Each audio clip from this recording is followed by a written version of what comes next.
There we go. That should be better. Sorry, I forgot. I forgot to change my I forgot to change the game capture to back to Disco Elysium after my last stream. But yep, everything looks good now. And also apologies for the late start. What was I doing? Oh yeah, I keep forgetting that this game is kind of temperamental on startup. Like once I get in, it usually plays fine. Feld device. Huh? Yeah, Feld device. Wonder what that means. But yeah, as I was saying, this game is a little bit temperamental in startup. It's kind of slow to start, which is weird because it's fine once it gets going. But yeah, now we're in. Also, this will probably be kind of low energy because I have a bit of a headache. I had a late night last night, but that might be the kind of the mindset that's more immersive for this game. And now we continue, and I try to remember what the fuck I was doing last time. We got the corpse down. That's what I remember.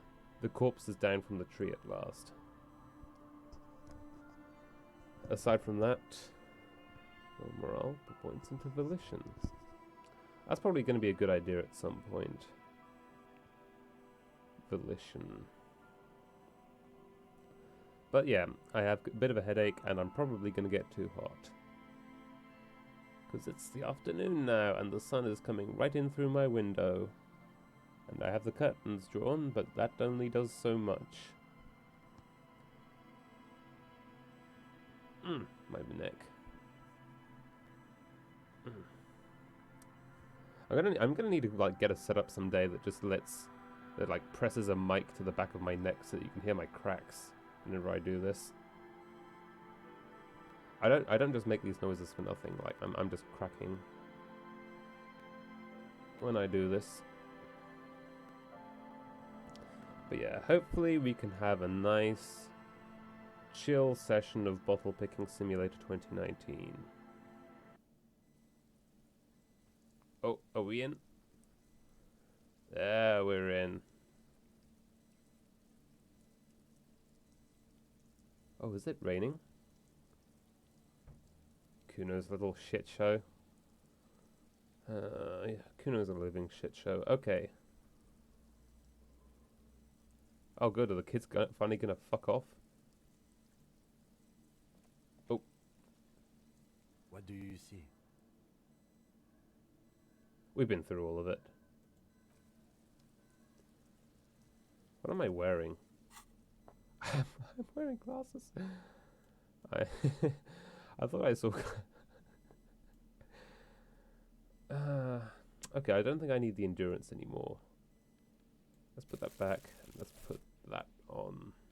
Oh, wait, yeah. Yeah, that's better. Can I... Yeah, there we go. What does the little bastard have to say for himself? Fuck, does Kuno care? The boy turns to you. He doesn't care. Oh, Kuno, I found your shack. You found Kuno's secret door to Kuno's secret shack. It was closed for 5,000 years. How the fuck did you get in?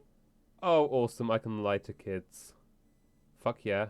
I phase shifted through the roofing material. Shit, get the fuck out of here. You can't do that. Oh wow, he isn't quite as stupid as he looks then. You can't do that, Kuno. He's trying to fuck at you again. Trying to what at you? Can't displace. Can't do that teleport shit.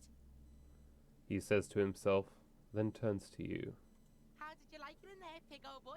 Kuno's got a lot of cool shit there, right? What was with the pig head? Oh, that? Kuno decapitates pigs. That's just a Kuno demo tape. Cool pig head, I liked it. I got one too. This one. Point to your head. It's shit. Forget it, I'm not saying those things.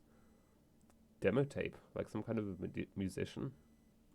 Yeah, Kuno plays on snuff radio, fucks pigs, live, fucks their heads off. Kuno's a cop killer. Okay. Let's see. I find a plate covered with powder residue. Know anything about it? That's where Kuno gets his daily hit of electric. Kuno Shazam. Kuno rides the fucking lightning in there, pig. Isn't this kid like 14 years old? Bet you'd like to ride the lightning too, wouldn't you? You feel tired and old, but you could have that sparkle in your eyes. What's with the tube of magnesolum? Magnesolum? Kuno. It's a vitamin, pig. Don't you know anything? He looks at you like it was you, like you just pointed at the sun and asked what it was. You could use some. It's magnesium, right? Okay, whatever. Okay, whatever. You fucking need that shit to stay on top of your game. Kuno goes through like a tube a day, and you look like you could use a bottle. Oh, don't teach him, Kuno. He's gonna use it against you, Kuno. Come on, it's just magnesium. Don't mystify it. You're not getting this, pig. It completely takes away the hangover. It's like you didn't do anything. Like you stayed home playing with your choo-choo. He looks at you, eyes bulging. Fuck you, pig. Don't do mag. You're gonna OD and you're gonna fucking die. Yeah, I've heard enough of this. Good call, Pigmeister. Don't come and talk to Kuno about his kingdom. Yeah, okay, I'm off. Kuno doesn't fucking care. Ooh. Hear that? Magnesium. That's what you're lacking. The lack of magnesium has you slouched. So there's a lack of magnesium in me? Yes, and it's critical. Look at yourself. You're practically devolving into a fish due to the lack of magnesium in your bloodstream. I need to mag it up? You need to get so magged up. You've probably had 2 heart attacks and a minor stroke already. And the only prescription is insane amounts of magnesium. I think I need to stop thinking about this. Okay. The rotting man lies on his side with his eyes looking straight through you. The belt is still around his neck.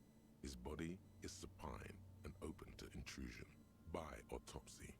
Ew. The lieutenant adjusts his glasses and takes a deep breath. Okay, first, what exactly is a field autopsy? Come on, officer. You know what a field autopsy is. You've done 100 of them. Have I? What you do know is, at 18.9 kilometers, the dormant shield volcano, Corpus Mundi, is the world's highest summit, and the failure of the 38 single, Et puis descend, to crack the top 20 was the death knell of disco. But what a field autopsy is, you have no idea. Why don't you know? What use are you? You must have me confused with the Copperpedia. Who's the Copperpedia? I think I need to talk to him.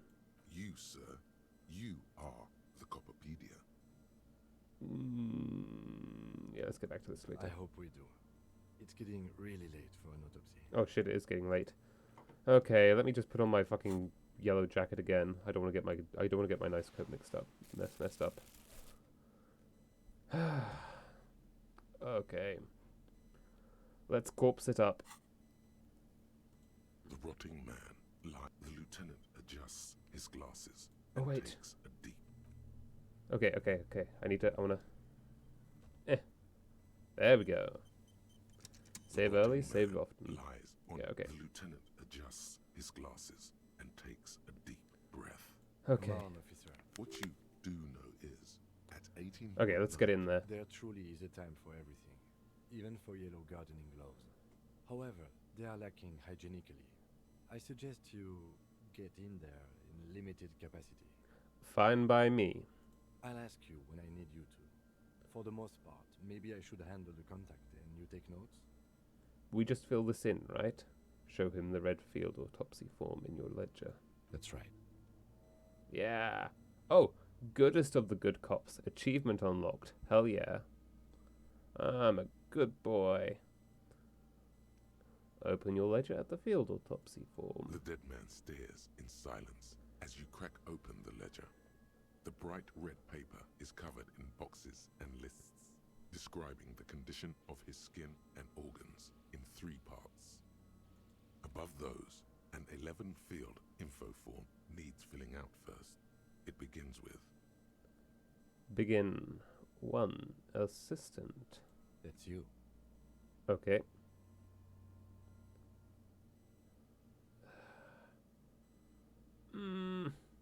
I'll leave it empty for now. the corpse lies there, indifferent to your retrograde amnesia. The next box says Number 2. Coroner's case number. KK57 0803 .0815. KK equals Kim Kitsuragi. 57 equals Precinct 57, followed by his date 0803 and time of arrival 0815 on the scene. He's indexed the case after himself, not you. That's because he doesn't want to bring up the messy question of your initials. I'll just write it down. Next, Name. NA. Next, Date of birth. NA. Age. Roughly 50. Try 40. The damage is so extensive, it's better to err on the young side. I'm gonna write 42. He nods. Race. Mondial. Fair to olive-skinned, from the Isola of Mwindi. This is as vague as it gets.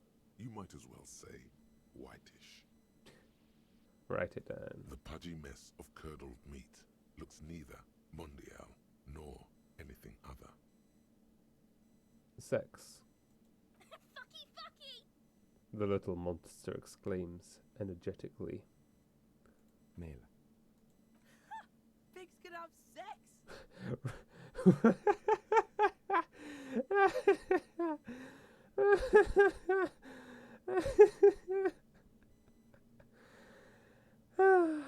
Hey, look, I'm here to do a job, okay? Nor does he look male, with his pregnant belly and indistinguishable face. Date of death. We're still going with March 4th, 51. 4/3/51. Okay, good. Good thing we write the dates in the correct order. That's good to see. What else? 9. Body identified by is non-applicable. 10. Case number is the same as the coroner's case. KK 57 0503 0815 listens motionless, with the cargo belt still around his neck. Only one box remains. Evidence of treatment. None. At least not after the initial examination. What exactly is treatment anyway? Interfering with the body's position or wounds post-mortem. I'm not so sure. Didn't the footprints look like he was carried over? They'd have to have incapacitated and carried him over. This man was more than a match for untrained dog walkers. He places his hand on the dead man's chest, as if in preparation. Your central nervous system recognizes this gesture. It's the stations of the breath. Ecclesiastic, religious in nature, a holdout from pre-Delorian burial rites. It takes him 2 seconds to perform. Then, We should start the post-mortem.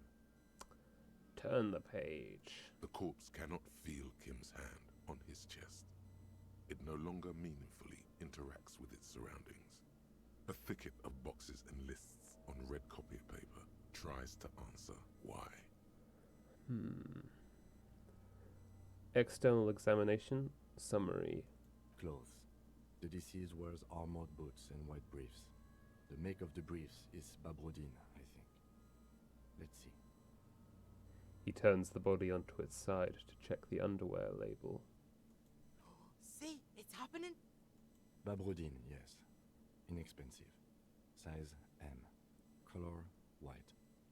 The disappointment is palpable. The red-haired thing was expecting something more lurid. Okay, write it down. The boots are ceramic, vitreous enamel. They are fused to his skin from blood flowing downward post-mortem. Removal of the boots is left for processing. Ew. Write it down. The boot has a serial number. It's E50.100.100. The lines between the plates are in the shape of the alphanumerical. The number is purposefully concealed by the design. Write it down. Tattoos. He stands up, feet planted on either side of the body. The upper torso is covered in a single, continuous tattoo, resembling a map of the night sky. It reaches from the right shoulder to the heart. The ink is blue and white. The assistant has a color photograph of the markings, to be added to the case files as document A1. The photo is taken on the scene, using a Trigat Mini. Write it down. The deceased has a belt for airlifting cargo around his neck, tied with a hangman's knot. Color yellow. Length 3 meters. There is a buckle on the other end. Well-nourished, athletically built, measuring 1.8 meters. Generally consistent with age 42. Preservation is good. Ambient temperature below freezing. Body hair is light brown. Distribution is consistent with age. The deceased had male pattern baldness. Hair is combed back, short. I'm not going to touch the corpse's hair. Lividity is consistent with hanging, albeit faint, as noted. The head is congested.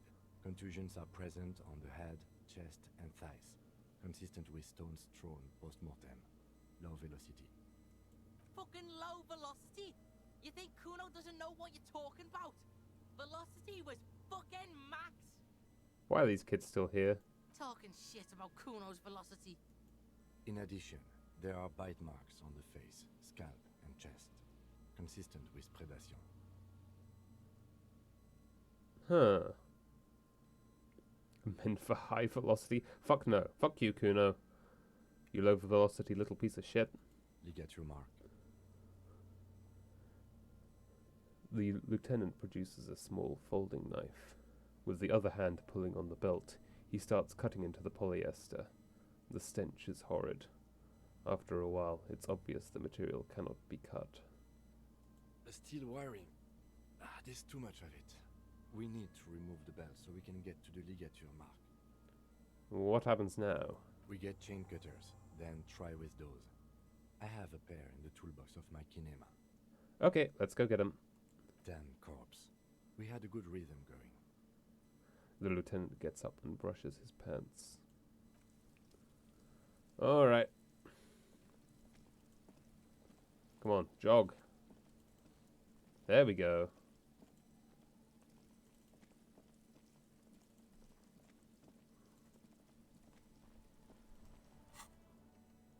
Field autopsy. Toolbox in the kinema. What's the fucking kinema?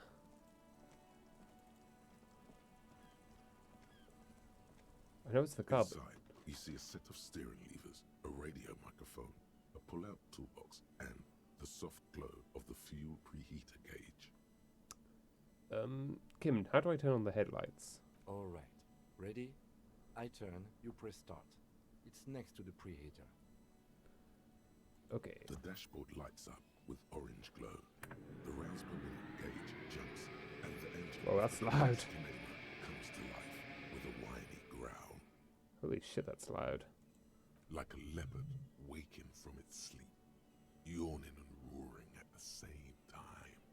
Press the button labeled headlights. The lights unfold with a little click, casting electrical light onto the ground before the vehicle. There you go. I'll turn them off from the remote once you're done. We just need to stand in front of the machine now.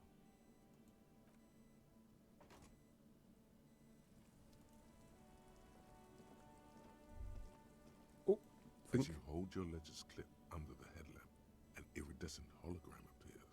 A street grid and the veins of a great river. A familiar sensation washes over you. There she is. Revachol West. There's a note of pride in the lieutenant's voice. Around the borders of the watermark are dozens, no, hundreds of micro-perforations.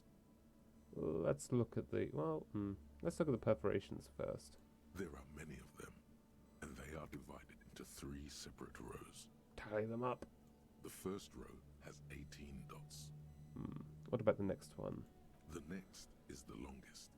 It runs all the way around the border, and then some. Get them individually. You count 216 perforations. Considering that nice, large number, a wave of pride washes over you. Though you can't say why, precisely. And what about the last row? The last row has 3 perforations. 3. That's it. That's it.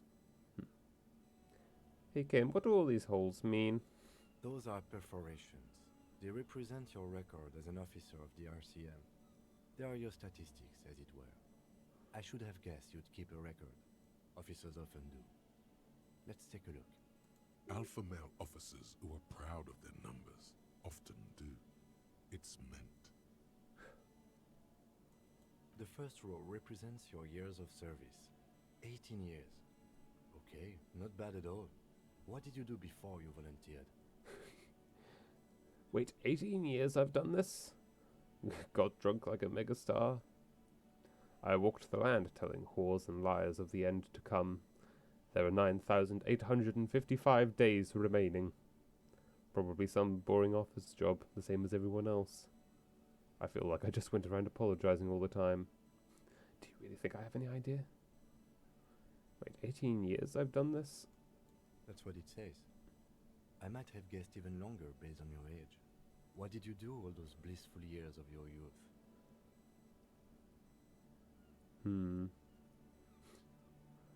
Let's see.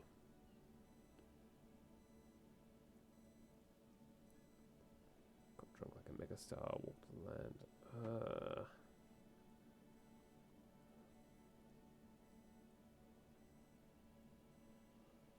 Probably got drunk like a megastar, to be honest. Yes, that does seem quite likely. Your youth coincided with some heady days for Revachol. But let's move on, shall we? Yeah, let's. This next row, the one that wraps all the way around, is your number of closed cases. Closed is good. It means finished. You've got, let's see. Wow, more than 200. 216, to be exact. It's quite a lot, even for someone who's been on the force for nearly 2 decades. Usually, clearing more than 10 cases a year puts you in the 90th percentile of all RCM officers. So you're saying I used to be a super cop? Or I used to be good. That's some solace, I guess. What's the last number? I don't think I can ever re-become this person. What's the last number?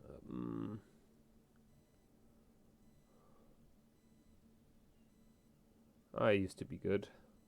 Right. I was with it. Those are your confirmed kills. You've got precisely 3 perforations there.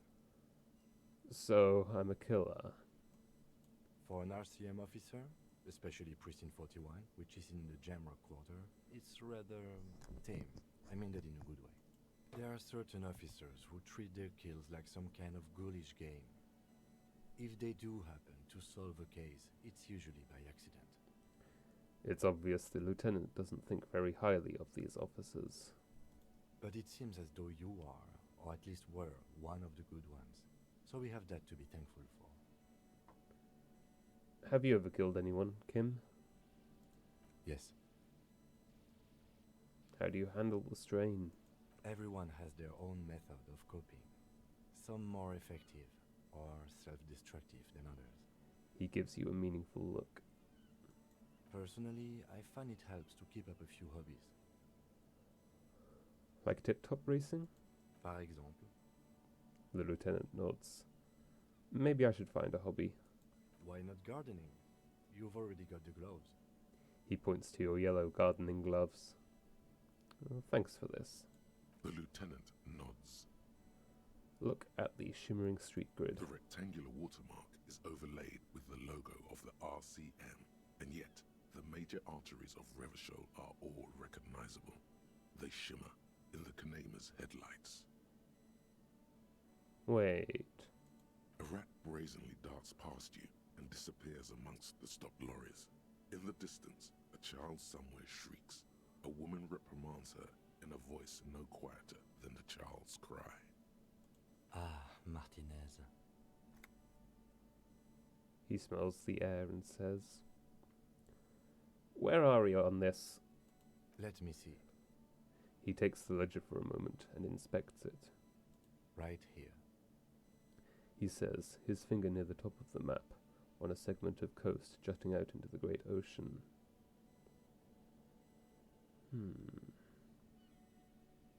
I'm sure I've seen worse. Oh yes. Coal City. Le Royaume.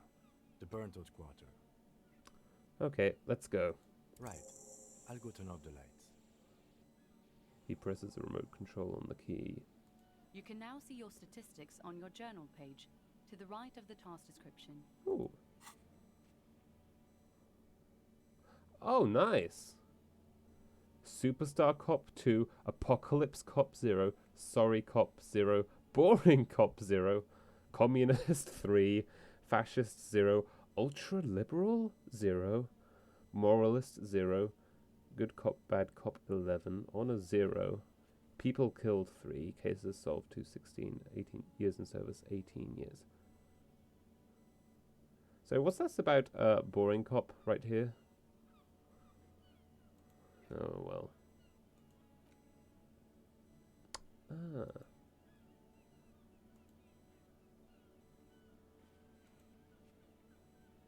Those on white.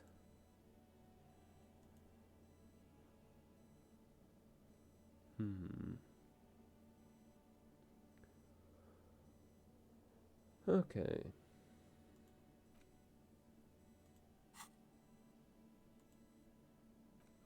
Okay, let's get your whatever your cutters. Inside, you see a set of steering levers, a radio microphone, a pull-out toolbox, and the soft glow of the fuel preheater gauge. A metallic drawer slides out from under the seat and clicks into place. The tools inside are neatly organized. Take what you need, officer. It's going to be a long case. I'm not protective of my tools, like some men are. Okay, let's get the chain cutters. The handles are long and sleek. Snap, snap, go the cutters in your hand. You can do good work with these. Cut chains, locks, and ropes, especially belts. Let's bring the flashlight as well. It's robust, weatherproof, and well-made. Police issue, blue. Lets you see things in the dark you would otherwise miss. I don't think we need the pry bar. Not for this autopsy. The pull-out toolbox slides back into its nest. Preheater gauge casts a warm glow on the steering levers and the radio on its hook.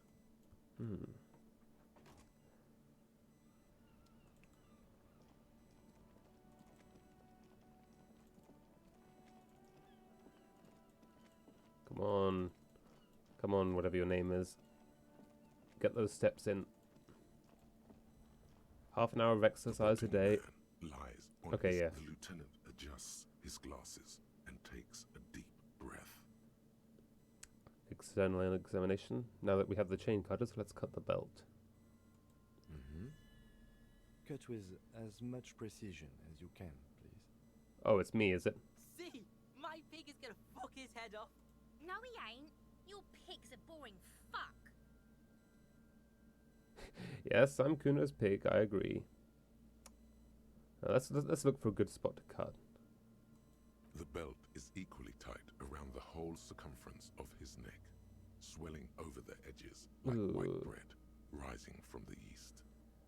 God, I have seen this corpse described in more ways than I thought possible to describe a corpse. The knot is the weak spot. The chain cutters fit in there. Steady now, like a flower arranger. 2 cuts and it should come loose. I wasn't expecting to have to do this, so I did a quick save before this. So Okay. After Hey. some deliberation, you sink the cutters into the knot tying the belt together. You squeeze the rubber handles together, sweat forming on your brow. Press down. Snap! The knot is slashed.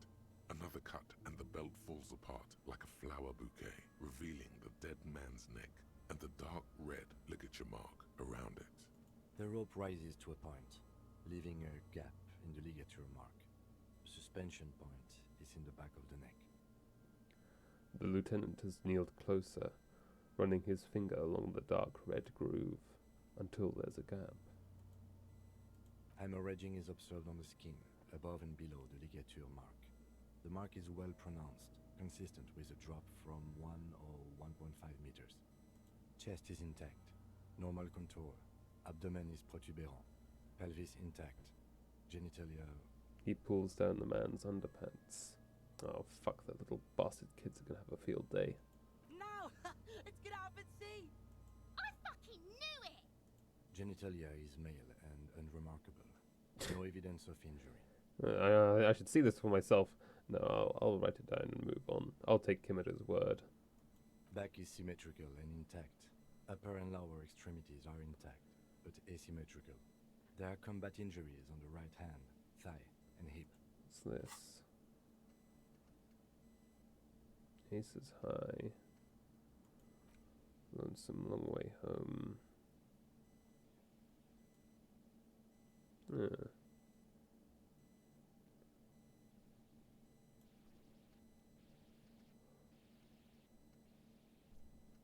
I think that's everything.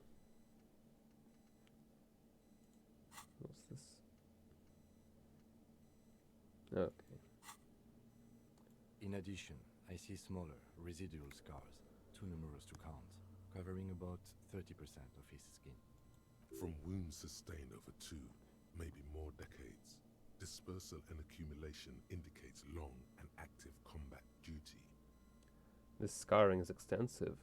Way more than the law officials. We have a real museum here. Of battles, wars. Last item, hands. He takes the man's right hand in his, inspects it, then moves to the other hand. The hand feels heavy. Oh, here we go filled again. with decay liquids, like it's ready to explode if squeezed hard enough. You're suddenly repulsed, so much so you feel compelled to drop it. Hands are clean. No sign of injury from struggling. Were we expecting any? I was. Maybe I'm just not seeing them. Honestly, this stench is making it hard for me to think at the moment. Okay. Ooh. That's all for the external. Well done. What next? Internal examination. Summary. Central nervous system. I have nothing. Do you have anything on this man's central nervous system? Of course, there is a moral to be drawn from it. A moral to this story. A moral? If I may add the moral of the story? No, not applicable. Musculoskeletal. Purge fluid is coming from the mouth. Not injury related. Eyes and tongue protuberant.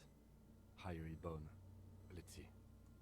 With his eyes almost closed, the lieutenant puts his hand on the dead man's throat and begins to massage it, gently. A rotting smell erupts from the mouth. Purge fluid runs down his lips, black and viscous. You hear cracks as the lieutenant moves his sharp fingers inside the flesh, like the creaking of an old house at night. Yeah, jack that fucker off! The hyoid bone is fractured. The rest of the musculoskeletal system is intact. Unremarkable. Respiratory system. Back hunched, as if in prayer, he begins to pry open the dead man's jaws. He stops to exert more force. Both hands are used. Oral cavity shows no lesions. The victim has received dental implants, possibly after a combat wound. Mouth swollen. Hemorrhaging present in mucosa of the lips and mouth. Write it down. Hepatobiliary. NA. Why? Don't we have anything? Ah. Are you a hepatobiliary expert?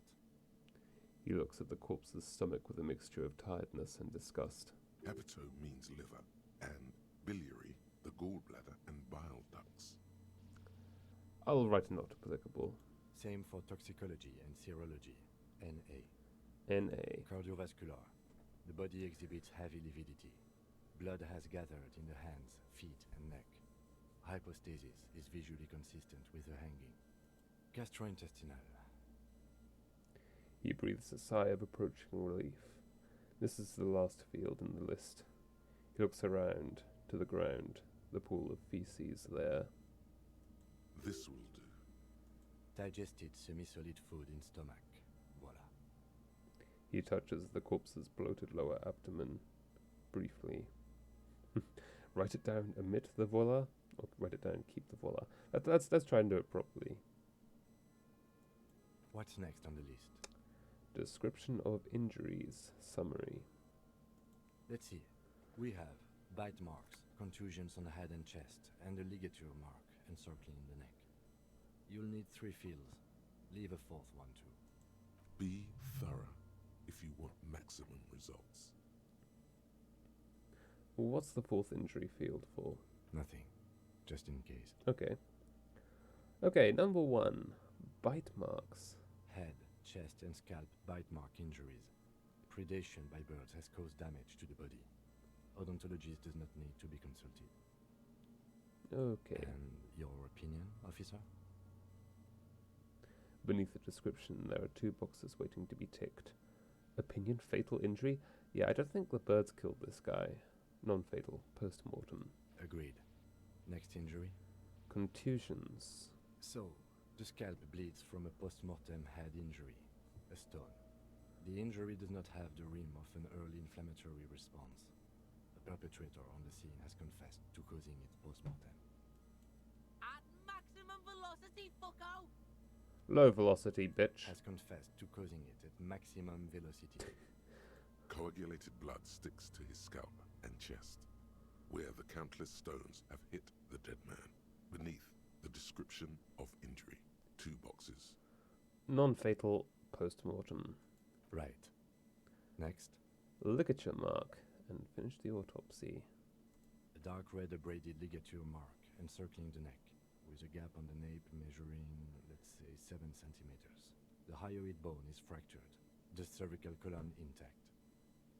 I see hemorrhaging on the skin, above and below the ligature mark. Depth of the mark, 1 centimeter. No signs of clawing on the neck. Below the note, 2 customary boxes wait to be ticked. The man's head jerks to the side. The ring around his neck is visible. Think for a moment. There's time. Don't rush.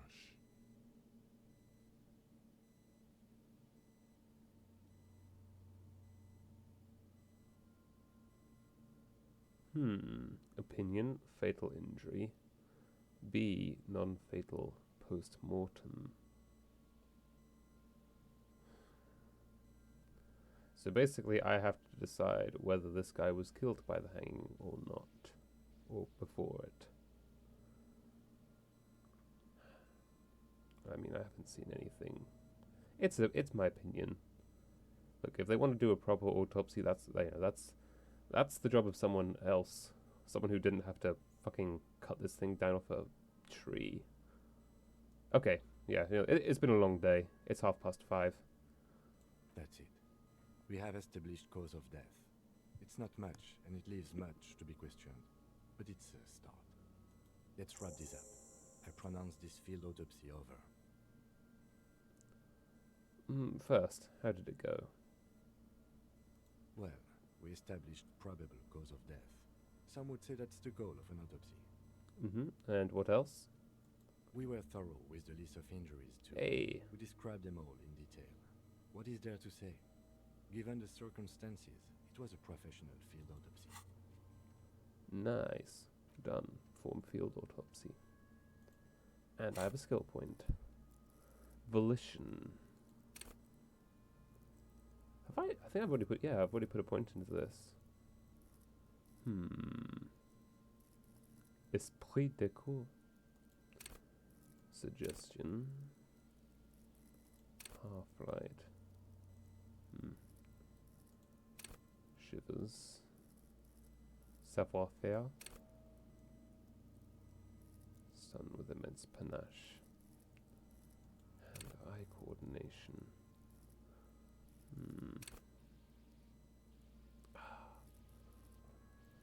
Skill points. I think I can also use them to unlock... Yeah, I can use them to unlock these. 1, 2, 1, 2, 3, 4, 5, 6, 7, 8. Maybe I'll... Well, hold on. Oh wait, yeah, no. Yeah, I have to unlock these.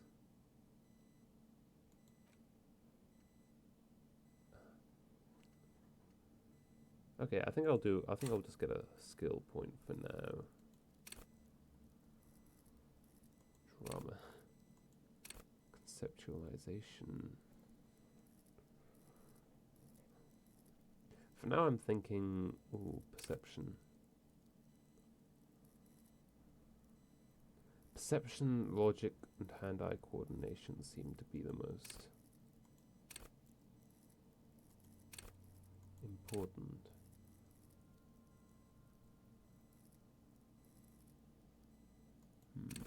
Let's get some logic. Let's get logical. Accept changes in clothes. Yep. Okay, what now? I need a copy of that autopsy form. Then I will drive him to Faubourg. Rip out a copy of the autopsy pages. For processing. He looks at the dead man one more time, then at the slip of red paper in his hand, then at the corpse again. You tilt your head, also looking at the corpse. I'm sure we didn't get everything. There's always something.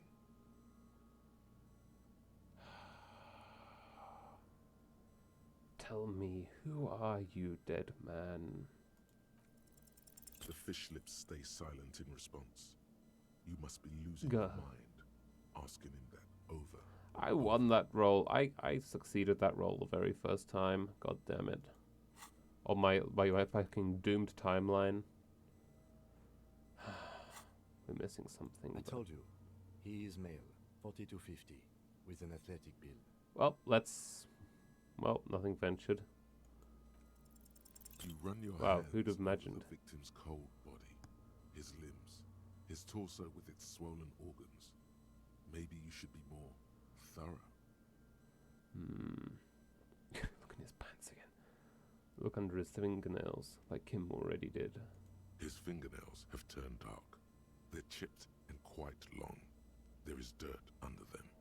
That's all. Do you think we missed something? Yes. There's something we're not seeing.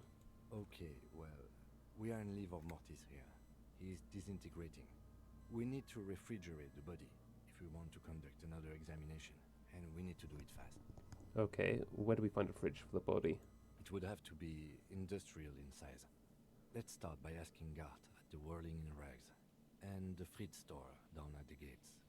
If they don't know, but only if all else fails. Fuck are you looking at, Beano man? You want a piece of the Kuno? Wanna get fucked? Only if all else fails. Okay, let's hurry then. This is one task we cannot sideline. With every hour, whatever we are looking for will become harder to find. Oh! Damn it.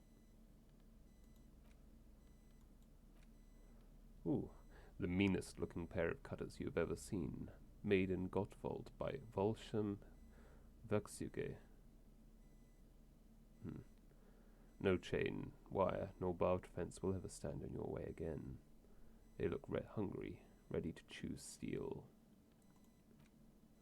A police flashlight bearing the logo of Grundstellung RAO. The small dynamo packed inside this handheld illumination device theoretically gives you the ability to produce a tiny amount of electricity anytime, anywhere. Did I miss the thought? Yeah, thought. Lonesome, long way home. Here we go. Home awaits. Walk past Station 41 and through the market, past the Boogie Street spearhead to the other side of the lake, the frozen eye at the center of the district. Then past the video rental store on the corner. There, at the end of a street lined with pine trees, a small house no larger than a matchbox. 11 Voyager Road. You no longer live there. Those times are gone. And so are those people. Why did you come here? Why are you still here?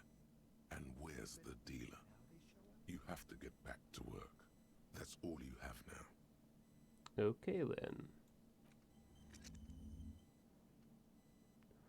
Loading cap for perception raised to 5. Speed gives 1 psi.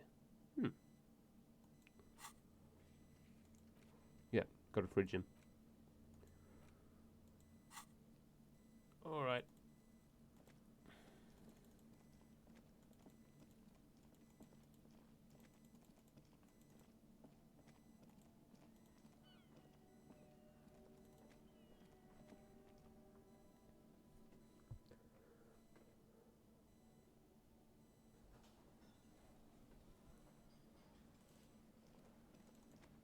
Hey, Gar, can we put this horrible rotting corpse in your fridge? Can I help you? I seem to be in need of a fridge. Yes, yes. For the dead body. You want to put a dead corpse into my fridge, right? Corrected. How did you know? No, we want to put a very important dead body into your fridge. I don't care. You're not putting a dead body into my fridge. I'm not even going to ask why. You're just going to say something mean. No, why? Because this is a culinary establishment, not a morgue. I can't believe you even asked me. It would only be for... Lieutenant, you too? You're asking too? No. The answer is no. I will not turn this place into some kind of macabre circus. Let's go talk to the frit clerk. Goodbye.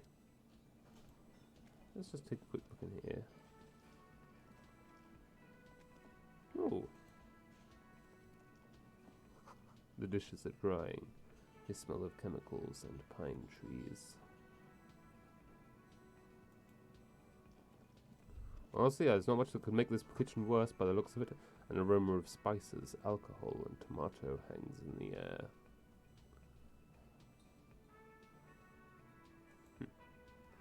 You see a heavy steel door with a prominent dimple lock. It's painted blue. I'll be back door. Mark my words. Touch it. The cobalt blue surface feels rough to touch. The stainless steel door is flush with its frame on every side. Old cobalt paint, rough on the fingers. 40, 50 years since this was painted, maybe. It leads to a side building, adjacent to this one. The old building next to this, half ruined. Whatever is behind it must be older. Try to push on it. The door does not budge. I'll be back door. Mark my word. Well, actually, let's see. Where does this door lead? You do? It's a door in the back of the kitchen. Why do you care where it leads? The winch, outside, in the backyard. Remember? No, your fingers do.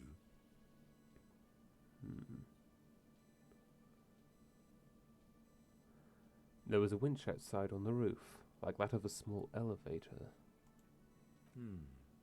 Well, if there was a winch, I suppose we could look into it. As a side investigation. It's hardly a side investigation. You already have a name for it.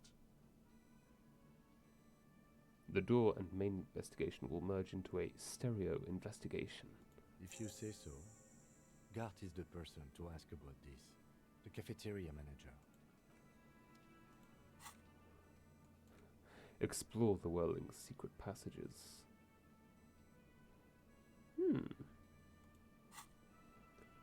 Okay. For now, we need to go to Frite. Frite, or whatever you want to call it.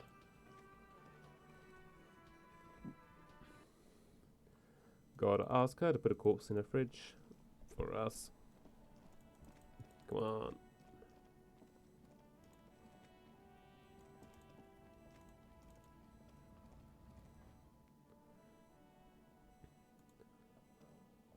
Man, we need to stick a corpse in your back room. Is this about the questions again? Because I don't really know anything. She puts down the magazine. Do you have a fridge? Mm-hmm. Right behind you. You're right, this is a fridge. Wicked. Yeah. I need to store a corpse there. You're joking, right? Wait, how tall is how big is the fridge? Measure the fridge with your fingers, one eye closed. Never mind, it would never fit. Yeah, super funny.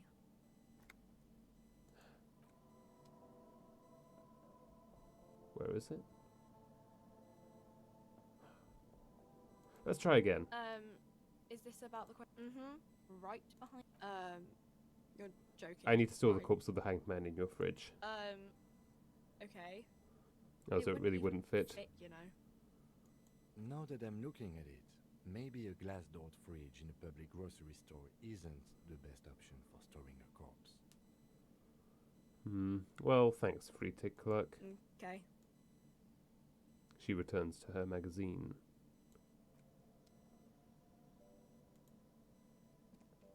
Yes? Nothing.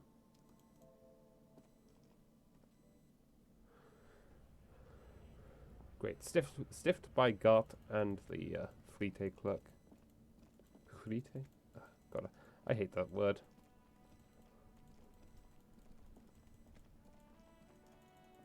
Okay, let's just get this corpse shifted.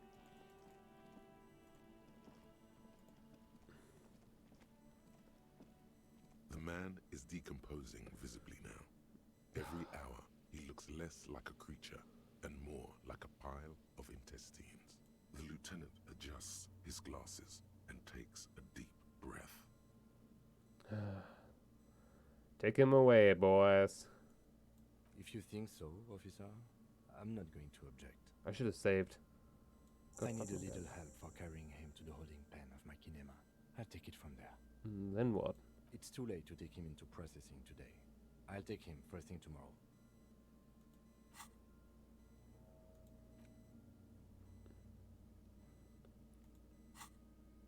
Bag the corpse and drag it to the motor carriage.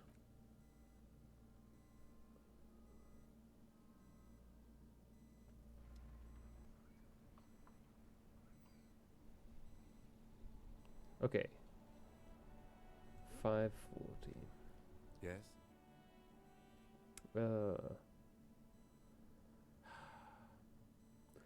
I think you should know that I can't remember anything. No response. He just arches his brow. He's having trouble processing it, believing it even. Okay, forget it. A moment passes. The lieutenant glances at the sports watch on his wrist. Nothing. Okay, let's go check out that back room.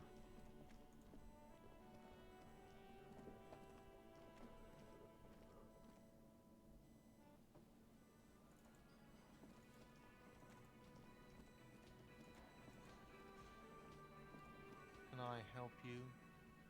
I've seen something here at the Whirling Gut. Something I need to talk about. What thing? There's a mysterious blue steel door in the back of the kitchen. Oh, yes, that door, sure. There's nothing mysterious about it. It's just a door. Do you know what's behind it? Do you have... No, I don't have a key. I don't know how to get there. And I don't care either. It's not like I've been wondering about it for 10 years. It's just a frit warehouse, probably. Or some boring storage space with a bunch of old junk and dust. Junk and dust. He runs his finger across the counter to check for dirt. He's attempting to maintain an air of indifference. It's absolutely not convincing. I think you'd like to know what's back there. Fine, okay, a little. But my job doesn't leave me time for wondering about one locked door. in one of the cafeterias I manage. So I haven't opened it. I have cleaned the whole place 100 times over, though, after the animals. And I haven't found a key, so good luck with that. I saw a sign that the mess hall is reserved for the Union. Yes, not the whole damn Union, thank God. Just the nastiest and loudest faction. He tosses his head in disdain. They come here in the evenings. Dumb, unruly types. Think they're big shit. But they're good customers. They place big orders and always pay on time. We should find out who this Lord faction is, occupying the booth. Loudness means talkative, and we need info. He gives you a meaningful nod. How do we find them? We don't. We have to wait. They'll show up sooner or later. Men get hungry, even men on strike. You glance at the clock on the wall behind the manager. Huh. It's after 4 o'clock. The sign said reserved starting 4 o'clock. Why isn't anyone in the mess hall? Good question. He turns to the cafeteria manager. They're probably getting drunk or protesting something somewhere. Or laying low after the, lynching. Why is that? They probably fucking killed that guy or something, and that's why. I have a feeling we'll make their acquaintance sooner or later. What's this? Find out who is in the Union box. Gart has told you some unruly Union men gather in the mess hall of the Whirling in Rags. They're not there today, but most likely they'll eventually show up. Keep an eye out for them. There's something else I want to ask about. What? By the way, you should come back to this thing-based questionnaire if you see anything interesting in the Whirling later. Okay, goodbye.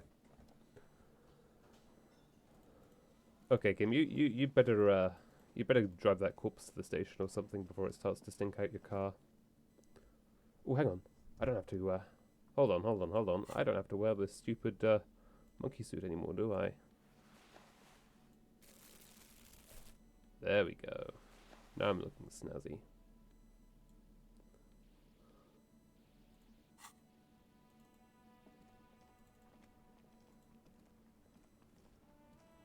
Wait. Quick save.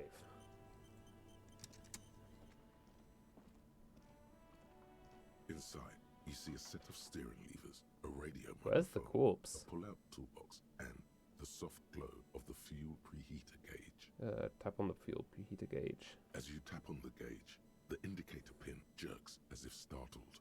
It's in the large orange sector, indicating the engine is warm. Next to the gauge is a red switch labeled heat. No, that's enough fun with the foldable headlights. I know they are mesmerizing. They're also fragile. I'm not going to turn it on for you again. Oh yeah, I forgot to talk to the little bastard child, didn't I? Well, let's... Kim did say it's a last resort, but let's see. Actually, it's probably too late at this point. But...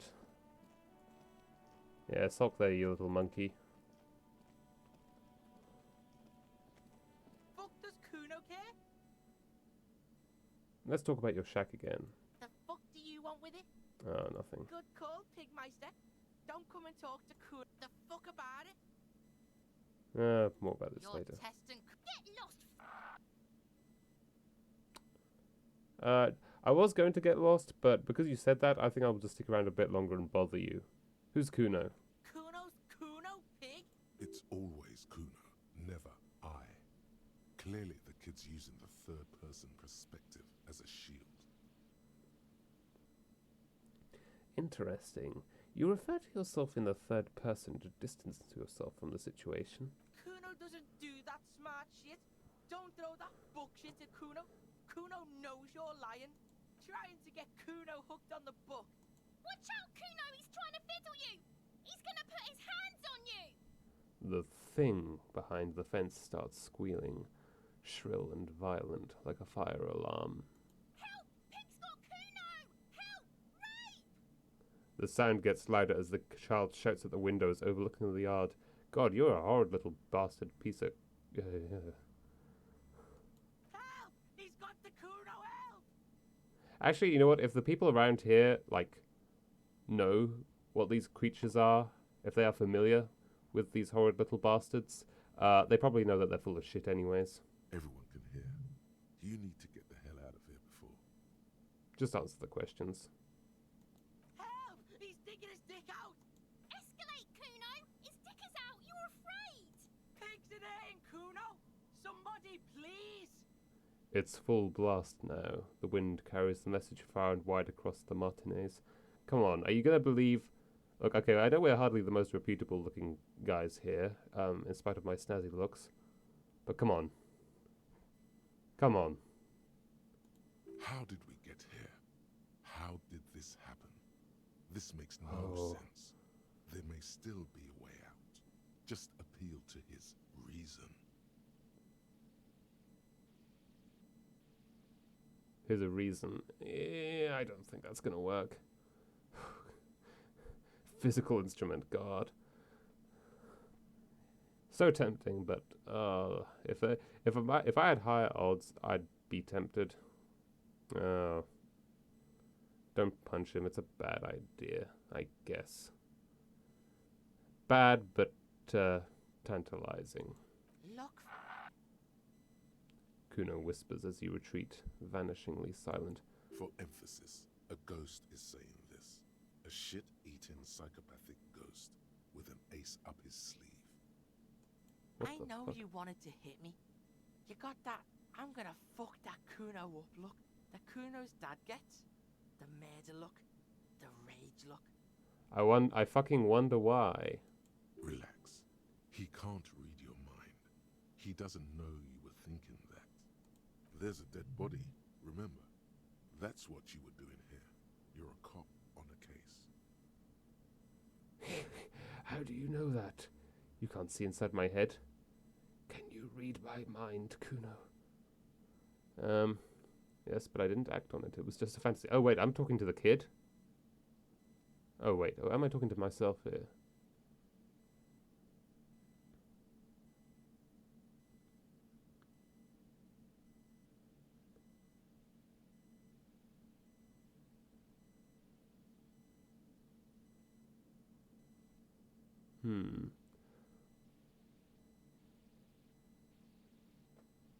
Okay, I think I'm talking to Kuno.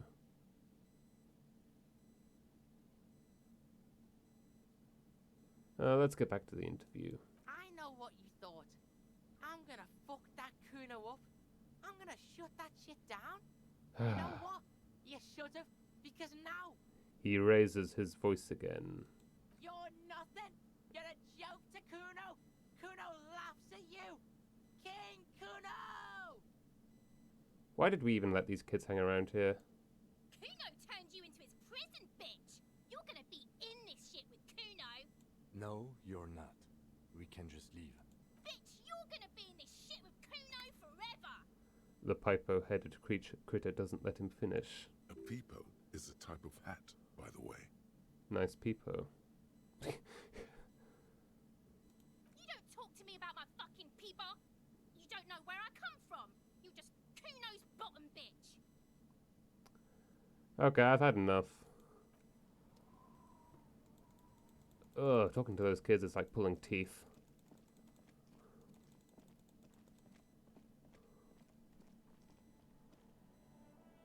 Actually, I don't know what. Then again, I don't know what to do now. Like, I think I think we stuck the corpse in the car. But aside from that, I don't know. So I will revert to. I will return to my. What's the word? When in doubt, pick up some bottles.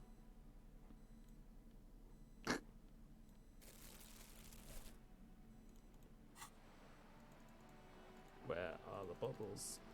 Are there any?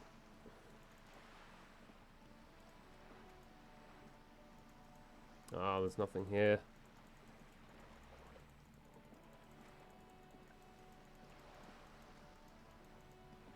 Ooh, bird. Birdie, birdie, birdie, birdie, birdie.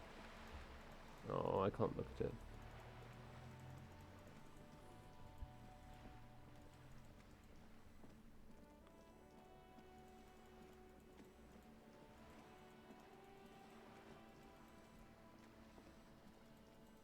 Yeah, I'm actually not sure what to do now.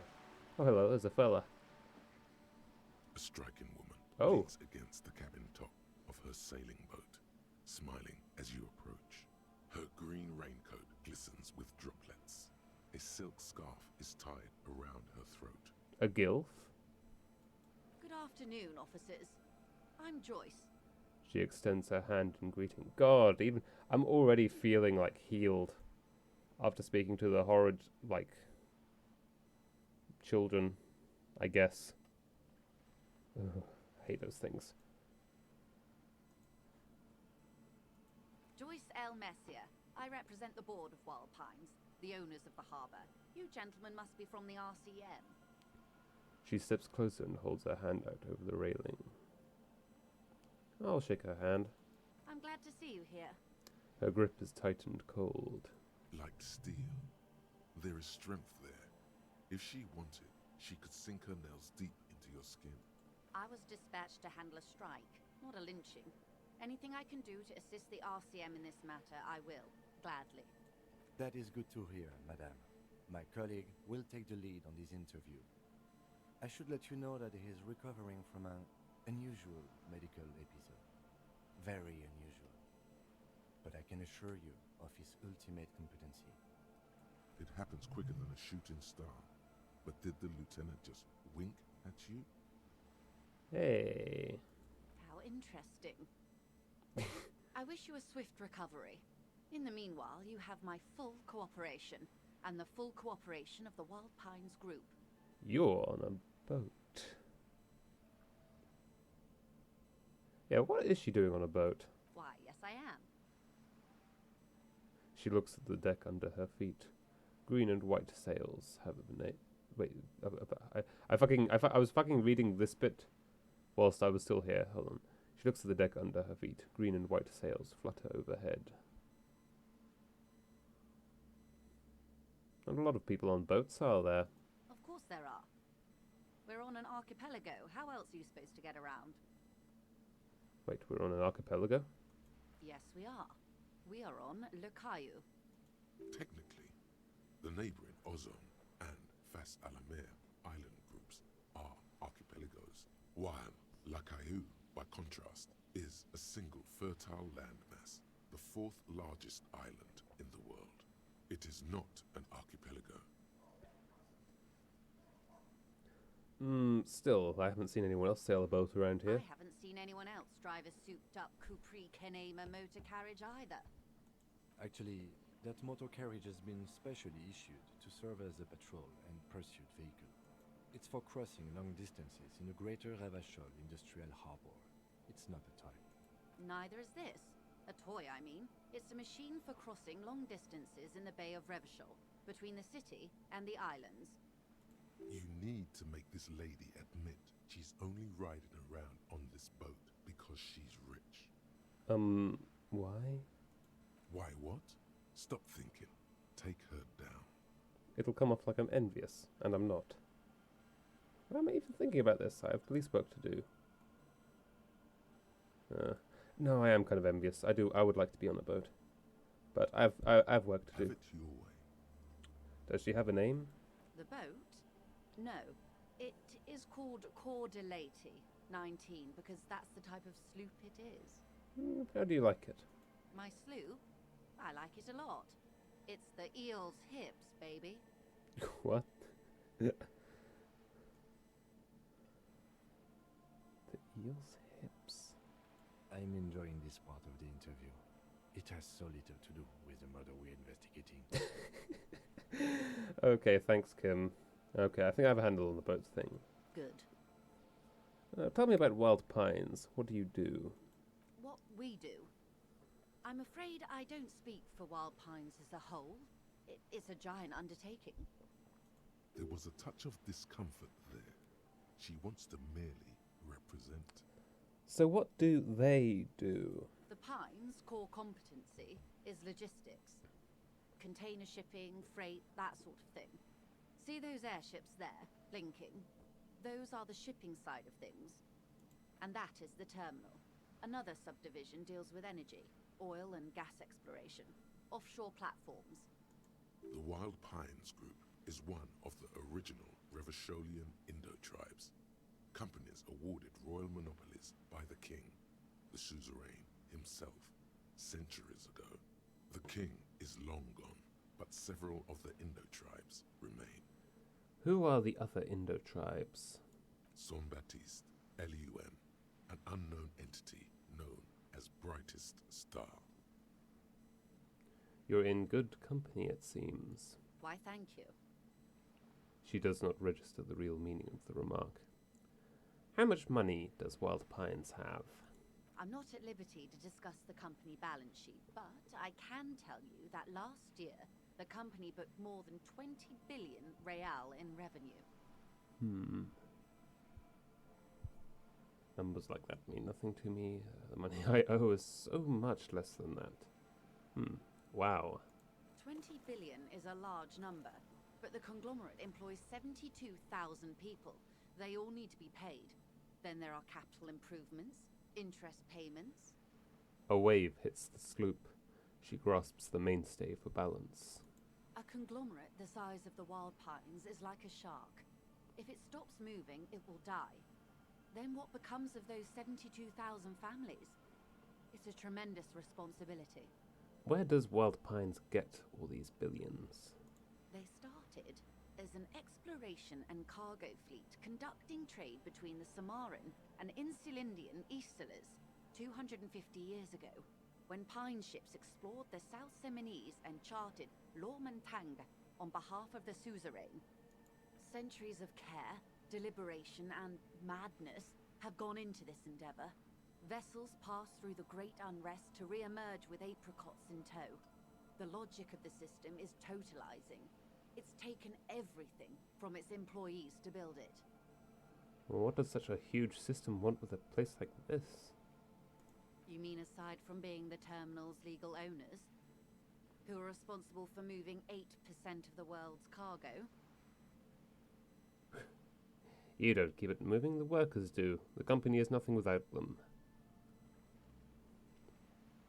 8% of all cargo in the world? That's quite the endeavor indeed. There are no minor cogs in the system. Each terminal must be accounted for, lest the entire system break. Every hiccup in such a system means thousands lose their jobs, the world over. I'm here to assure that doesn't happen.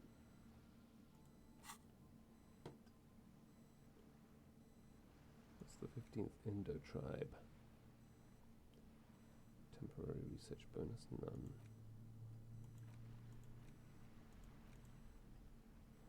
Wild Pines. Feld. Wait, Feld. That was on the main screen. Feld device. I think that's what it said. Okay. Wild Pines. Feld. Couplis. Tricentennial. Villiers à la Salle. Names of Revacholian Indo-tribes spring into your head. Set loose at the mention of Wild Pines. Royal monopolies, octopuses and swordfish. Most of them gone now. YBP, Expander, Saint-Baptiste, Brightest Star, LUM, Resplendent, East Insulindic, Welter, and El Cassette. But isn't one missing? Wait, no. There were only 14. Then why do you feel like there was a 15th Indo-tribe?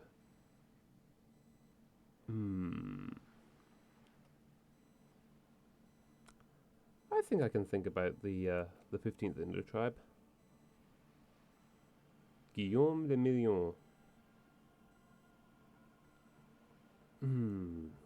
Do I need to think about Guillaume le Million again?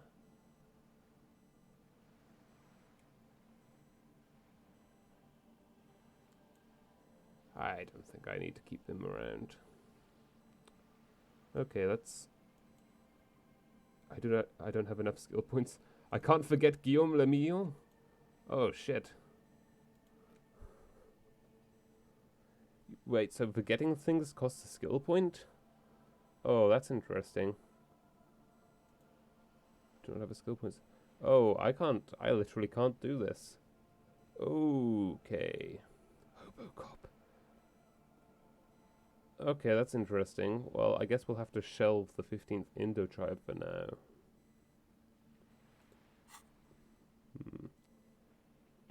You seem rich. Can I have some money? What can you tell me about this strike? Everything. Right up to, but not including, trade secrets. Wait, what if I want to hear about trade secrets? First, you'd have to repeal the Emergencies Act of Trade in Aliments that gives me the right to silence. It's quite the octopus. I wouldn't want to disturb an octopus. Better let it be. For now. I am glad you see it that way. To repeal the act would mean repealing the coalition government. The one that leases you the right to police West Revachol. You'd be shooting yourself in the foot, in other words. I'll leave it alone. But I am derailing us. You wanted to know about the strike. What is your role in this, precisely? I believe the official title is Senior Labour Negotiator. In practice, I'm a grocery clerk. I relay the union's demands to Wild Pines and return with Wild Pines' counteroffer. And how are the talks going? They're not. That's the problem. The union stopped all negotiations a week ago, after that awful lynching took place. Wait, she just admitted that the lynching and the strike are connected. Now they won't even let me into the harbour.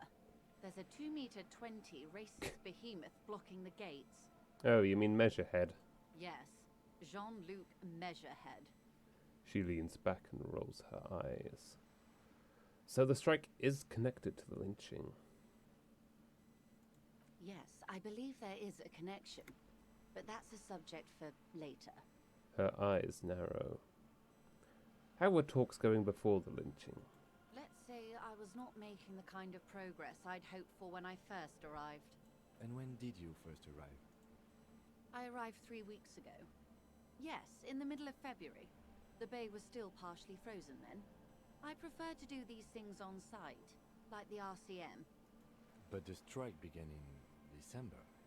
He looks at his notes. I wasn't the original negotiator here. I took over after Mr. Gaumont hit a wall with Mr. Clare, the union boss. Mr. Clare refused to speak with Gaumont despite concessions he'd granted the union in prior negotiations. This isn't the first time the union has gone on strike? Heavens no. There have been 2 prior strikes. Both times the union won significant concessions, including overtime pay and a medical plan. This time their demands are more, I guess you could say, aggressive. Okay, well, overtime pay and medical plans seem pretty reasonable to me, so I'm wondering what they're going for this time. Ludicrous, even. It's meant. What are their demands? There are leaflets everywhere, and banners. What did they say again? Oh yes, every worker, a member of the board. Most of the workers probably don't know what that means. I like it. I don't know what to think about that. Over-aggressive commie posturing. Seems like they have no idea about business. I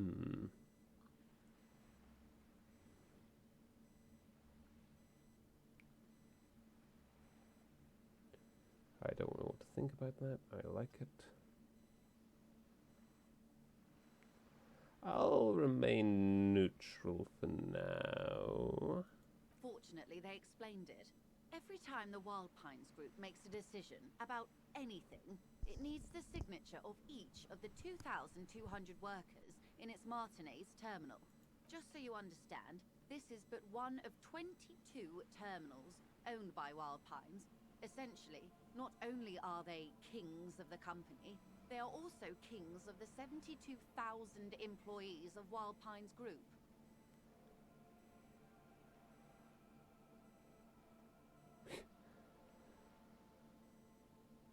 The king is dead. Long live the workers. That's pretty funny, I have to admit. They're having a blast. But how can they afford it? After 4 months, my assumption was they would prefer a more practical solution. What are you going to do? I'm not sure. Naturally, I assumed that was just their opening position, a hard-nosed tactic with a side of mockery. But there's been no follow-up, just the same nonsensical slogan repeated over and over again. And now, people are getting lynched, I hear. Behind the whirling in rags. A disastrous situation if there ever was one. Excuse me, From whom did you hear about this lynching? I first heard it from the bowyer at the gates. The one whose very name advertises his aversion to work.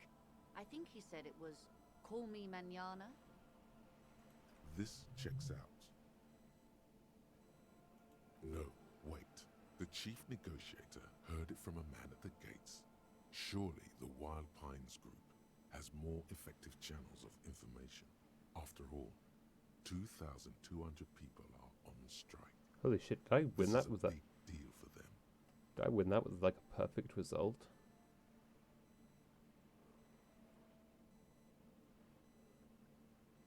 What happened to this Gaumont? Mr. Clare told him to... How did he put it? Fuck off, midget. Gaumont is short of stature, you see. Okay then. Yes. Keep in mind, this is a negotiator Mr. Clare has worked with before, and who was more than fair with him and the Union.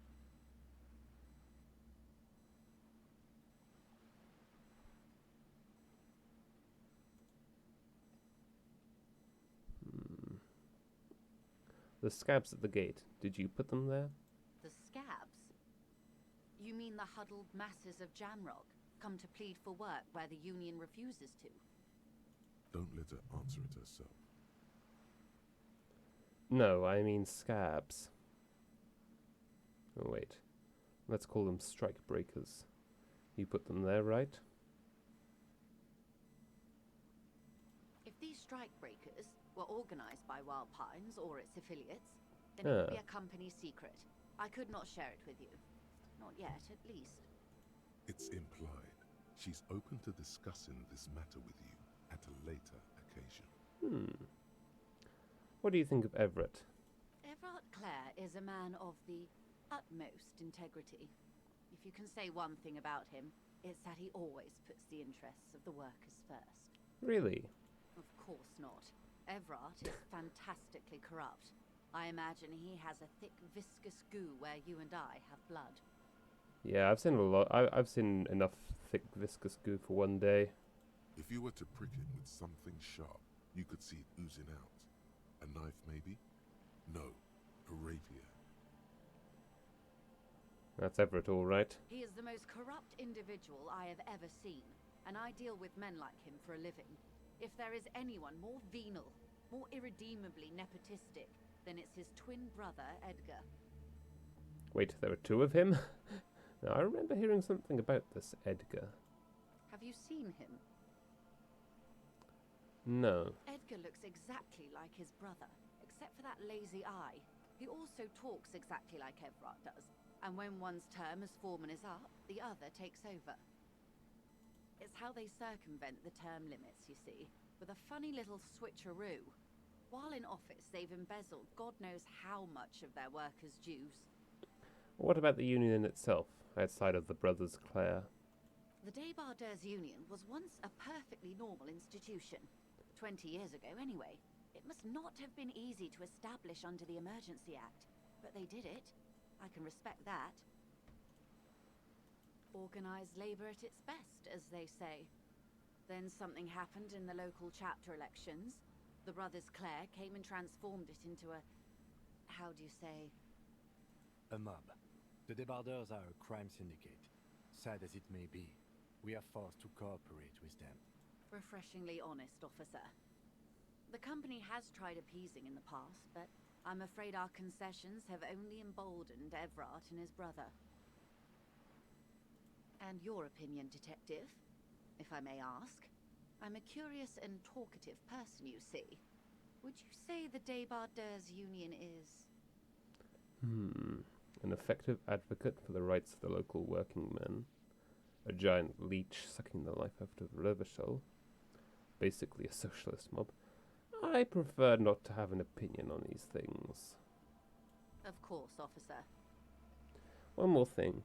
You said something happened in the elections. I'm glad you asked. There was a woman, the previous forewoman of the Union.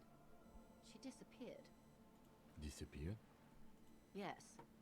On the last day of the local chapter elections, Her daughter phoned in and said she wasn't running anymore, or coming to work. Ever. End of story. This forewoman, her name? This forewoman, her name? Sadly, the company records do not even give a name. She's just forewoman in private correspondence, Holly. I don't even know if it's a sir or given name, and I don't have access to the union's files. Eerie. Downright haunting, if you ask me. The Wild Pines suspected foul play, but what could they do? It was a union matter. The point of the presentation is, these kinds of things happen around the Clares. Watch out when you're dealing with him. Thank you for your concern, man. We'll be just fine. That's all I need here. Let's change the topic. Of course. How else can I help? Oh, by the way, I've talked to Everett Clare. You have? And how did you like Mr. Clare?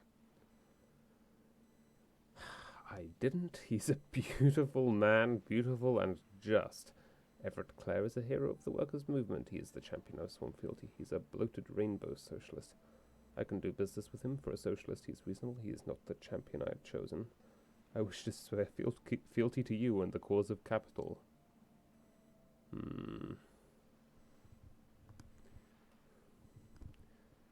It's not important if I liked him. I was doing my job. Of course, Detective. Excuse me for implying otherwise.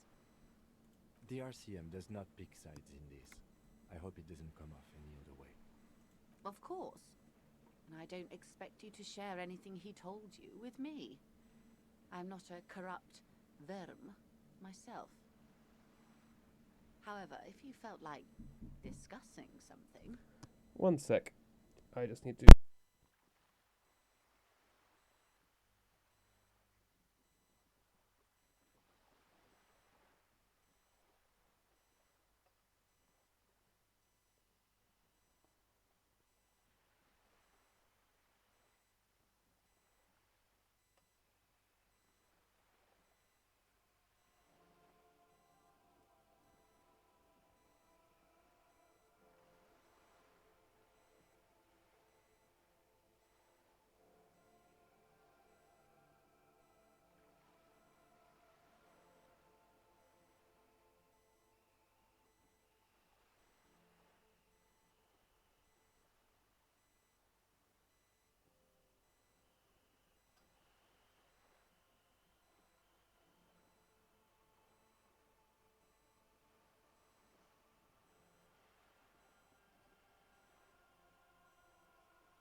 And I'm back. Sorry for the interruption, I had to answer the door. Also, my fucking head is killing me. It feels like my head is splitting open. So... I'll continue for now. How could I stop you? Are we not human? Are we not curious to hear another person's take? It's only natural. We would only be gossiping.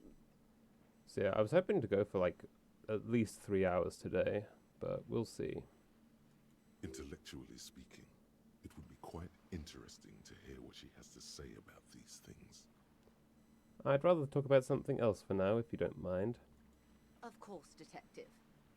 Should something come up later down the road, don't be afraid to drop by for a chat.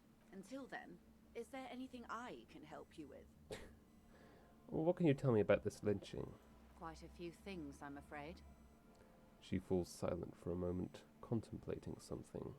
The information I'm to share with you includes sensitive trade secrets. For the sake of my employer, I have to ask for your names and badge numbers. Of course, ma'am. We should have introduced ourselves. I am Lieutenant Kitsuragi from Precinct 57. And this is my colleague from Precinct 41, Detective Dubois.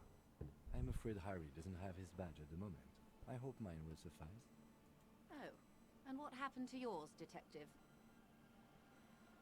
She returns the lieutenant's badge and turns to you. Remember when my partner told you I'd recently suffered from an unusual medical episode? My lost badge is related to it. I see. So, are you saying you lost your badge during the course of this episode? It's possible. After a night of heavy drinking, I lost all memory of my life and the world. Probably not great. I could have eaten it for all I know. I don't remember anything. This world, this city, nothing. Yes. I can't hear you, darling. Speak up, please. Oh, really? One of these two. Well, I'm not going to admit that I've been drinking. Oh, dear. Some kind of encephalopathic amnesia. I don't even know how to respond. I do believe you, naive as that may sound. I simply can't imagine what you gain by faking such a condition. As I said, ma'am, his technique may be very unconventional, but he is an officer of the RCM. Of course, I sympathize, but I'm afraid I simply can't share anything more until I've seen that badge. Oh, really? She's a professional negotiator. Oh. She should be open to some sort of mutually beneficial arrangement. How do I negotiate my way out of this? Well, nothing ventured. Oh wait, I can't retake this. Then I'll find it somehow. Let's talk about something else until I do. Of course. But before we do, officers, let me be perfectly clear. The situation is extremely volatile. The sooner we can speak about this lynching business, the better for all of us. Do you know something about these tattoos? That's the man who was killed. I'm afraid this is a discussion for once we've cleared the lynching question. So you know something about the tattoos? Better not tie the fourth day to the bat's day on this. I hope there is something else I can help you with. Can I have some money? That's all for now. Of course, Detective. Take care.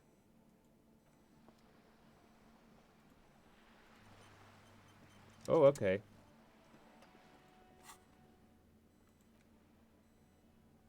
Just have to present her with my badge to hear it.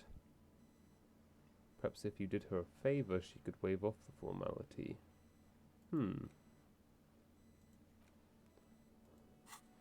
Yeah. Doing favors for people. Can I get in there now? A sturdy metal door. The door Stop banging on the door. The police? Everyone knows the police don't come. No. Go check the backyard door. backyard door. There must be an... You better keep walking.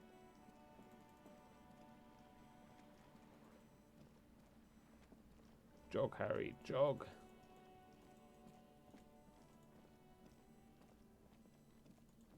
There must be another way into Fucking the Christ.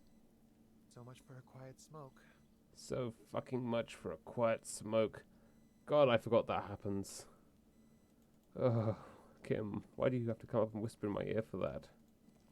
Yeah, piss off, children. Oh, I forgot that happens.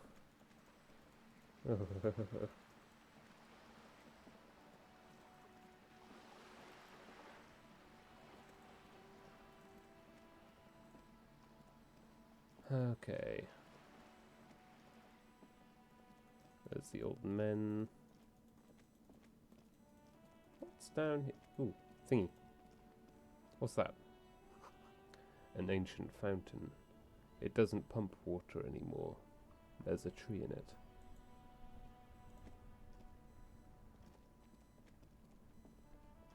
And what's this?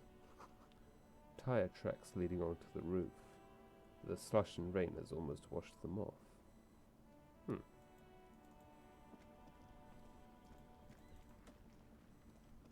Ooh, thingy. What's that? Plastic wrapped macaronis stamped with humanitarian aid. This says humanitarian aid. Tuna fish, not for resale. I don't think there are any bottles here. A helpline to the company that controls the drawbridge. Come on. Faster. Hot air rises up from the sewer. Sour, acidic, and strangely comforting.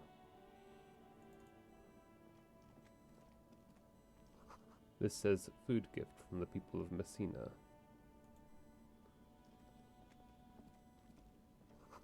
This says speakers from the people of Samara. You see a Samaran street vendor surrounded by a motley assemblage of goods. When he realizes you're looking at him, his face breaks into a wide, welcoming grin. The name Sileng is embroidered over his breast pocket. Happy shopping, officer! Everything's cool here. He gives you a thumbs up. What's so cool? Everything's cool. The goods are cool, the customers are cool, the place is cool. And one more thing, officer, you're very cool. Bang, bang, bang, bang! He makes both hands into finger pistols and fires a few finger bullets into the air. You feel a twitch in your index fingers. There's a finger shootout brewing. Whip him out. I've got still holding the bag. Don't shoot, officer! Have we got an arrest here or just a shakedown? Shakedown. Good one, officer! You're a funny guy! Now what can I do for you? He nods towards his shabby wares. This isn't a joke, give me your money. I need money. Just kidding.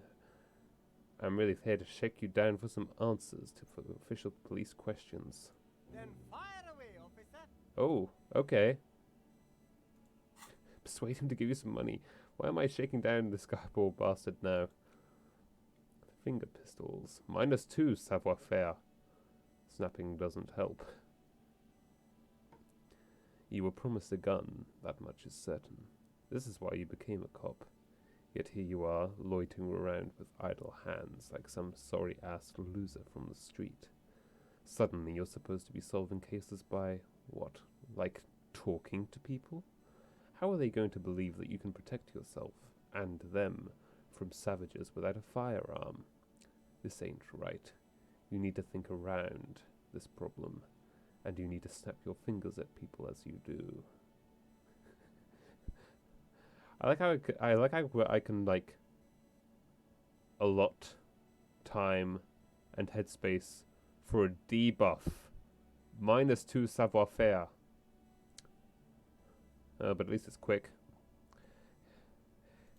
It may not be helpful, but at least it's quick and easy. Let's see. What kind of stuff are you selling here? Only the coolest goods in Revachol. I've got sneakers, speakers, extremely comfy pants too. Try them on right here. No shame, only freedom. Where'd you get those comfy pants? I'm an entrepreneur, officer. I've got sources, buyers, suppliers, distributors, manufacturers, wholesalers, all extremely cool and above board. Do you have a permit to sell all that? Good joke, officer. Here we don't have permits, just economic freedom. Take a look around. He takes a deep breath. You glance around the decrepit buildings, the miserable weather, the sidewalks strewn with sunflower seeds and a dust-choked air. It's beautiful. Beautiful freedom. Kim, is it true he doesn't need a permit to sell? It is, yes. Anyone can set up their shop whenever they feel like it. That's right. No permits, no bureaucracy. That's why this city and its law officials are so cool. Okay, no permit then. Cool. Hyper cool. That's all then. Let me ask you something else. Anything for you. The food packages you're selling have humanitarian aid written on them. How come? You mean these delicious pre-packaged shelf-stable meal kits? Really easy to cook, no hassle, really cheap too. Buy some, try them out. No hassle. There's a little of a hassle here, it appears. A moral hassle.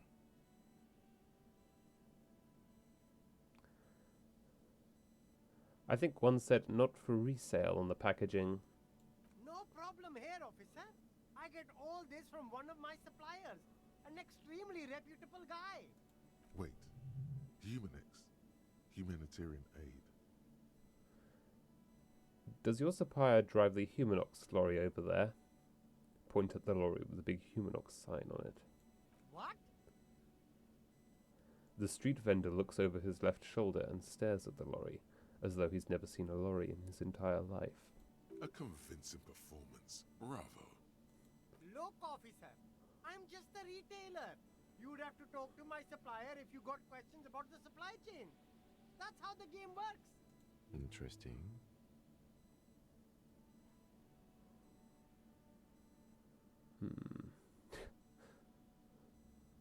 Plus one humanitarian aid macaronis? Where are you from, Sealing? Me?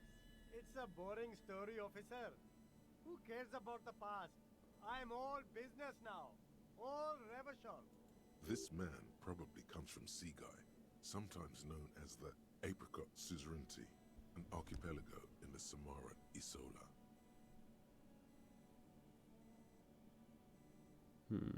You're from the Apricot Suzerainty, right? But you're not a local, are you? Better not to mention. Sounds good. Let's get back to business Very then. cool. I like your style, officer. Hold on. You mean these No hassle. There's a little of a hassle here, it appears. A moral hassle. Doesn't that beat the idea of humanitarian aid? It's supposed to be free. That's what makes it humanitarian. It is! Practically free. Yours for 5 cents a piece. Rock that tuna.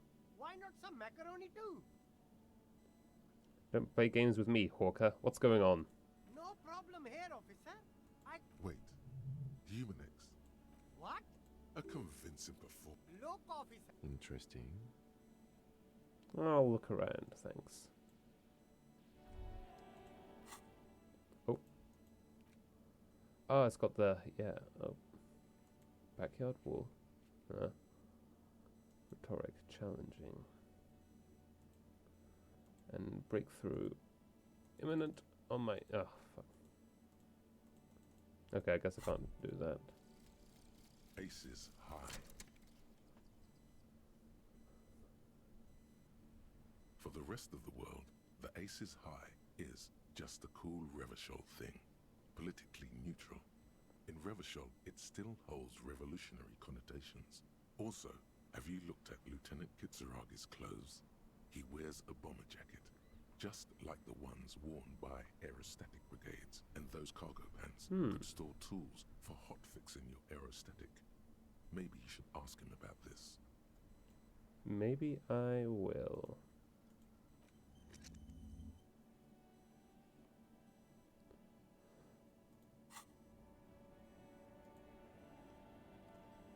Yes? Oh, I guess I can't. Fuck that. Fuck that then, I guess. There are clothes inside.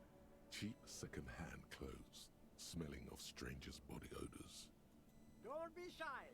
These are premium class clothes. Good quality fabrics, best retro design. Save the economy with your style, officer. Save the economy? That sounds off. Save the economy? What are you talking about? Haven't you heard, officer? We've got to be economically conscious. Recycle your cash, keep it in circulation. Don't buy new things. Buy eco. This doesn't make sense. Why exactly does the economy need saving? Look around, officer. You see all these premium goods Just sitting there, not getting bored. We've got to keep the flow of goods moving. Is this really the economy we want to leave to our children? You're right, we've got to save Mother Economy. But I don't have children, I think.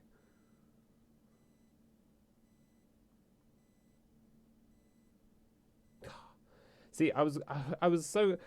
This option was so close to being, you know, good. It's like, this economy is really just a distraction from cultural issues. You know, immigrants and... Oh, God fucking damn it. Look, man, I just want to buy some clothes. But I don't have children, I think. Too bad, officer. Kids make it all worthwhile. Without kids, who's going to be around to enjoy the economy? Don't let me stop you. Open the box and browse a little. You find your hands deep in tattered and faded garments made from weird polyester blends that make your body itch and sweat in all the wrong places. The box smells like cat piss or like an old person with no money. Economical, but also trendy. Look first hand, buy second hand. Keep the economy moving. Let's have a look. Something cold grazes your hand. Synthetic and sleek. A windbreaker.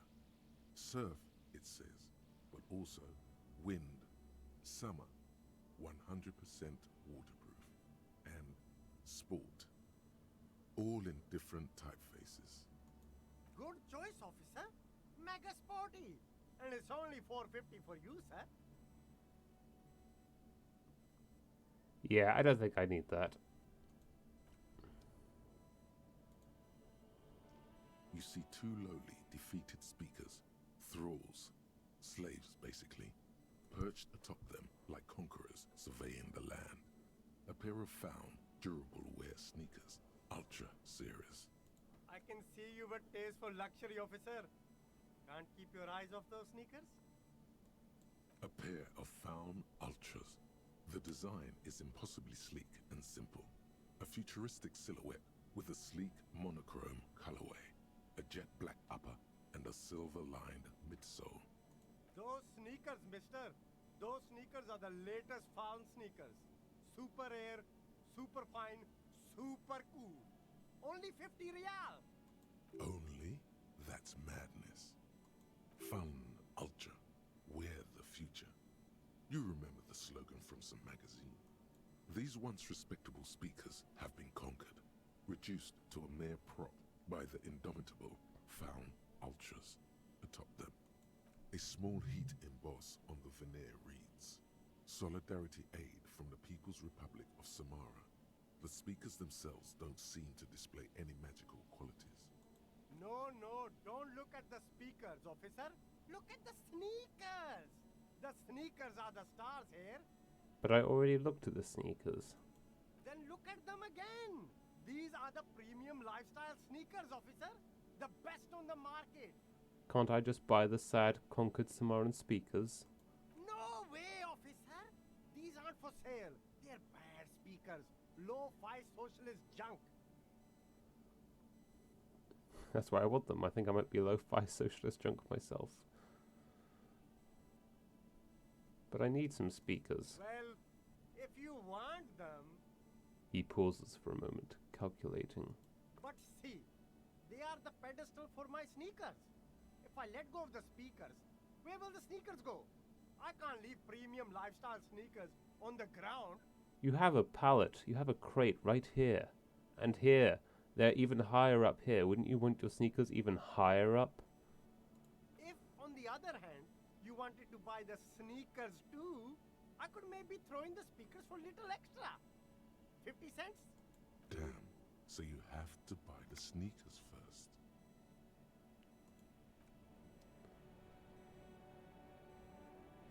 Okay, I think I've expected everything I can inspect here.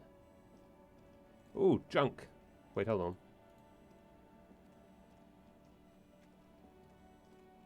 Okay, get jogging. Get those steps in. Roy's pawn shop. Fast cash for faster times. Waterlock out of order until Wednesday, 7:15 a.m. Yeah, let's go dumpster diving. Ooh, nice. Hell yeah, I've got my hobo gloves.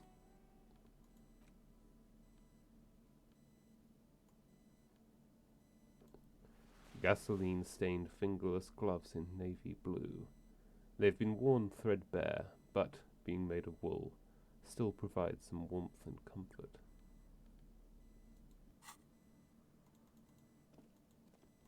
Okay, I'm all dripped up. Let's talk to Roy. Evening, officers. Is that a knife? A burly man hangs out by the waterlock, carving up a generous serving of salami with an old hunter's knife. His eyes are fixed on a man stranded on the other side of the waterlock and on an enormous billboard that has fallen down into the canal between them. First things first, what are you doing here, man on the waterlock? My friend Barry the Butcher is stuck on the other side of the waterlock. I'm keeping him company and eating this salami.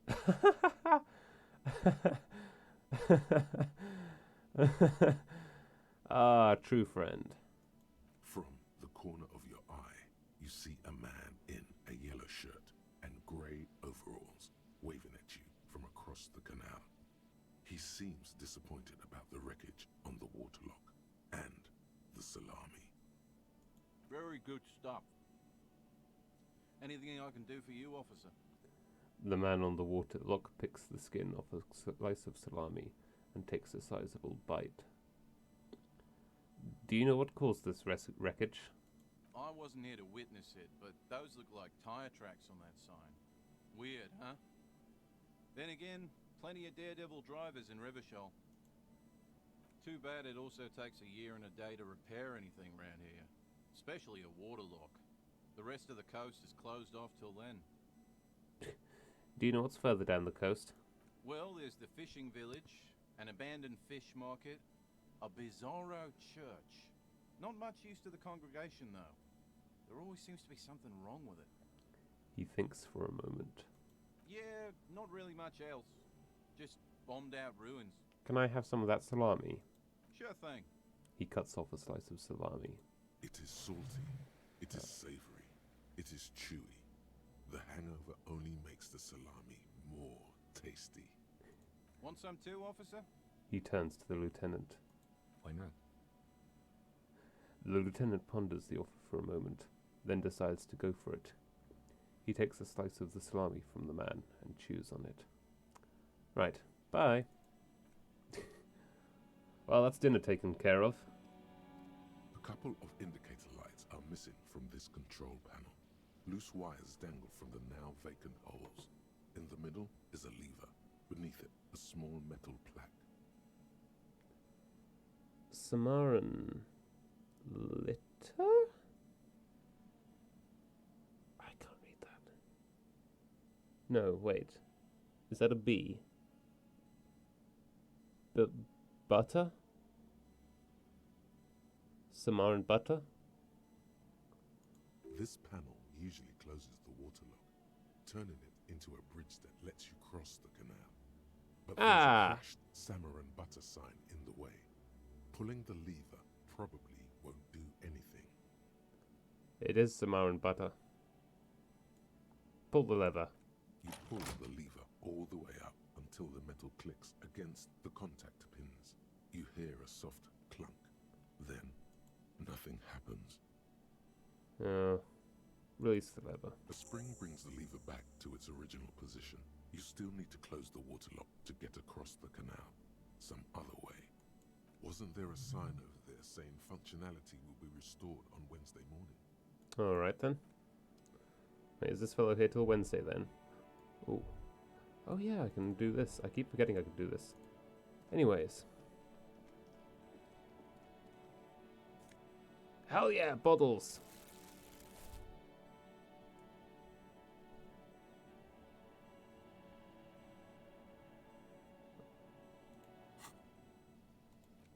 Close the waterlock on Wednesday. Let's load up a new area in Martinez. Let's have a look at Roy's place.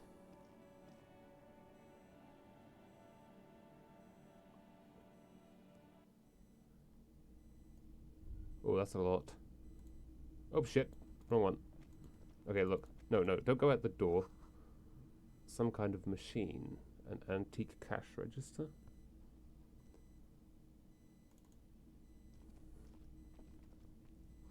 In the dark, a film projector is wearing away. The bust of a woman. The plaque simply reads D-E-I. Day.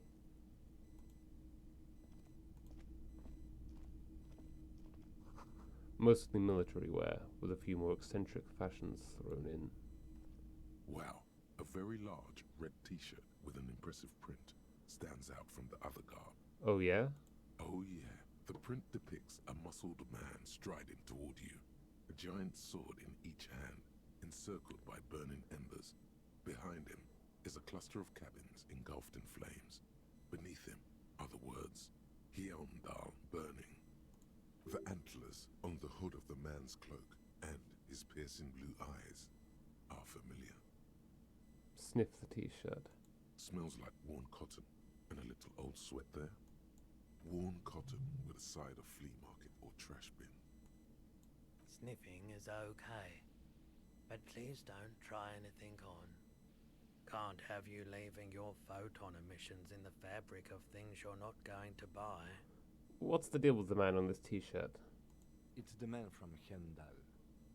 Walking away from his burning village, yes. I'm guessing I'm supposed to know who this man of Heimdall is, I lost my memory recently. I need help remembering basic facts about reality. Ah. Never mind. Tell me more about this man from Heimdall. The man from Heimdall is the hero of a series of popular books based on a fictional version of Kotla. Mostly what is nowadays Arda NFD. In fact, most people don't think that man from Heimdall ever really existed. But they are wrong. Heimdall isn't a real place. Neither is the man a real man, of course. But both the man and Heimdall are an ontological necessity. But hey, it's not worth getting into an argument about. Wow, what? What did you mean the man from Heimdall was real? I mean, even if the man from Heimdall didn't exist before the adventure novels, the stories have made it so that he has. It's simple, really. Oh, okay, so we're getting existential as well now.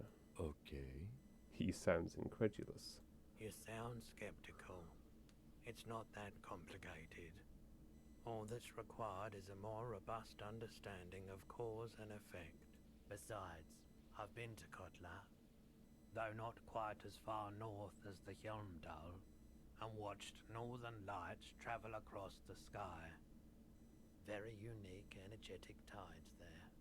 It's for the best, because Heimdall is not a real place, and thus he could not have gone there. His theory isn't exactly incoherent, but its logic does suggest some unusual neural activity. Interesting. I'll let go of the t-shirt. What's all this? Jog, Harry. You see rows of toy soldiers guarding the rest of the trinkets displayed on the table. Some on horseback, others in rags, others yet in bright blue uniforms. All are stern and unyielding in their duty. I'm hearing a noise in my ear now. I'm assuming it's like the film projector. It sounds a little bit uncomfortable having that right in my ear, though. Okay, let's see what is there. Let's give this a look. Why? What's this? A headless man riding a horse? A headless man wearing futuristic tracksuit trousers that say found. What is this? Oh, that's the Headless Phone Rider. Who? The Headless Phone Rider. It's an urban legend about a man who rides the streets of Revachol sporting a fawn tracksuit. As you see, he's missing his head. He points to the decapitated figurine. 50 cents. Bargain price. I'll throw in the tiny cap too. I think he's looking for it, or something. That part of the story has many interpretations. He lost his cap when he lost his head. Perhaps he's looking for the head. So, oh, head. Okay, let's go. The boomboxes on the shelf look well loved and well traveled. Chipped, dented, they stare at you with the unblinking eyes of their tape reels. One especially catches your eye. Deep gold and amber plastic with a big old handle on top. A classic boombox that says Stereo 8 approved. Just make sure it works before you buy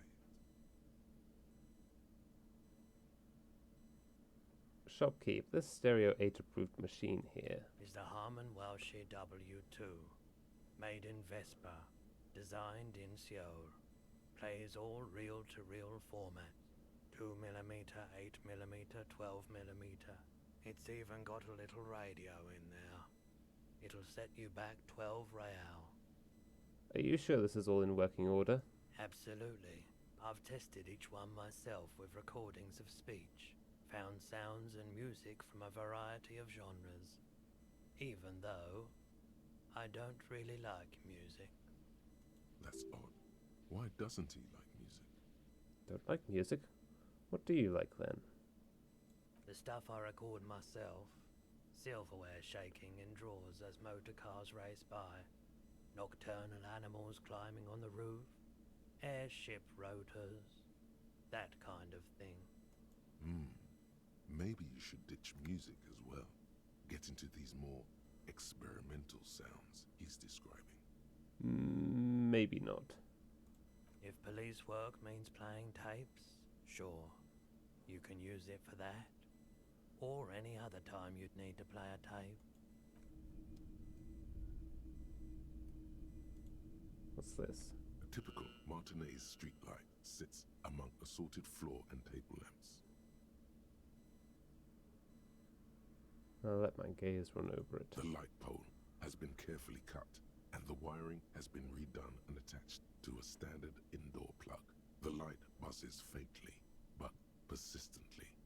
This would make quite a statement in your living room. Where did you get this? It was brought to me to be altered. We are not here to investigate the theft of city property. He leans in so the pawnbroker doesn't hear him. You have to admit it's rather clever what he's done with it. Okay. Well, I can't buy shit anyway, so... Oh. Thought it said there was something new, but okay. Alright, I think that's everything here. What time is it now? Ah. Ooh, auto-saving. Okay.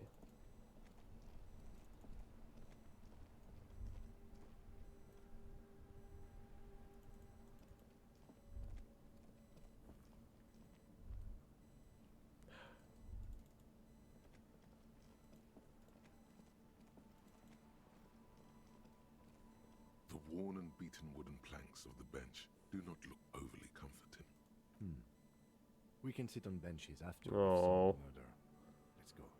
You can revisit the bench if you ever need to pass the time when Lieutenant Kitsuragi is gone. I like the idea that Kitsuragi goes away and we just like sit on the bench and just wait for him to come back.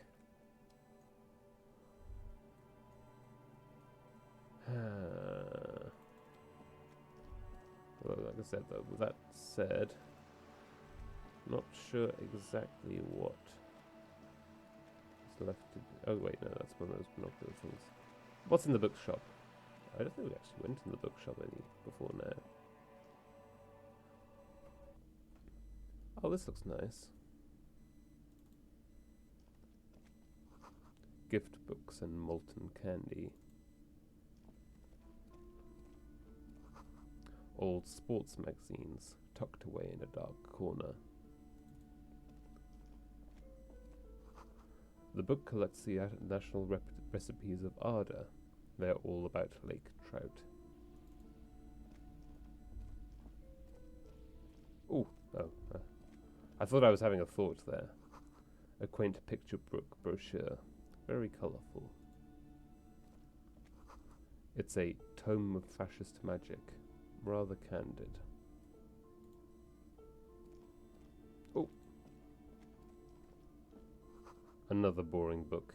Just discarded here. This bookstore is not strictly about crime, romance, and biographies of famous people. There's also a wide range of paranatural literature. Amidst the various books, you find one written by someone named Matthias W. Dundas.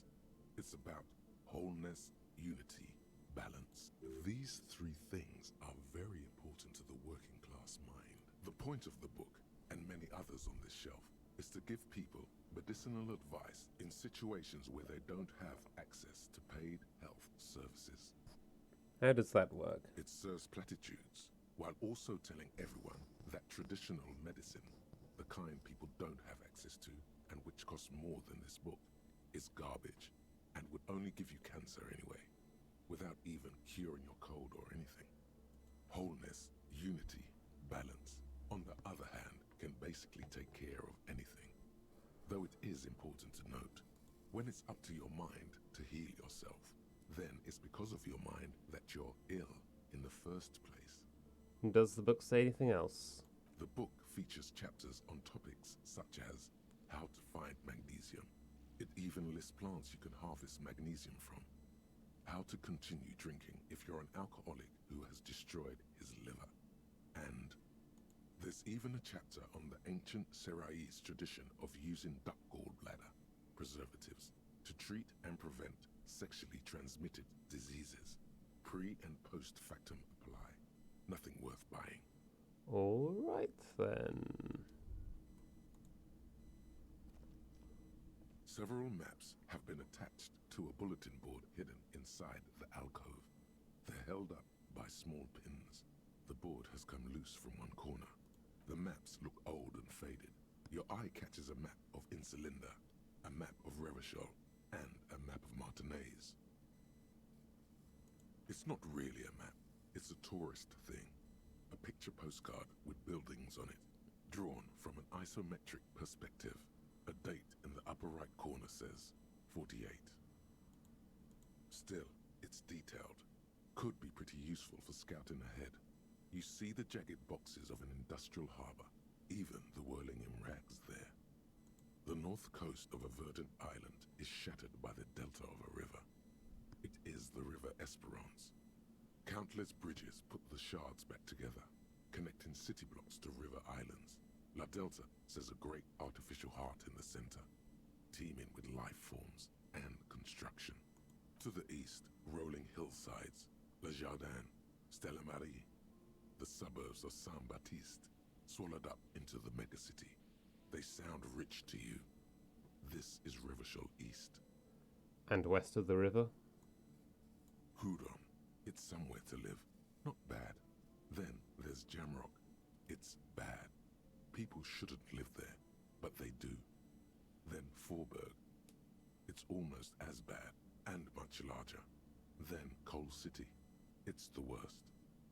And Martinez? It's so small you can't even see it on the map. No, wait. There it is. North of Jamrock. The strip of coast next to the Greater Revachol Industrial Harbor. It looks downright despondent. It's almost Coal City, to be honest. No, this is somewhere to be.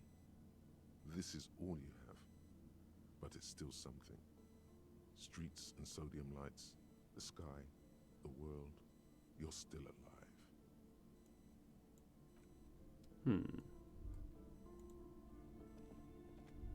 The plaque on the God shelf damn it. reads, Biographies of Famous People.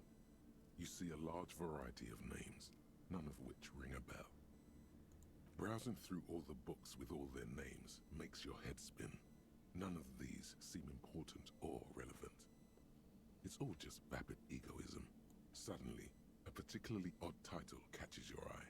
It reads, High-Speed Love, the tragic true love story of Jacob Irv and Alfie Delatraz, by one Cecilia Averbrook.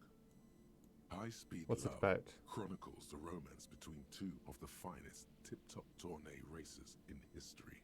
One of them is the madcap driver, Jacob Irv. His blonde mane graces the cover. Next to Irv's life story, you see a slim biography of an Occidental rock star called the Anti-Star. He's famous for shooting morphine into one of his eyeballs and cocaine into the other. Next to that, Rivasholian radio personality Guillaume Bevy stands in front of a rundown drug den. He's a permanent fixture on Channel 8, reporting on real-life crime and ruining cops' days. I really must insist you buy one of the books. Reading them is not for free. Do still browse, though, but not too long. I'm sorry, I did not mean to rush you. You are browsing. Go ahead. Take your time. Time is commerce. Oh, first thing she bloody says to me. Okay, let's see what's here. These shelves are overburdened with books from the same series. You see I the see a name lizard. Dick Mullen over. That's a and lizard. over. A couple of spook novels hide amidst all the detective books. Thrilling tales of spycraft and daring do. Crime fiction is a disgrace. An asinine misrepresentation of the physical attributes of the arduous everyday work of actual police officers. These books greatly overstate the excitement of police work, glossing over how long it takes to actually follow up on leads and eliminate dead ends. What's more, they completely ignore the psychological hardships of year after year coming into contact with people during the worst days of their lives. That's one to think about. Not a single mention of all the stress this work creates upon the officer's family. Detective fiction just doesn't tell the truth at all. Now, would you like a list of all the books found on the shelf? Sure thing. You see Dick Mullen on the job. Get Me Mullen. The Stalwart Adventures of Richard P. Mullen. Dick Mullen and the Murder in the Orchard. The Sordid Affair of Dick Mullen. A killing is declared. Dick Mullen in the Murder House. The Final Case of Dick Mullen. An Obvious Lie. Dick Mullen in the Clock Tower. The Ordeals of Dick Mullen. Dauntless Dick. Dick Mullen's Funeral Pyre. The Murder of Dick Mullen. Dick Mullen dies? Oh no, turns out he faked it to solve a case. Are there any more? Yes, there's also The Dame Who Did It. Farewell, my Mullen. Faking death seems to be a common trope in the Mullen series. The morbid tales of Dick Mullen. A dark tide turns. Tragedy calls for Dick Mullen. Another one with fake death. And, of course, Dick Mullen, the murderer.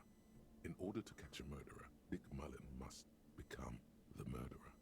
After all this, you still haven't found the answer to the one question that matters. Who is Dick Mullen? Who is Dick Mullen? Your quick eye notices a small caterpillar crawling across the spine of a book. The title reads, Dick Mullen and the Mistaken Identity. What do we have here? Mistaken Identity. A worn paperback from Dick Mullen's classic Hard-Boiled Phase. The premise seems to be that Dick Mullen is framed for the murder of his best friend and has just a few days to prove his innocence. Why does this speak to me? Could it be the motifs of unstable identities and shocking betrayals? That's probably right. I'm a complicated guy, full of contradictions. Then this is the book for you. Not if the price tag is any indication. Let's leave.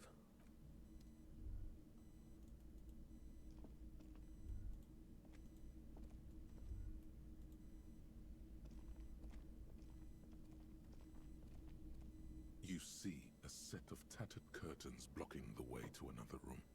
A strange cage-like trinket dangles from the curtains. Excuse me, officer. The back room is strictly for employees only.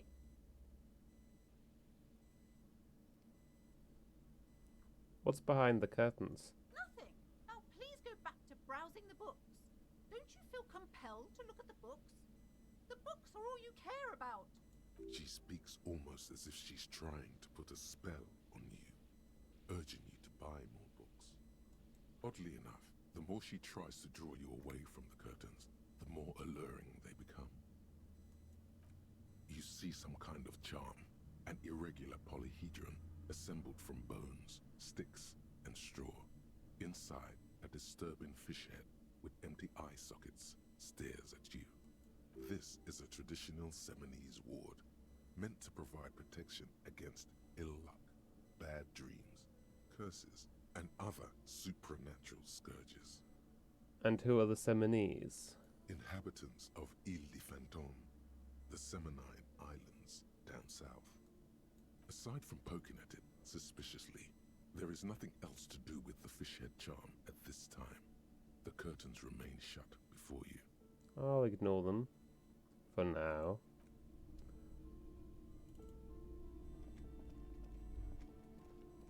A small mountain of colorful board game boxes.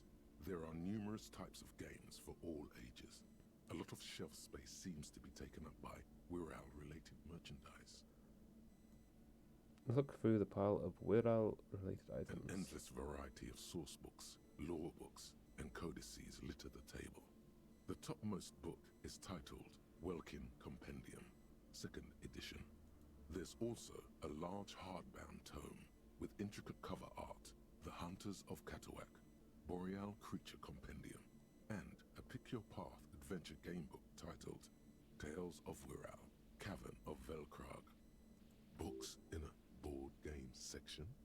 Who wants to read books? Anything that really catches my eye?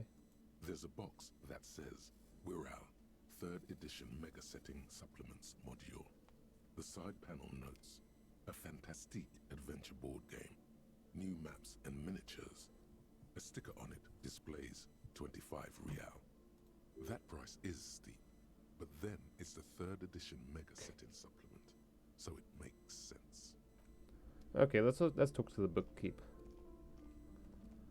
Welcome to Crime, Romance, and Biographies of Famous People. My name is Plaisance. The clerk extends a greeting. Be welcome, and please take responsibility for the energy you bring into this space. Before we go on, you seem to be well off enough.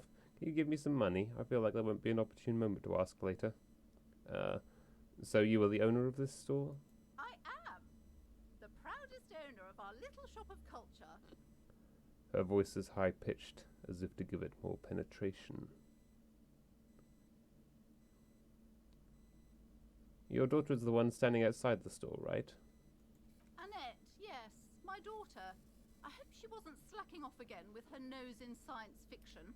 Tell me, was she at her post, doing her job like a proper girl? Yes, of course. Wonderful. Did you talk to her? Yes. Great. On a scale of 1 to 10, how compelled were you to buy books after talking with her? I'm not going to grade a human being. I don't do that. Come now, it's not personal. It's about proper sales practices and market research. I expect an answer. Well, let's give the daughter a good review. Yeah, you always have to give, like, service people a good review. And, like, unless they were absolutely shitful, you know, anything less than a 10 is a 0. My precious, her dedication brings joy to my heart. If you have children, I hope they turn out as great as my Annette. The way you're handling her strikes me as wrong. I'm here to dismantle the free market and abolish child labour.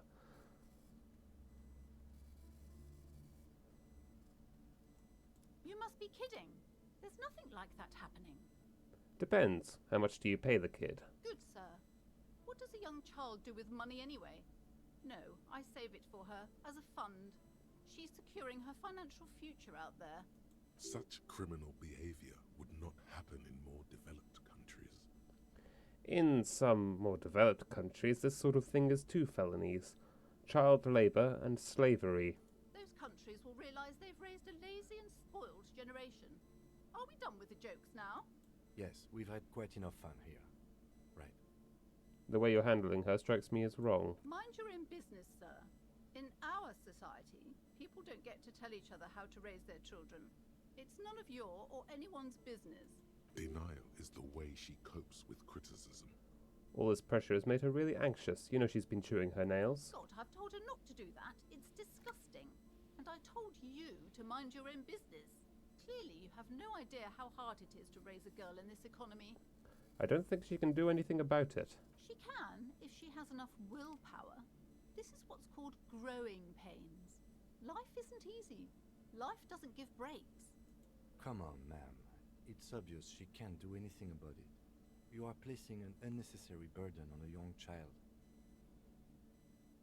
Yeah, it's super alright for kids to chew their hands off. Forget I said anything.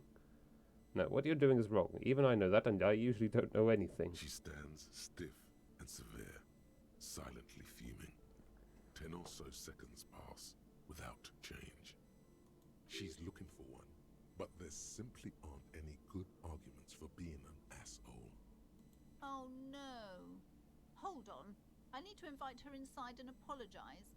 She must be freezing out there. There. I don't know what to say to you. My husband, he tries to teach me business lessons. I have what my mother called a dull mind. All this stress. Is this husband Annette's father? Yes. My husband is a successful entrepreneur east of the river. If only he were more involved in the business we're running up here. No matter. Soon we'll both be off for Grand Couronne. Wait, Grand Couronne? What's that? It's a proper place to live. One of the most peaceful neighborhoods east of Jamrock. You may know it for its massive housing projects. Most of the buildings are empty at the moment. It's a great opportunity to get ahead of the crowds. Better times ahead for sure. And your husband's also involved with the bookstore? He made the initial investment. Since then, he's been what you might call a silent partner. Super silent, almost inaudibly so. Is she an only child? Yes, I'm afraid so. A real treat she is. It would be nice if she had... No, we couldn't have afforded more children, really. Not in this economy.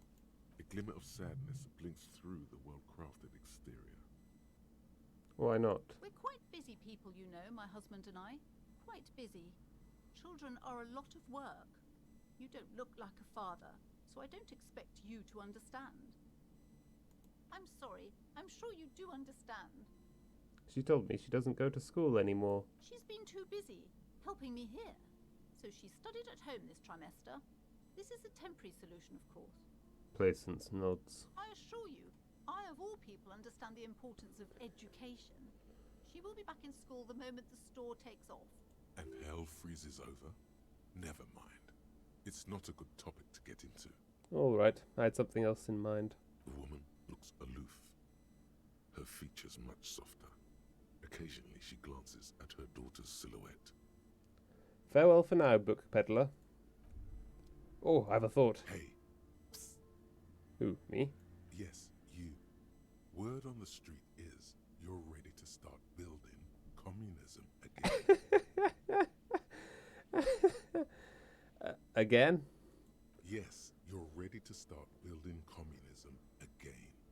You've built it before. They've built it before. Hasn't really worked out yet. But neither has love. Should we just stop building love, too? Oh, love has worked out really well for me. I'm a love winner. Good. We need tender men like you building gargantuan communism.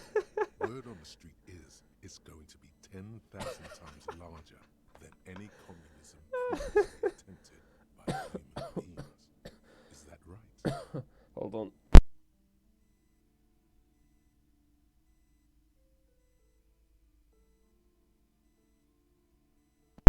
Excuse me, I just had to die a little there.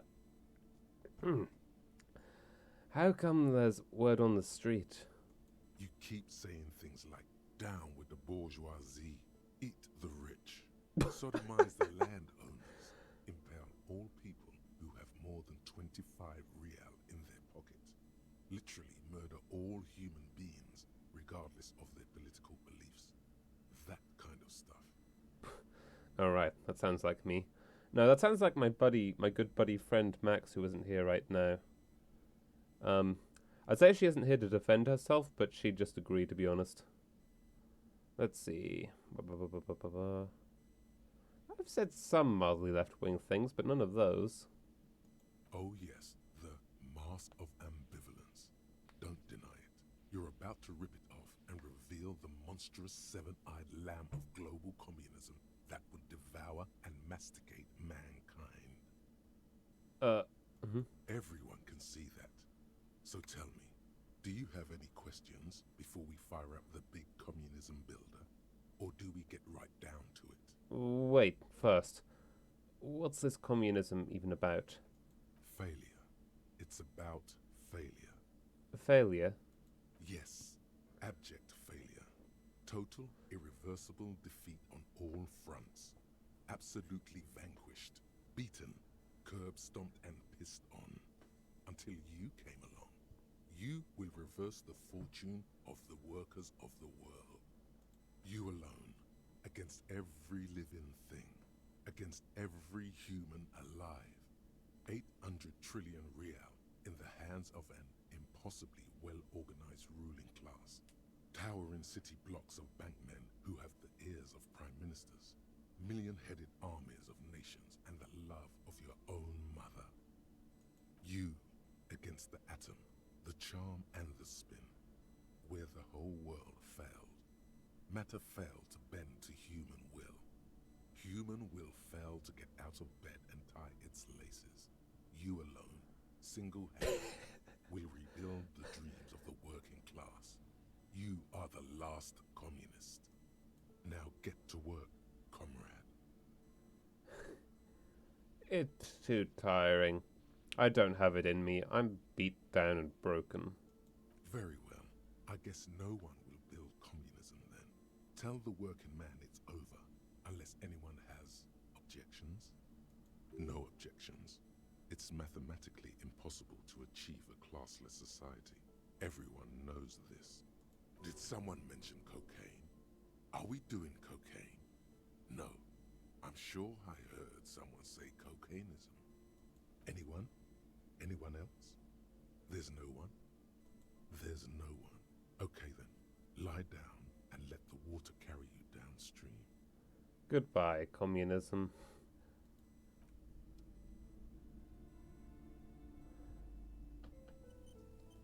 Okay, let's see what's behind door number 1. The curtains, tattered with age and covered. Just as you're about to pull apart the curtains, the petrified voice of the shop owner cries out once more. Sir, don't touch that. I told you it's off limits for the customers. Her hand is closed around her pendant, her fingers nervously playing with the talisman. Parapsychologically speaking, we're done if you decide to open them. I won't be held responsible for the consequences. It's too dangerous. She looks away, mumbling. Why is everyone always messing with the curtains? Why can't they just buy books like normal people? Let's see. But I sense this place calling for me. I must investigate beyond the threshold. You do? My God, even more reasons not to mess with the curtains. Just step away, dear sir. This is about the curse? That's why you were afraid? No, it's just a storeroom for the employees, I told you. Now please step away from the curtains. Ma'am, this is different. I'm a police officer. I need to get in there. Why? It's not like anyone was killed there. She stops abruptly as her hand flies over her mouth, baffled by her own bluntness. I'm sorry, I don't mean to be so impolite. Just please don't go there. I can't allow that. You'll only make things worse and unleash the powers. The curtains do seem frail suddenly, not robust enough to contain a slippery darkness. I don't care. You can't stop me. I'll open them. No! Please just talk to me, officer. Come here and let's talk this through before you decide to do anything extreme. They're Talk curtains. is always good. Go see what she has to say. The curtains, tattered with age and covered in dust, hang before you, as if taunting you. Okay, lady, you have 3 sentences.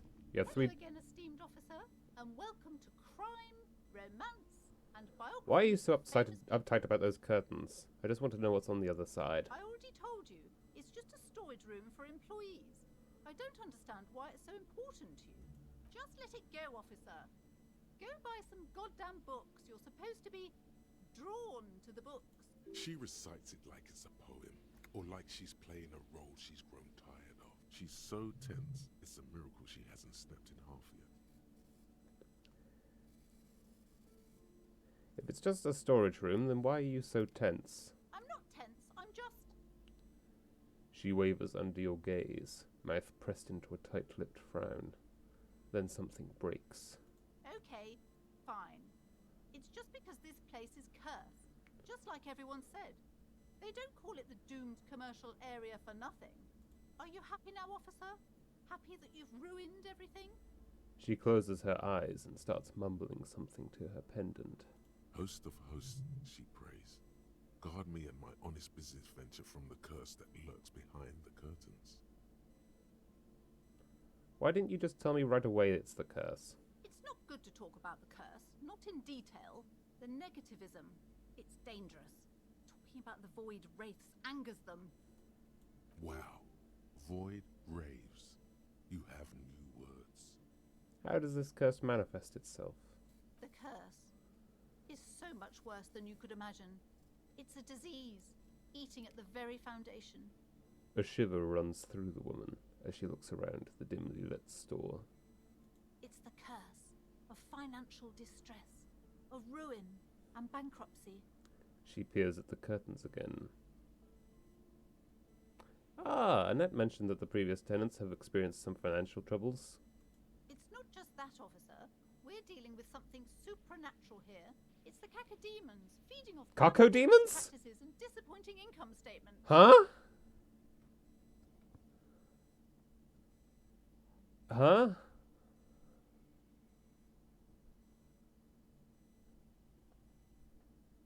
I thought I left those behind in Doom. Cacodemons?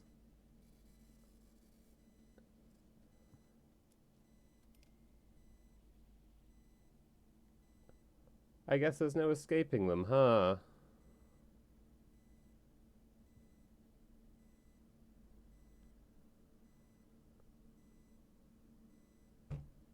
Cacodemons. Cacodemons. There's something wrong with this building, I can tell you. Ever since I arrived, I've sensed an eerie lingering presence, as if I was unwanted here. Have you sought help from anyone? Yes, I've contacted numerous parapsychologists, and even a pair of Simonese mediators. They provided me with the wards. She nods at the strange cage-like trinket on the curtains. The wards help to keep the doom at bay and protect us against the darkness that lies further in the building, even though now I fear it's not enough. Is your pendant part of the wards as well? Oh, this?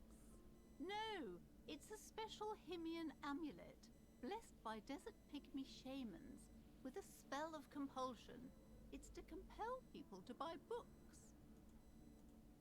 There are numerous spells cast throughout the store. I had the books anointed with a different inducement spell, for example. It's guaranteed to boost sales 15%. Desert pygmy shamans. That sounds like a rather questionable way to describe a group of people. Doesn't seem like the spell is working. There are no customers around except you. Honestly, it seems like this pendant thing is a scam. You could be doing so much more. Sir, I am well educated in the commercial and esoteric arts. I know what to do and what to avoid. Let's see.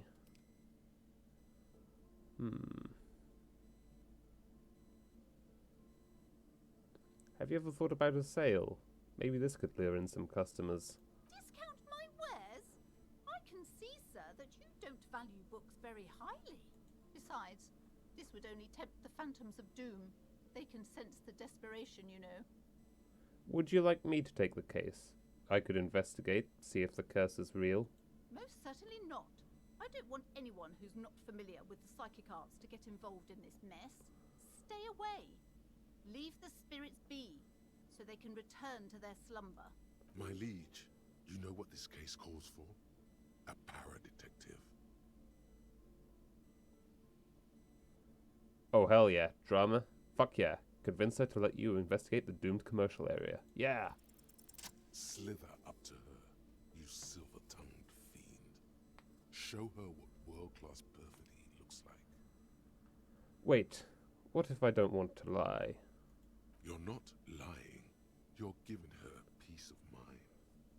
The means are thus justified.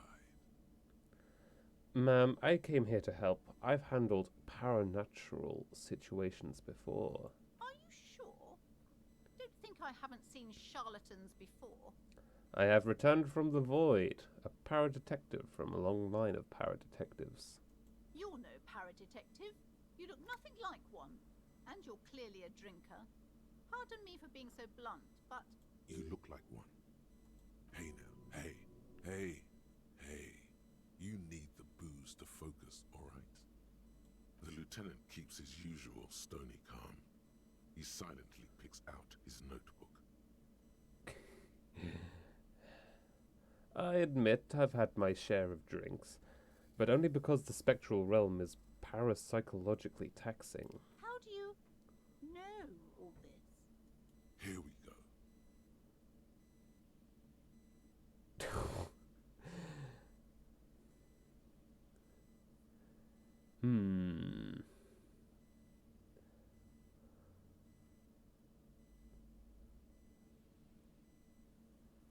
Your wards brought me here in the first place. The Seminese blood also runs through me. You're part Simonese. Oh, it means our meeting couldn't have been mere chance. Oh wow, this lady's easy. The hand of fate guides us. I almost feel bad now. But I am not the only one at risk. I have to think of my daughter. You are certain you can help us? Keep us safe? I can't allow any collateral damage to hit us.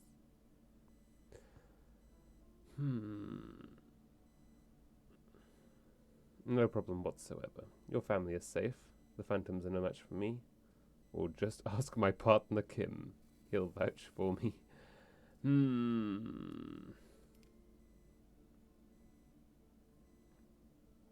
Let's try number one.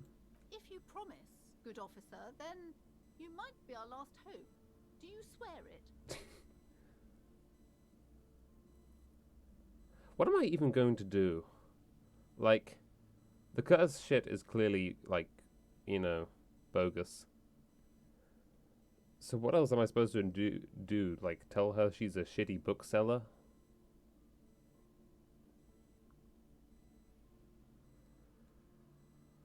Actually, I'm not really feeling the vibe anymore. The psychic force has left me.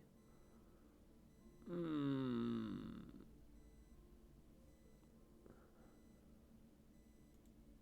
now. Enough with your jokes. No backing down anymore.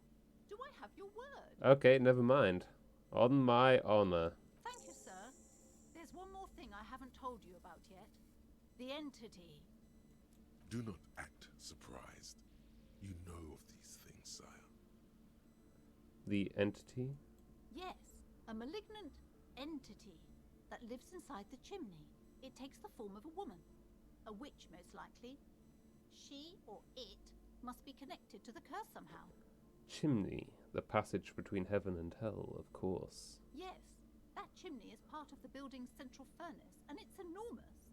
She has barricaded herself behind some metal security curtains. God knows what she's doing there. Some unnatural magic, I assume. You should go find the entity and ask what happened to all the companies in the building. What is the source of this curse? Here's the key to the warded door behind the curtains. Take it. Oh, and please do return to me after you've looked round. I'm quite anxious to know what she has to say about the curse. What you discover in there. What you discover? Probably just some office space. Don't be scared. Farewell for now, book peddler. Alright, well, here we go then. Oh, it's autosaved. You see a set of tattered curtains blocking... Pull them open. You see a dimly lit room full of dusty furniture and trash. A doorway stands in the back, covered in dozens of scary little Seminese wards. Your shadow looming over it like an omen. A small, terrified "oh" escapes from Placence as she tries her best to look away, her round face buried in her hands.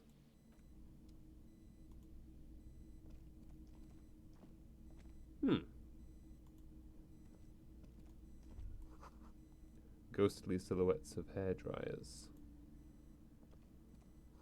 A vaguely androgynous portrait of a man. Bowie? Looks like Guillaume le Million, that hair poster. A heavy door with a missing handle stands before you, covered in dozens, if not hundreds, of Seminese trinkets and charms. It appears to be locked. Let's give it a knock. Only an echo. No one is there. A hollowed out, dark echo. Unlock the door. After exerting some force, you manage to turn the key. It's eerily silent. The door slides slightly open, letting a draft of cold air into the room. Open the door and enter. Oh, okay. Oh. I think Kim has something to say. Okay, hold on. Let's save. Quick save. Back up. Quick save.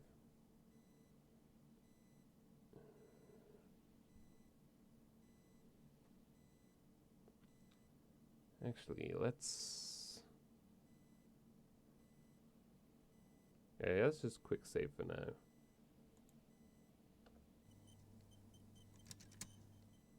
What is this place? The lieutenant stares at the dusty training equipment. Looks like a gym to me. Yes, but no one's been here in ages. He draws a stripe on the dusty floor with his foot. I doubt the electricity still works. Good thing we have a flashlight on us. Don't forget to take it out of your bag before we move on. Some specks of dust shimmer in a ray of streetlight falling from the window. Other than that, the room is dark. See, I knew it was a good idea to bring the torch. An eerie feeling rises in your chest. Well, let's just keep going. I'm sure it's just a regular abandoned house. Nothing mysterious here. Sounds good.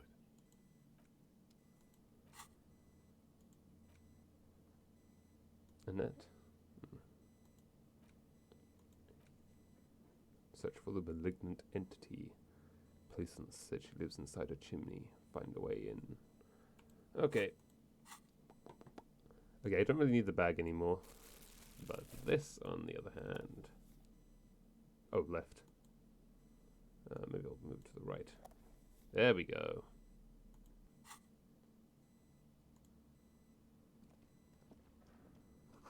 Sand is dripping from a punch bag.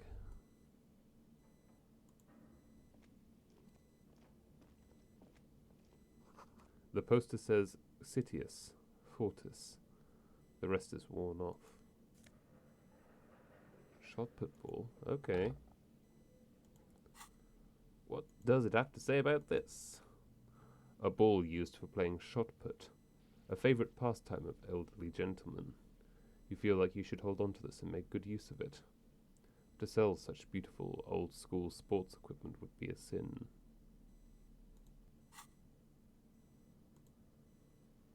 Oh, thought. Piss! Worn-out wall bars. They look unsafe. Oh, thought. Smells like leather and sweat. A barbell lies on the floor. The color has worn off its weight plates. It's 60 kilograms. Your triceps hum at the sight of these weights. Show the world what kind of beast it's dealing with. Lift them. There are no collars on the barbell. This is a safety hazard. Look, Kim, it's a trap. There are no collars on the barbell. You're right. The weight may fall off. Better not touch it then. What kind of a bastard would just remove the collars? It should be a felony. It would be a violation of EPIS safety regulations if the gym was still operating, but it isn't. No one's supposed to come here anymore. Leave.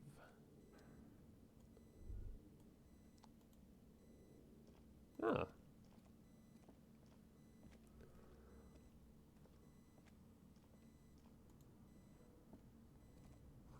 The hallway is blocked by old window panes and debris.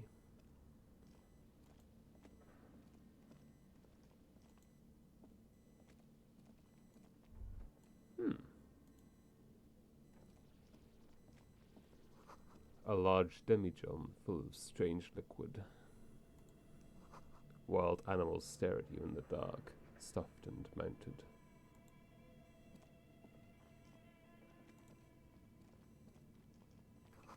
Airship rotors covered in spider webs.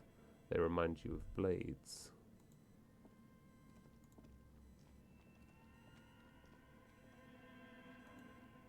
A naked mannequin torso, a strange yellow color. Money! Hell yeah! 10 rail! Fuck yeah, this was totally worth it. Oh, more stuff. Oh, I can come around this side. This appears to be some kind of machine with a cube-shaped heart and a wired framework. The keyboard has a rectangular on-off button. A piece of paper still hangs from the printer. A radio computer.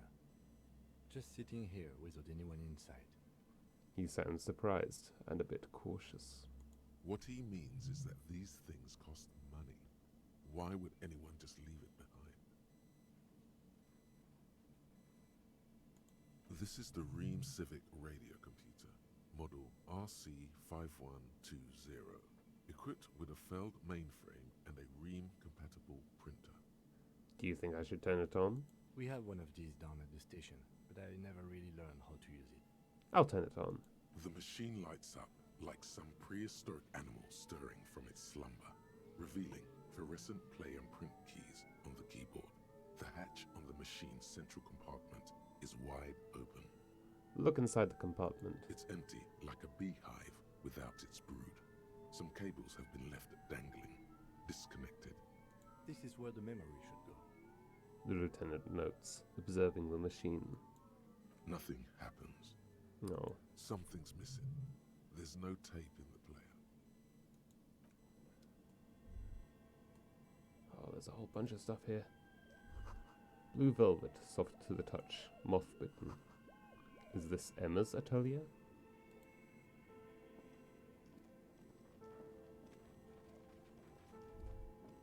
Oh, I like this music.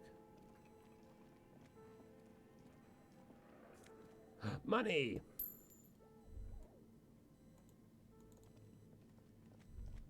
Oh, thought.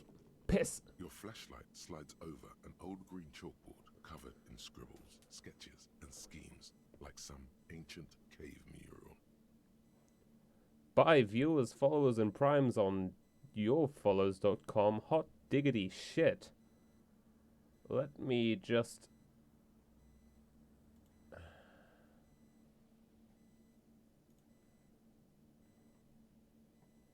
Ooh, boy. Here I come, fucking followers and shit.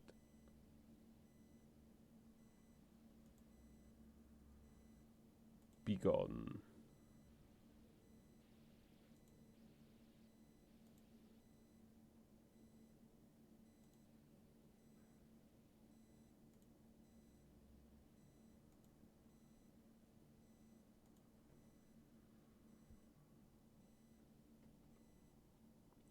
Timestamp.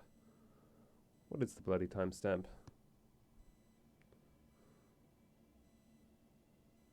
I literally can't see the timestamp from here, so that's a fucking useful.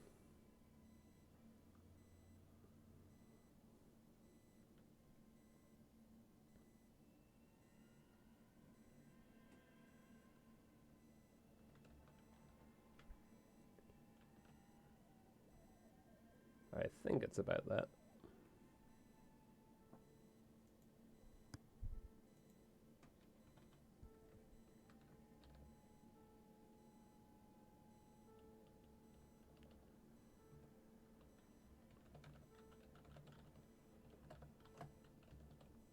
One sec.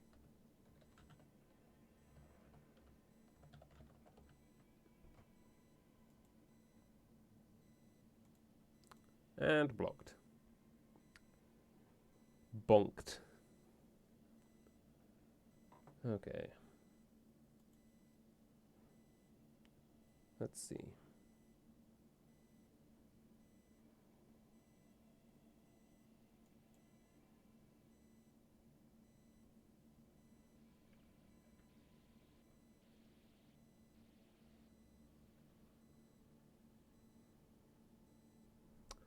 Alright, let's go. Some of the writing has faded with age, but you can still make out sections here and there. photos and drawings have been pinned to the board.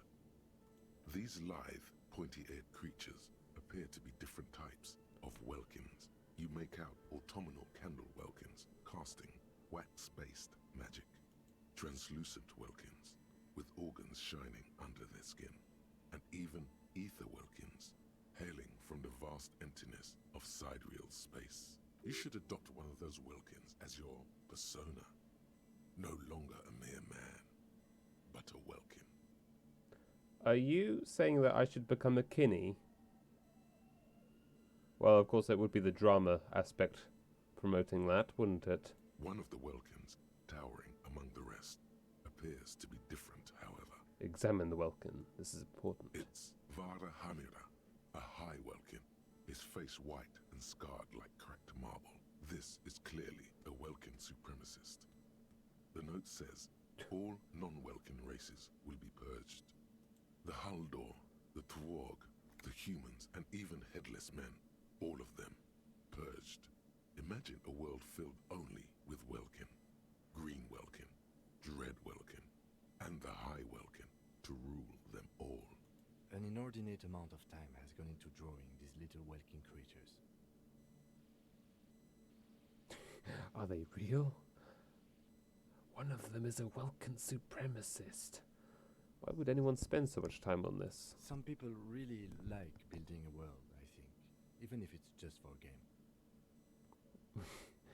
I probably won't talk about the welkin supremacist. This has been Just education. look at those details. So much effort. The handwriting is only partly legible, but you can still make out 3 slogans. Call in, tune out, Wirral untethered, and heat death of the universe. Oh no, not this again. The full text reads, heat death of the universe is the new black. Another note says, the biggest advancement in role-playing systems since the 30s. The photo collage depicts barren, icy landscapes wrapped in perpetual night. You see permafrost and glacial landforms, dead trees grown in under the snow. Entire oceans have been frozen from shore to shore. There are pictures of settlements on dried-up riverbeds, abandoned in a storm. Animal corpses in the dark, carcasses and bones. You see primitive oil rigs built into glaciers, boreal dvorg, yurts under the snow, great mammoth-like beasts of burden. Albeit dark and cold, this vision also feels cozy in its own way, like eggnog or morphine, a much-needed respite from our own world. A pinned postcard reads, the heat death scenario, a desperate fight for geothermal energy engulfs the world as Wirral becomes untethered from its sun, drifting through the universe. This is a monthly calendar from the year 50. Cryptic words like sprint, daily minimi, and GPI span the marker-drawn grid, the grand scheme of production and money. It looks a bit like an academic calendar, only much more brutal. Minimi stands for a mini-meeting. It's part of a bigger framework for managing work called RUN. Station 41 tried to implement it a few years ago, but failed. What happened? As time goes on, the numbers in the boxes grow rarer and rarer. The board becomes an empty snowfield in the final days. Only failure and regret dwell in this region. Looks like they didn't make it. The lieutenant looks at the frigid ice field of nothingness. A note in the bottom left corner of the chalkboard says, see the prod schedule filament for details.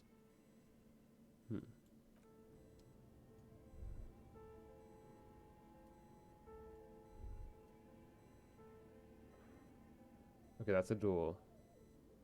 Which means I should go this way. Oh, thought! But where are the clothes it used to display?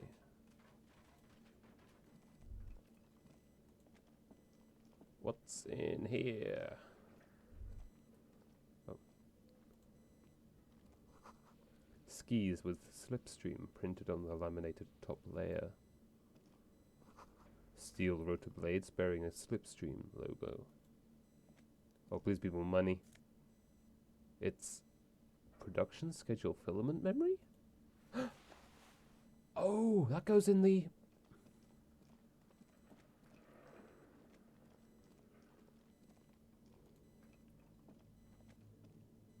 Tiles on the cube are still smoldering, casting the framework in a soft glow. Fluorescent play and print keys shine on the keyboard. Insert the production schedule. Like a smooth draw, the filament slides into place. On the keyboard, the play key starts blinking. Press play again. A bar of fabric right above the keyboard starts producing a soft hum. The sound of static seeps through the machine's planar magnetic driver. The static gets louder, slowly filling up the abandoned hall, until a voice speaks out, crackling and old, cutting into the air.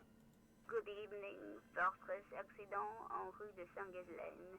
This is East Insulindian Repeater Station 1. Please repeat. Is this the production schedule? Why did you call me Fortress Accident? Fortress Accident is the company on whose name the terminal you are currently using has been registered to. Do you have any other information about this company? One moment. You hear her flip through a catalogue before she reads out with studious care. Fortress Accident SCA produces revolutionary interactive call-in radio games. That's what the catalog says. Calling radio games. That's not bad. Wow, so conceptual. She hums. And what's this interactive call-in radio game? Any other questions? You hear her ask when the connection finally improves. What are you, a machine, or are you alive? Yes, I am alive. I am 74 years old and my name is Yvonne. Now please repeat. Is this the production schedule? She repeats passwords. Programming people are all paranoid.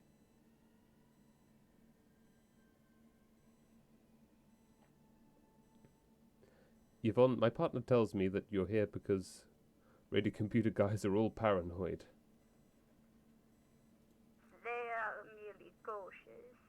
It's my job to protect their filaments as a password repeater at the East Insulindian Station.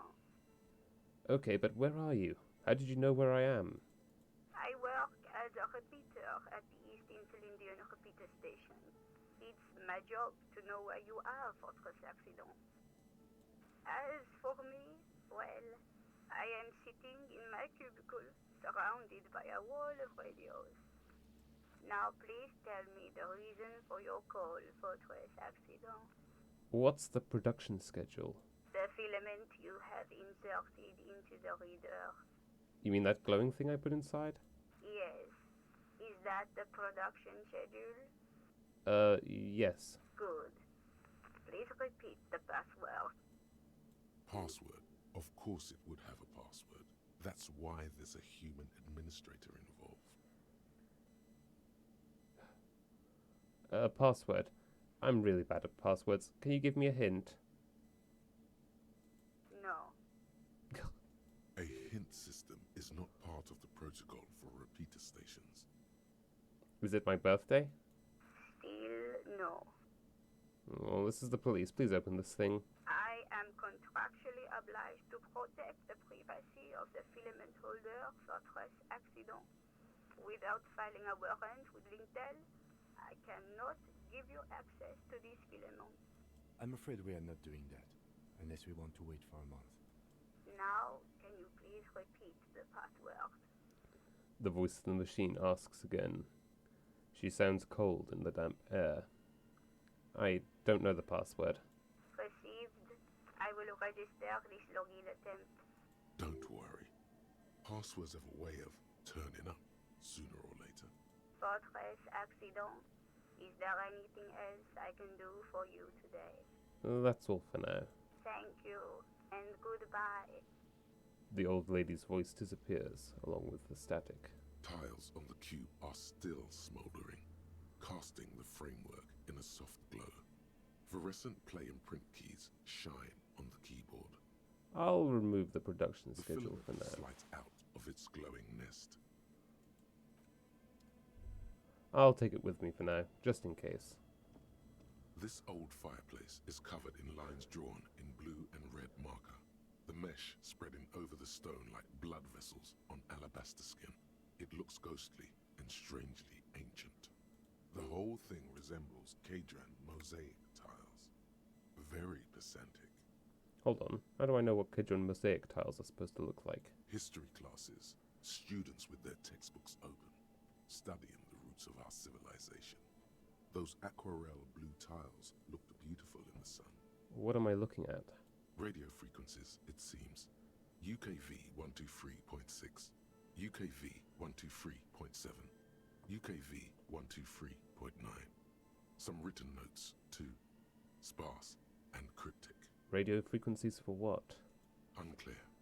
It looks like a cardiovascular system split into veins and capillaries. Very advanced. Of course. The anatomy of the curse.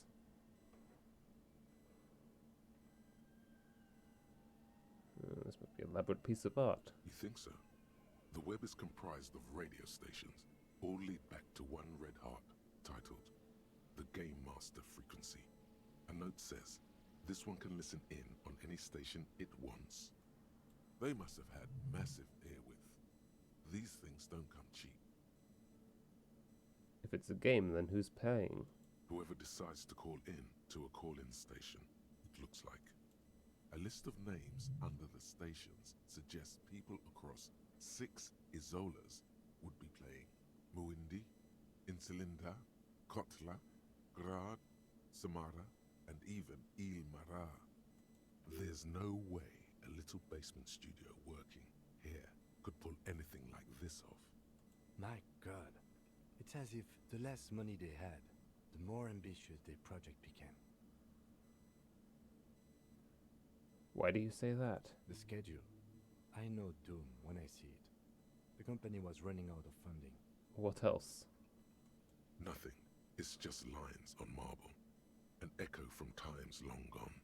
No one has used the fireplace in ages. I have to admit, this has become a lot more interesting than I expected. Production schedule filament memory. The cube-like crisscross of filaments feels oddly fragile in your hand, its intricate structure covered in dust. Silver tape on the side reads production schedule. Note. This filament contains information that can be read using a radio computer.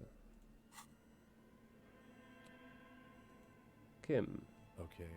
What do you think is going on with that computer, chalkboard, and fireplace?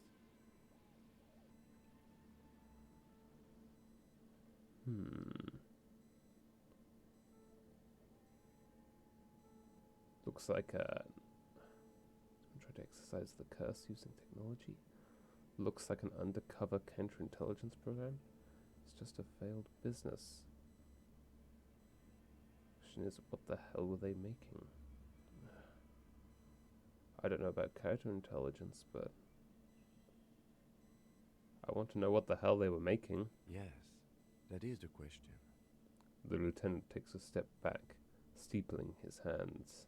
Like he's ready to lay out a fine theory, crafted together like a puzzle box. It looks like one of those popular pen and paper role-playing games, only these people were trying to automate it, make it work on radio computers. Has anyone done this before? Not to my knowledge. They make automated games in Graz, Messina, Königstein. You know, places with industry. Not in Revachol West, among the ruins. But I don't think anyone has attempted to create an inter-isolary game before. We just don't have the technology. How are they planning to do that? Through call-in stations. None of the players have to be physically present. Anyone in the world can participate in the game, as long as they have a two-way radio. Then there's the Game Master frequency that listens in on the smaller call-in stations. I think that was supposed to coordinate the stories, functioning as a master of ceremonies of sorts. His fascination has swept aside other concerns for the moment. He's a little hooked. Coordinating so many games would take a whole switchboard of people, possibly divided into into sub-frequencies. And this was a role-playing game? Indeed. Those Welkins are a dead giveaway. Role-playing people love that stuff. The world looks like a modified version of the WeWorld board game, with hit death thrown in. Super cool. Someone should give them millions of real immediately. This game is too good to be left unfinished. What do you think happened to the company? No idea. They stopped filling out the schedule on the chalkboard. Wow. Indeed. Wow. It's ambitious and untethered from reality, but... The lieutenant tilts his head, thinking. The world is cold and lonely. This would keep it company. Let's finish it.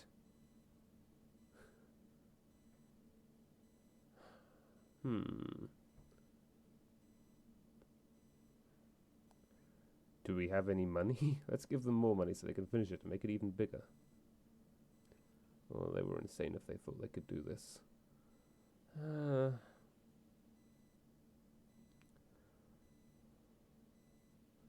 The world is cold and lonely. It's too late for that, I'm afraid. He says, looking around the derelict room. The pipes howl and a rat crosses the floor. Okay, let's keep moving. Oh, that was a lot more interesting than I was expecting. Scribbled across a notebook. Developers of the most advanced RPG in the universe. Oh, hello. Oh, shit. Its eyes glow? What the fuck? Oh, please let there be money in here. There's money! And drugs! Fuck yeah! Jackpot!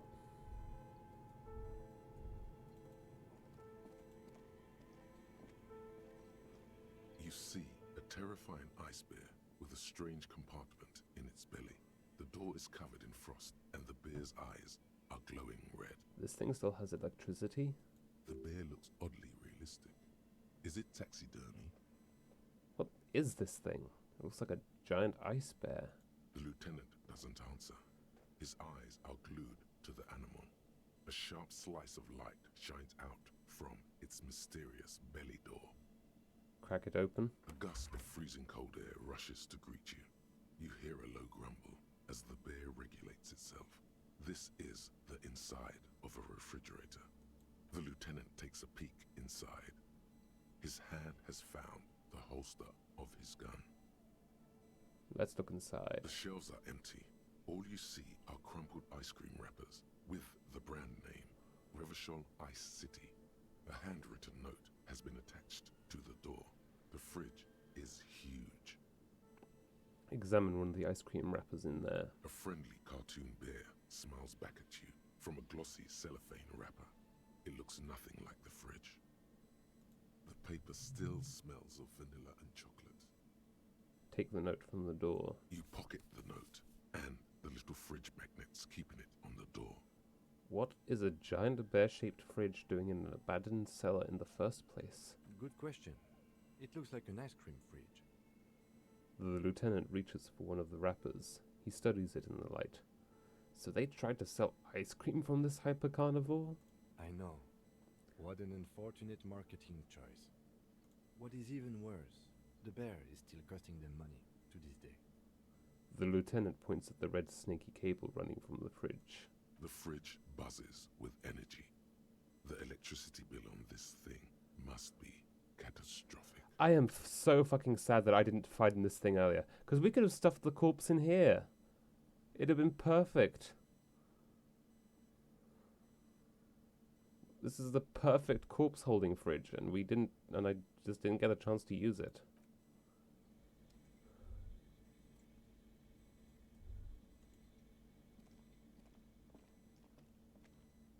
An ice cream maker, defrosted and unplugged. Oh, hello. The flashlight casts a strange shadow. There's a hidden doorway here. Oh, interesting.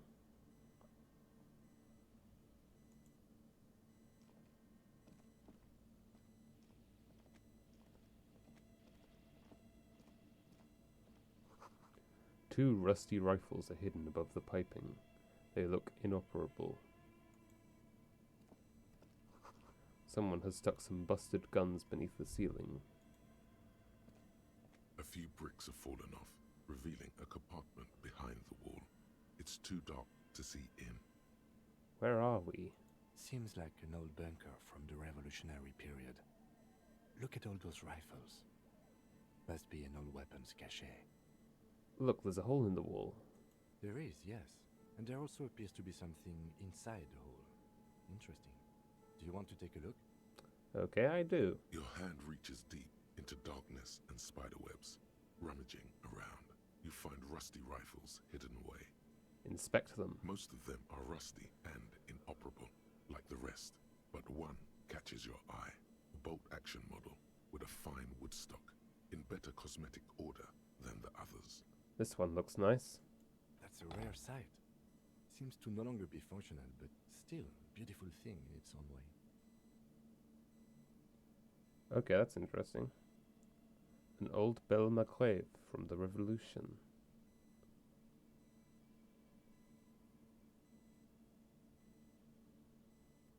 What does this mean, a rifle here? It means there are firearms, albeit inoperable, still lying around in Martinez. It's an interesting coincidence, I would say. Might come in useful in the future. Alright then.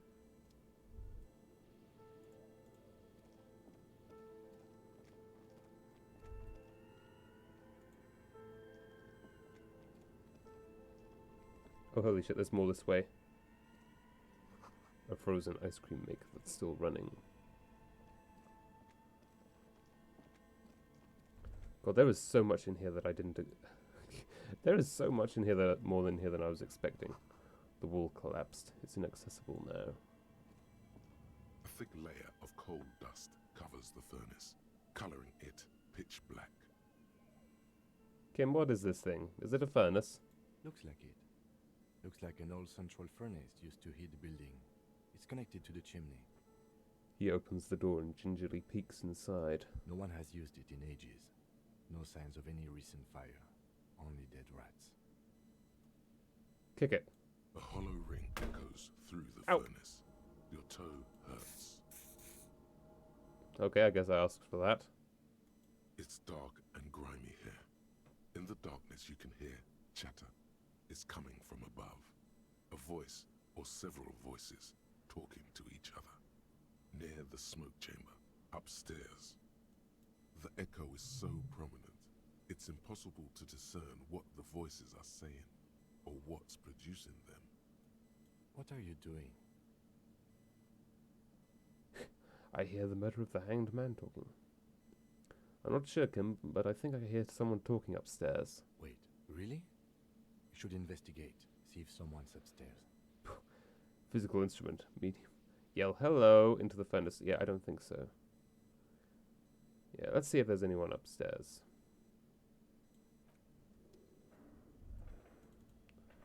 And I assume it'll have to be this way. What's this? Money and drugs. Fuck yeah.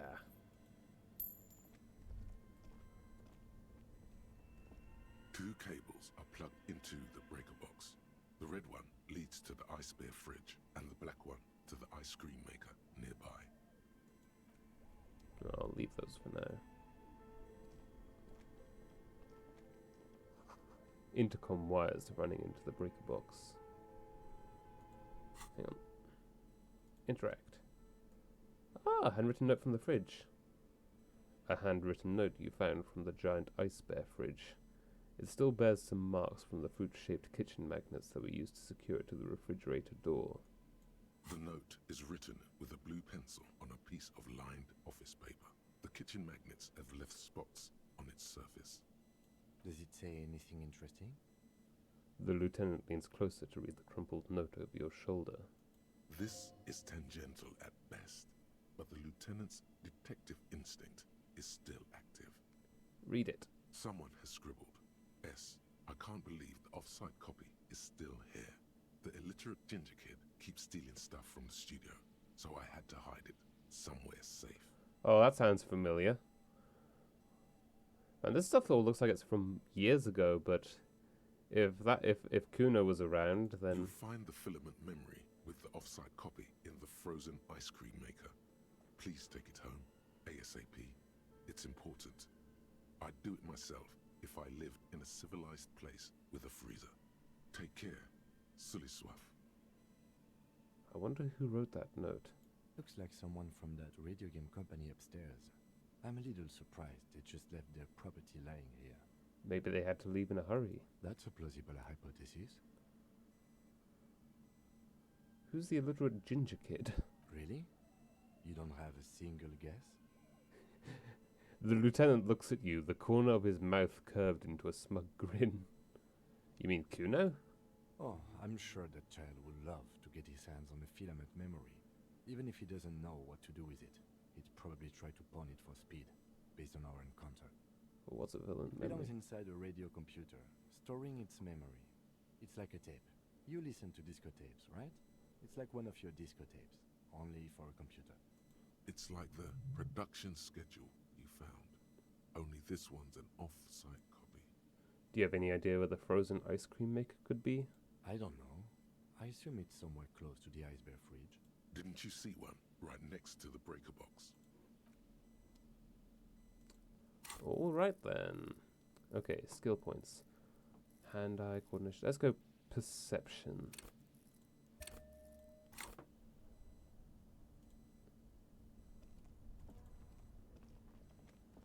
This orange machine is buzzing like an old submarine. It has a hand-cranked ice cream churner on top and an electric freezer that appears to be frozen shut. Turn the crank. Turning the crank feels oddly satisfying, like stirring your childhood dreams. In the distance, you hear water dripping. Try to crack open the lid. You slip your fingers under the frozen lid, but the ice is too Oh, cold piss. for you to get a good grip. A pry bar would come in handy here. Oh, really? No, this is going to need something else. Some kind of super pry bar. Uh-huh. Don't even try to open it with a regular pry bar. You're just wasting your time. I have a pry bar in my kinema, in case you want to try again. Though it might be that my pry bar isn't strong enough for that lid. He eyes the ice cream maker suspiciously. Well, fortunately... 2 cables are plugged into the breaker box. The red one leads to the ice bear fridge, and the black one to the ice cream maker nearby. Unplug it. Something close to you dies with a soft electric purr. Why did you do that? It's black. It's not like it's the red one. Listen, if I unplug it, then it'll stop being cold, and the ice will thaw, and we can open it.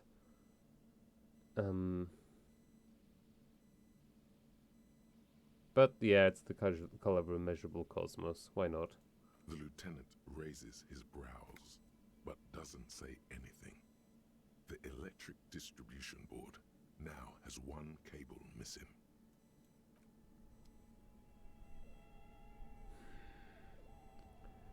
Do I go back to get the... Okay, hold on. Can I go back to get the thing?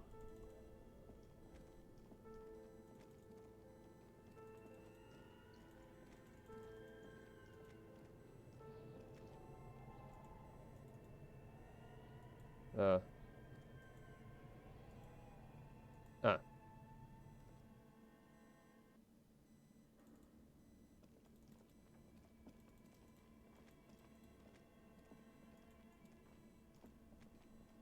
Oh shit, really?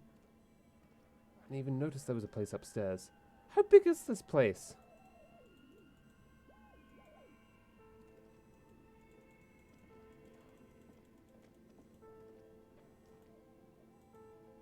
How do I get out?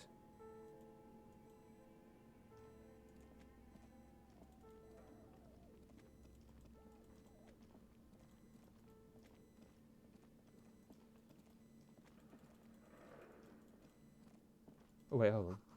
The store on the other side is closed for the night. Come back tomorrow? Ah, shit.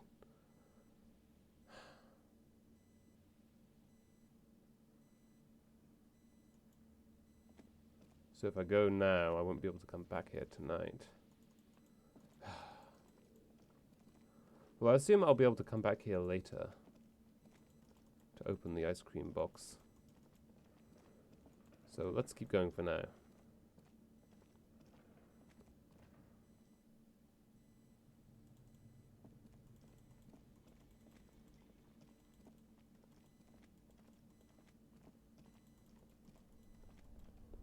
I mean, from the sounds of it, we wouldn't even be able to open the thing ourselves anyway. Insane mesh tank top? +1 drama, hell yeah. Clothes. Where did you even get that one? No, really, who put it in that drawer? No further comments. Wear it at your own risk. Yeah, I think my shirt is fine. Ooh, no, it smells like... let's see how it looks. Oh, good lord.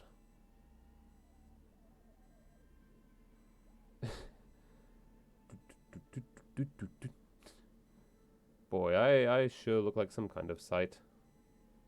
Can I wear it as a jacket? No, I can't.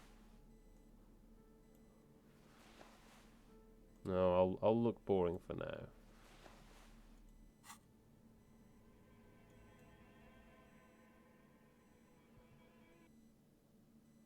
Huh?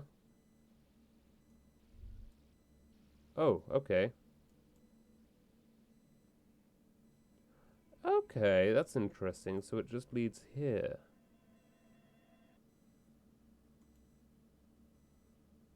An old callbox. East Delta Commerce Center. This must be the name of the doomed commercial area. Oh, that's the ice cream thing then. Fortress Accident. Silence. No one's home at Fortress Accident. Slipstream. You hear static from the intercom speaker. It's you can almost hear them breathe. Hello, is anyone there? Yes, hello. This is Tricentennial Electric.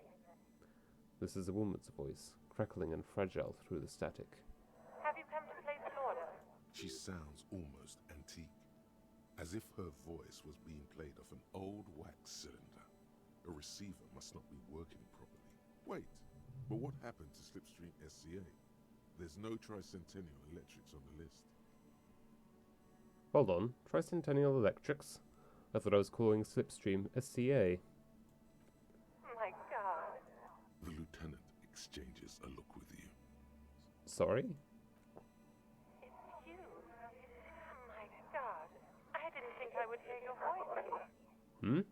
It's a woman, and she knows you. Your heart beats faster. She must be mistaking you for someone else. Who cares that you don't remember her? Just go along with it. Do we know each other? Michelle, just please.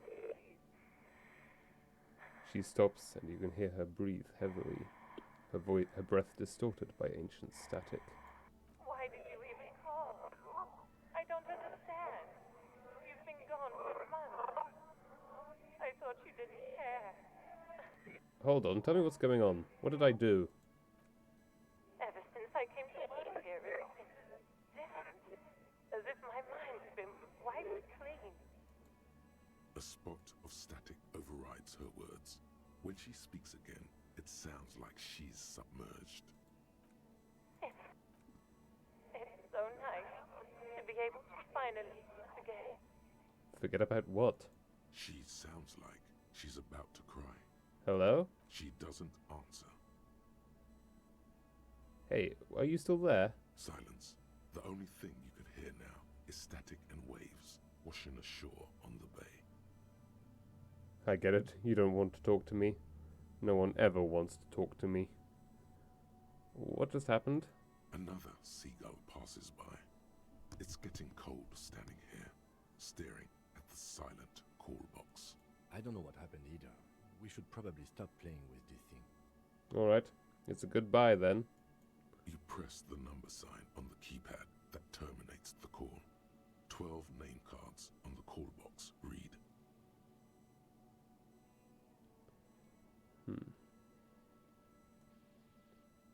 Boxing for young athletes in gym. Oh, I guess that's the other place that was there.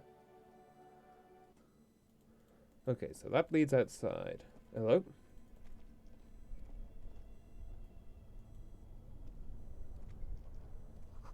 A cellar window. People's feet shuffling by on the street. Okay, that makes sense.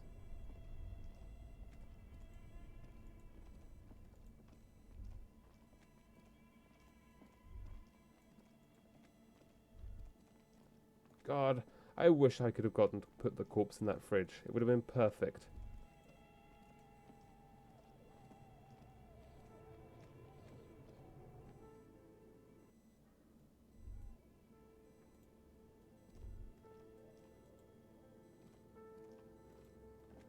Oh, I like this music.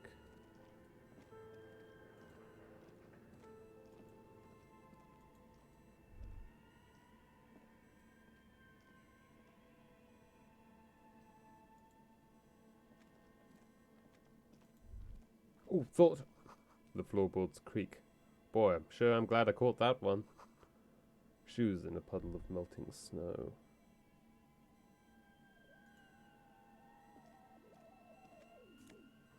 What's this?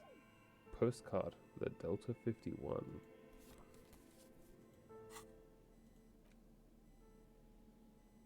Antique Belle Margrave rifle. A broken Belle Margrave from ages past. It's a 4-shot, bolt-action military rifle with a wooden frame. The sunlight has made this postcard almost completely sepia-toned. Midtown traffic passes. Overhead, the ghosts of skyscrapers disappear into a beige midday mist, vapor rising from the delta on which the district was built. The postcard is prepaid.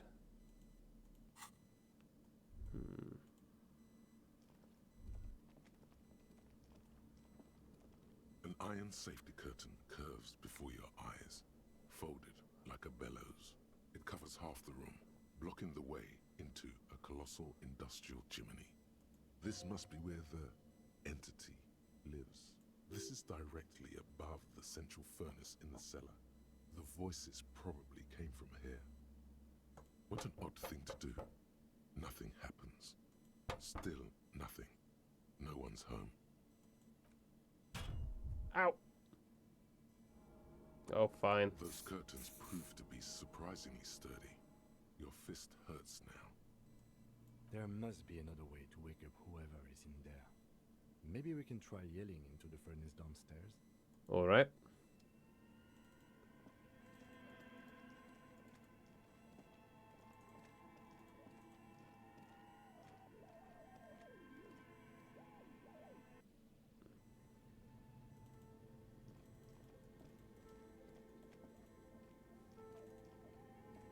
A thick layer of coal dust covers the furnace, coloring it pitch black. Alright, let's give that a go. You must Piss. all your strength and yell. Your dehydrated, hungover throat can produce little more than a dry croak. A lifetime of smoking and drinking will do that to you. The chatter from the chimney continues on as before. You seem to have made no impression on whatever's up there. Then again, maybe it's worth actually trying something up there. Maybe you should let your voice rest, officer. Try again later. Wait, don't kick it. That doesn't go anywhere.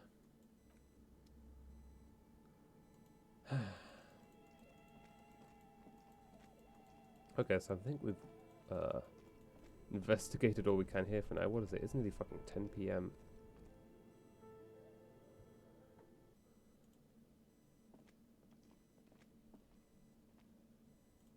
What now, Kim? God, that lady's still there?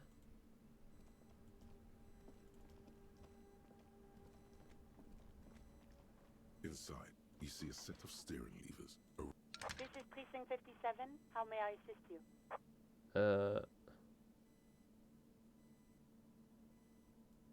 As always, it's DJ Mesh and Felicio, and you're listening to Street Freaks FM, bringing you the hottest, the nastiest, the most vulgar. A flock of seagulls takes off nearby. startled by the roaring radio. Right away, the lieutenant reaches into the cabin and turns off the radio. He's not looking at you as he says, Someone must have been messing with the radio, or maybe picked up a random frequency. You wanted a prime line, right? Speed Freaks FM, huh? Look him in the eye. Oh, is that what it was called? He's trying hard to act surprised. Go for it. Turn the radio back on while it's still on the Speed Freaks FM. Pick up the radio again. Souped up motor carriage for one bad mama's boy. For the heavier foot and the freaky animal. God damn it. The lieutenant moves quick as a viper as he switches off the radio and sets it on a prime line. Then he turns to you. Look, it helps me to stay alert on long nights, okay? It's a method. I'm not some kind of speed freak or... He shakes his head, furiously staring at his feet. What about heavy of foot? You would be too if you had this motor carriage. He snaps, half seriously. But seriously, let's quit joking around, alright? We have a case to investigate. He turns back to the cabin. This is Precinct 57. Can I connect it to someone? I'm done with the radio for now. 57, over and out. Her voice disappears into the void. In the cabin, you see a set of steering I'm done here. Okay, so I'm pretty sure we put this corpse in the back. God, I am so sad. I am so sad that we didn't get to... We should think about calling it today, maybe. The nights are still miserably cold this time of year. I haven't paid the cafeteria manager for damages yet. You should take care of that, then. But I don't have the money. Let's talk to him anyway. An officer of the RCM shouldn't be sleeping in the streets. We'll figure something out. Pay for damages. Alright, negotiations. Let's see how well that goes. God, again, I'm just so sad that we found the big bear fridge after I already stuck the dude in the boot. God, I wish that fucking comment would go away. I'm not sure there is any way to make it go, though. Not from here. Oh, hey, there's dudes. And a disco ball? I mean, part of me feels like I should have expected it, but even so.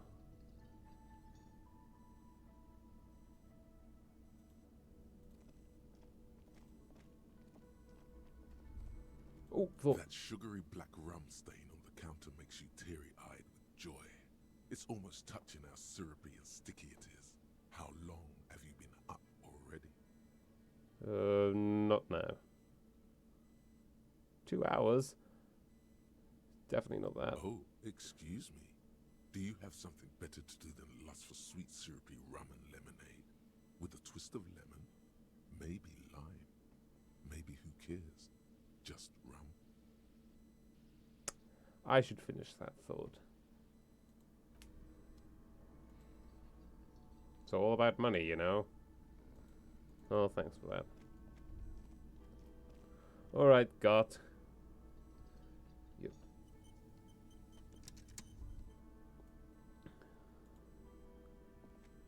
Let me crash here. Another thing with the welding. Great. I love those. Oh, there's something else I want to ask about. Yes. So, about that money I owe. Yes. Have you got it? I was wondering if we could come to some sort of arrangement for tonight. Does that arrangement include you paying me what we already agreed you owe me? It's cold out. I'll freeze to death because I'm losing the stupid money game. Game? Everything is just a game to you, isn't it? Hold on, I still have my key, you know. Good luck trying to use it. He taps his foot against a metal box installed at the back of the counter. Draconian measures. All the locks have an electronic component. They have to be unlocked down here with a master key before your guest key will open the lock. I'll find a way in. I'll break the door down. Oh, wonderful. Try to do that. I'll have to call you an ambulance. This conversation isn't going anywhere, is it? Not until you bring me the money. Okay. I might have something in my motor carriage we can use when you're done here. Oh, Lieutenant, we're done here. Goodbye.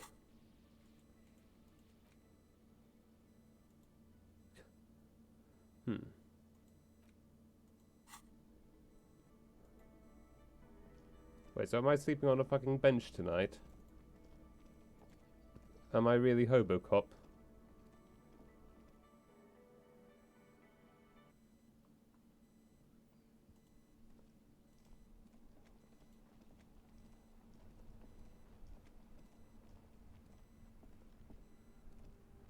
Inside, you see a set of steering levers, a radio microphone, a pull-out toolbox, and the soft glow of the fuel preheater gauge. I have something here we could sell. Look in the back, in the suspect transport enclosure. Transport enclosure? Regular people just call it the cage. The cage at the back of the motor carriage looks rather uncomfortable. 4 shiny hubcaps are stacked against the seat. Their silver edges sparkle in the dark. I confiscated this for a little while back. We can take them to the pawn shop down by the Martinez Canal. What are those things? There are spinner hubcaps, frivolous things you put on your wheels. When the wheels come to a stop, the caps keep on spinning. There's no real use for them, it's just for vanity. What do you mean you confiscated them? A couple of weeks ago, I stopped a young man for going slower than the speed of traffic. Turns out he was some coalition official's son and high. So you took his spinners? I took them and arrested him for driving under the influence. Isn't that corruption? I don't know. Is it? I was going to take them into evidence, but they weren't necessary for conviction. He never asked for them back. Did you want to put these spinners on your machine? No, that would be silly. I don't know why I kept them. It doesn't matter. I couldn't put them on this MC anyway. A cop with spinners. That would be outrageous. Yes, outrageously cool. He flashes a smile, barely visible in the dark. Yeah, I'm sorry you have to sell them because of me. As I said, they are useless anyway. I should have remembered I have these earlier.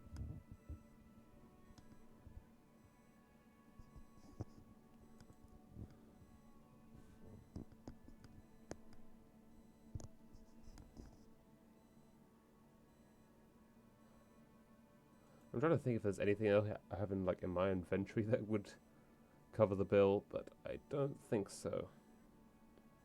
You know what, I'll do it. Thanks, I appreciate your help. The lieutenant nods as you take the spinners.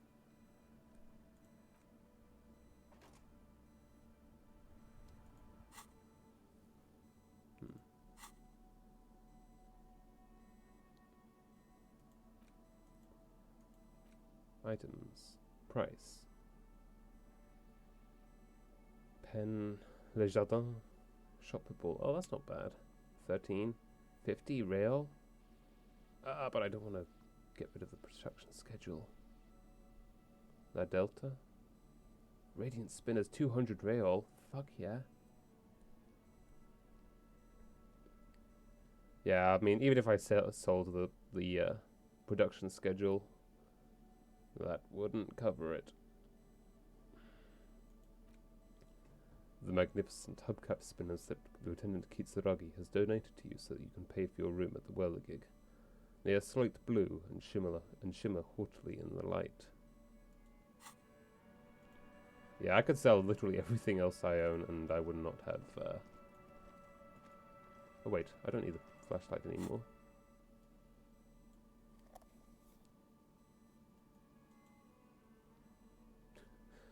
I guess I am looking a little bit Hobocop, aren't I? Oh well.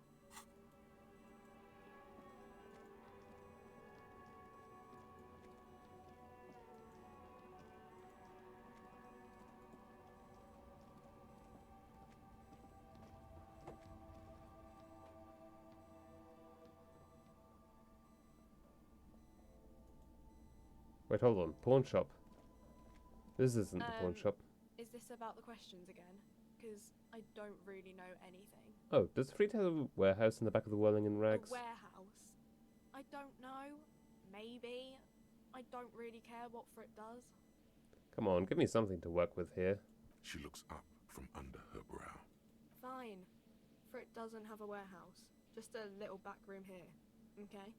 She turns back to her magazine without waiting for you to respond. Okay, I'm guessing I have to go to Roy then. Wait, is anything even open?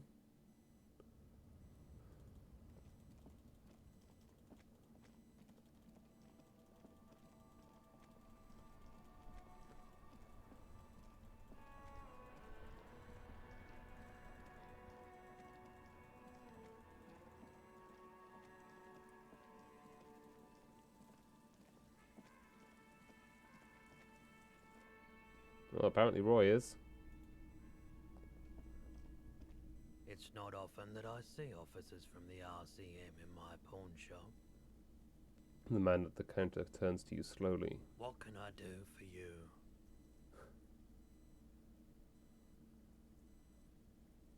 It's shameful how insufficient the police presence is in these parts. I haven't had any problems myself, though some of my customers have complained about inconsistent law enforcement. Who are your customers usually? All kinds of people come through here. Locals, travellers, people looking for a deal, people looking for a keepsake, people who are terminally bored. As you can see, I have a wide selection of goods for everyone to choose from.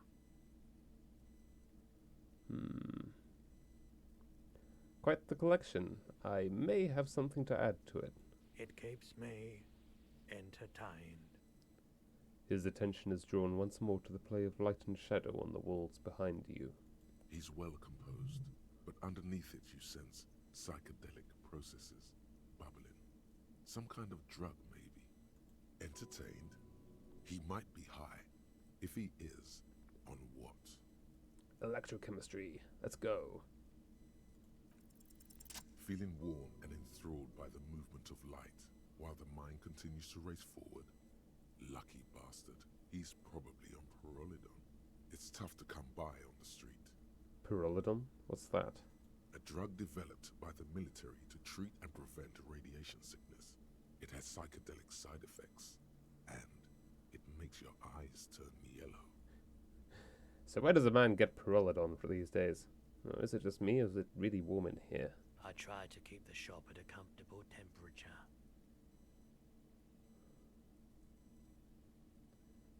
I didn't mean to offend you. I'll drop the subject now. Of course I do not want drugs. I'm not offended, officer. Care to share your Pyrrolidon with me? Let's see. By the way, do you happen to have any guns? Like the ones carried by cops? Someone else came here earlier today asking the same question. I promptly sold her the gun you pawned a couple days back. Huh? I wasn't expecting that to go anywhere. Oh shit. This is a pawn shop, and it did feel as if you've met before. Oh God. dear. The lieutenant shifts from one foot to another. Alert. Was the buyer policeman too?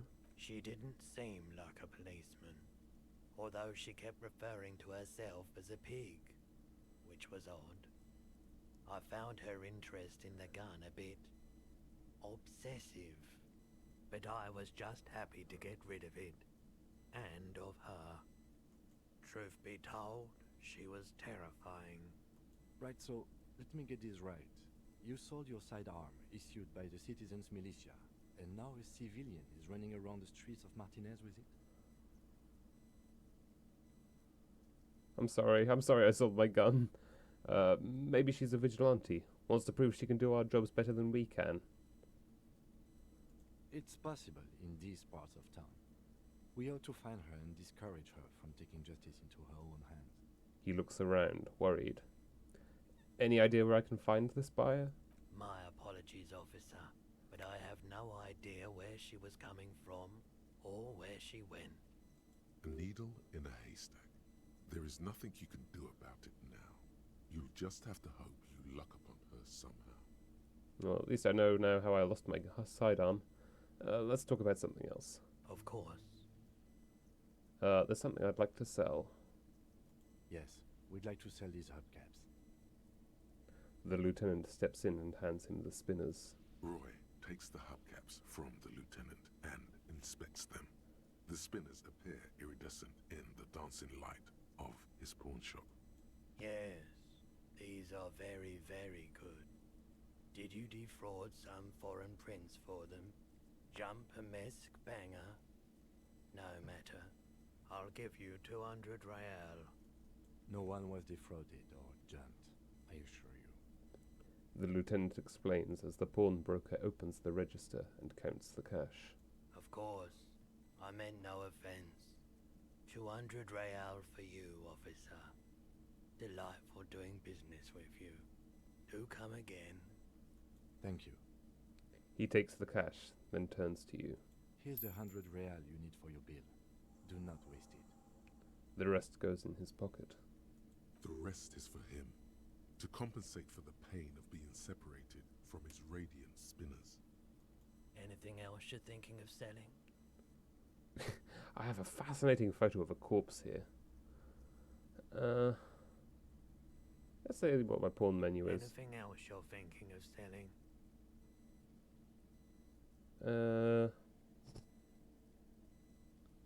Close it for now. I don't have anything to sell at the moment. Another time, perhaps. I have other business to take care of now, like fucking sleeping.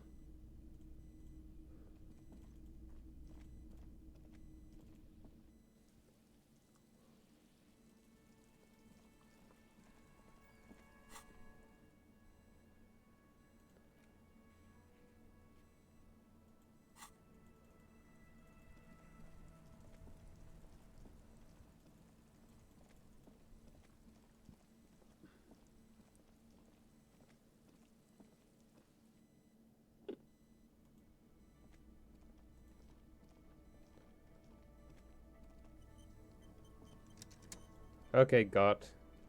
You miserable old weasel. Can I help you? Yes. Have you got it? Yes, I have your bloody money. Well?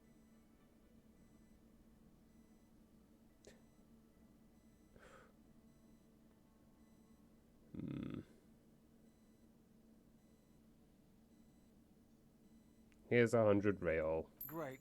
Thank you, officer. That's all I wanted. Payment for services rendered. If you continue to stay here, I just ask that you please pay your nightly bill in advance starting tomorrow. The electronic lock to your room has been disabled till 9 p.m. tomorrow. Please pay for each night in advance starting tomorrow.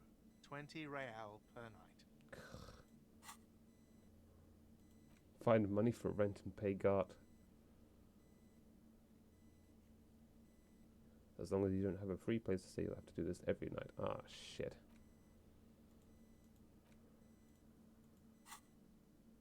I'll take a room here too.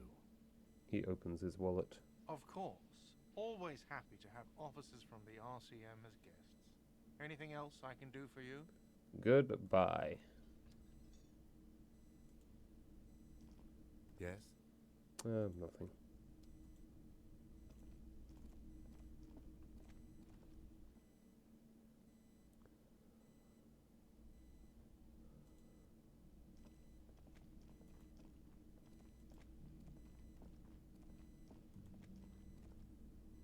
This is the door to the room you redecorated.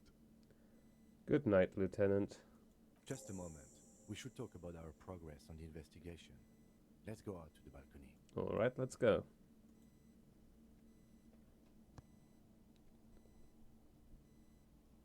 The air outside is brisk.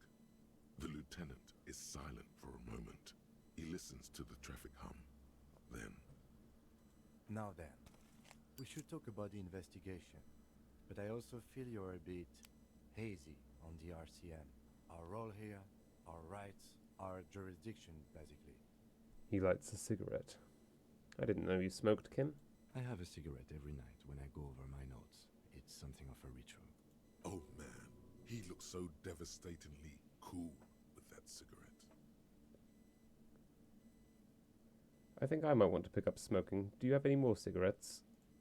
I apologize, but I only brought one with me. I have exactly one cigarette every night while going over my notes. Right then, the debrief. Yes, it's been a long and eventful day. Yeah. How do you think today went? Well, We inspected the victim's body, so that's good. It was not easily approachable in that state, but we did it. I would say our initial inspection was very thorough, and we have solid leads to follow up on. Then you shot the body down, which was quite the shot.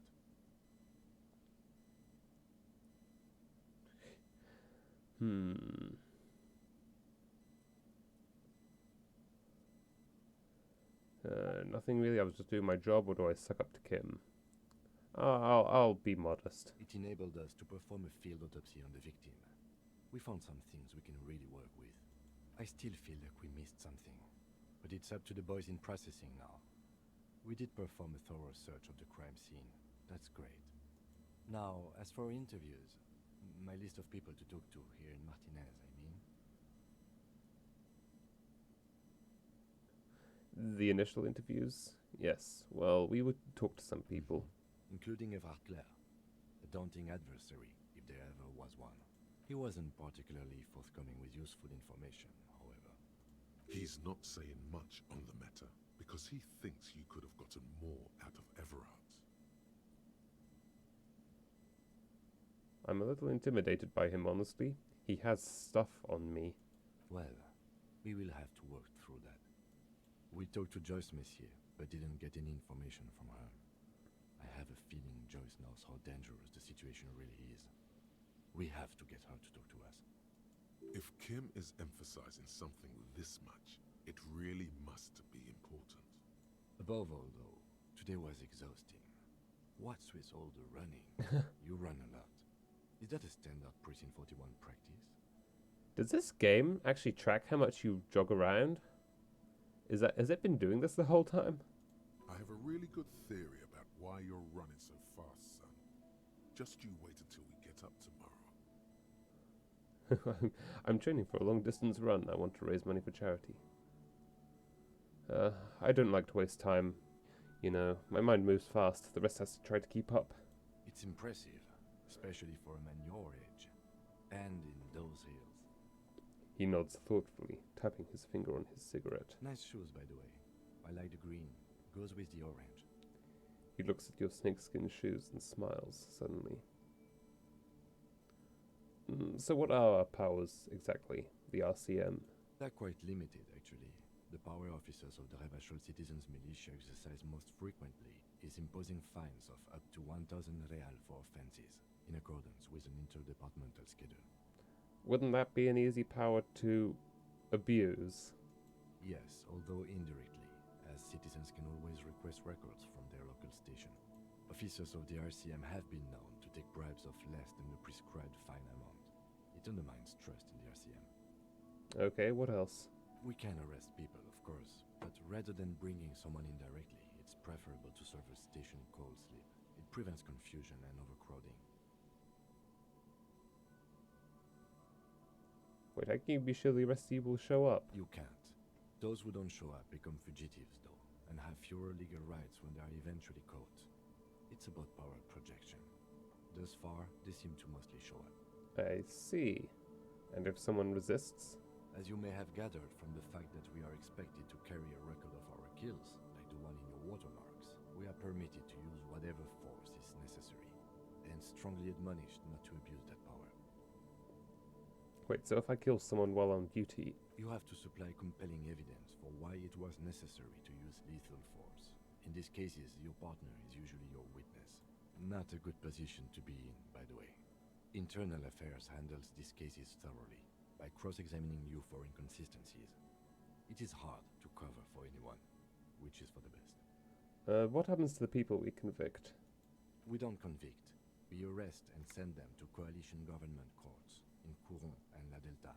The prosecution works off our testimonies and records, which is why it's paramount to keep them. He taps his coat pocket, where he keeps his notes. And who makes all these rules? The coalition government, and the moral intern, more broadly. The RCM was formed by the coalition government to restore order in the international zone after the revolution. So we did. Now we attempt to maintain that order.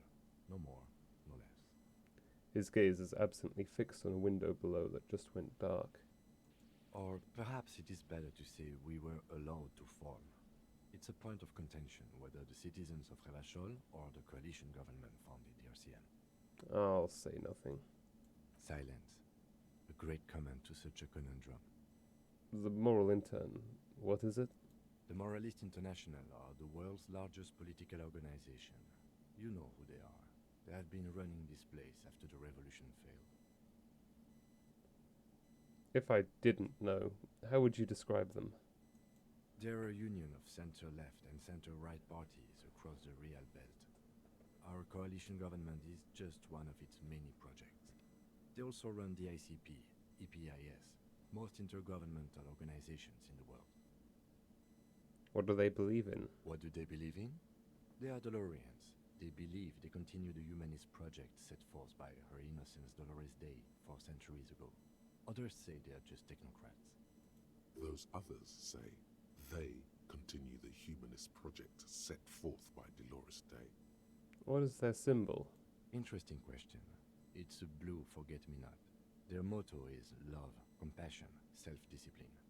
I think you can gauge what they want you to think of them from that. Something kind and usual. Something almost self-explanatory. Something even a little feminine, but in a strict manner. Something like the dark blue, serious color of the early night sky above. Who was Dolores Day? A historic figure? The author of the modern age? You will have to look elsewhere for opinions. The subject of humanism is too abstract for me. What do you think of them? The moral intern are a fact. I try not to have opinions on facts until they change. And it doesn't look like that's about to happen. I have an opinion on the Moral Intern. Do you? The lieutenant arches his brow and pulls on his cigarette. It's a slim white thing on his fingers. Huh.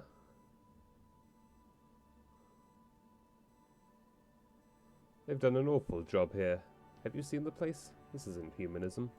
We are in what is called the twilight of international law. The laws we claim to enforce come from the MI. Without them, we are simply vigilantes. Vigilantes sounds bad. Maybe we should make our own law.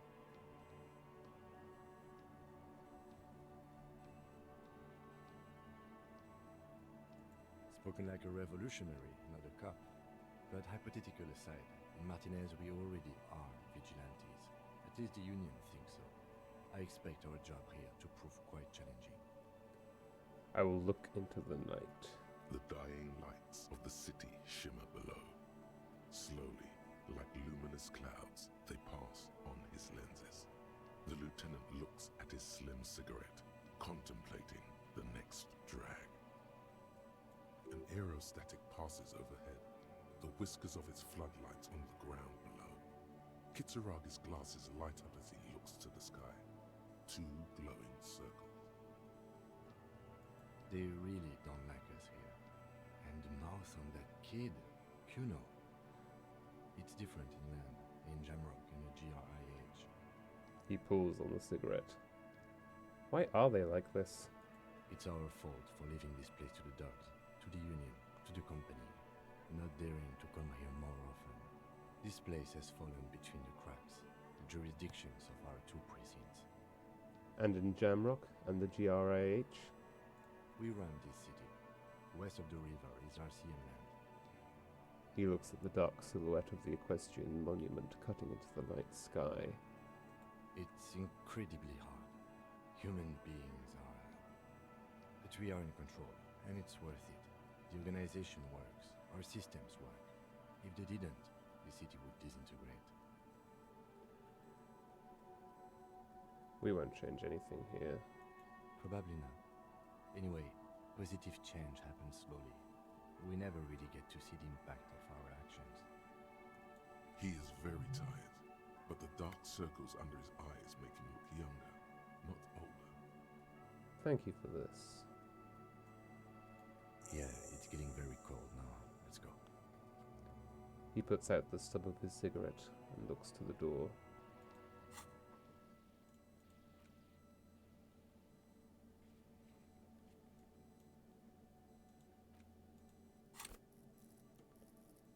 perception, hand-eye coordination, reaction speed. I think that's a good one.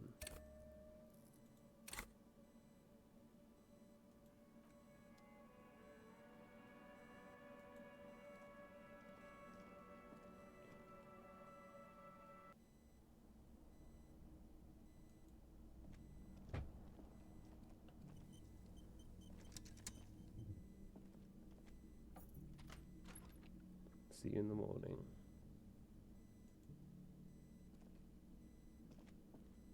Bye.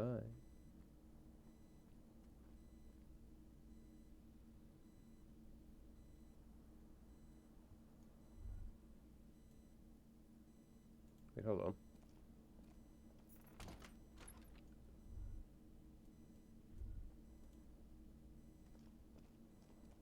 The window stands broken in its frame. Cold wind blows in. You see some lights shimmering outside, but it's difficult to make out the outlines of the buildings below. Dark phantoms with many tiny eyes, chaotically arranged and not looking at you.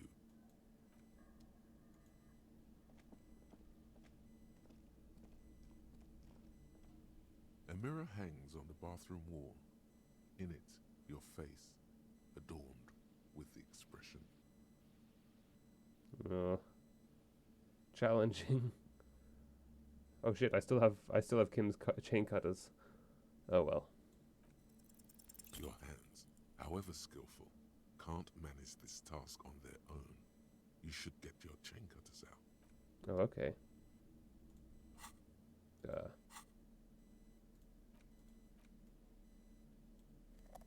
Nope.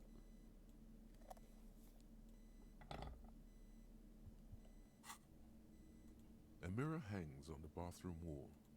In it, the chain cutters slip out of your hands as you attempt to twist the faucet into place. Well, you know one thing for sure. You've probably never been a plumber. Okay.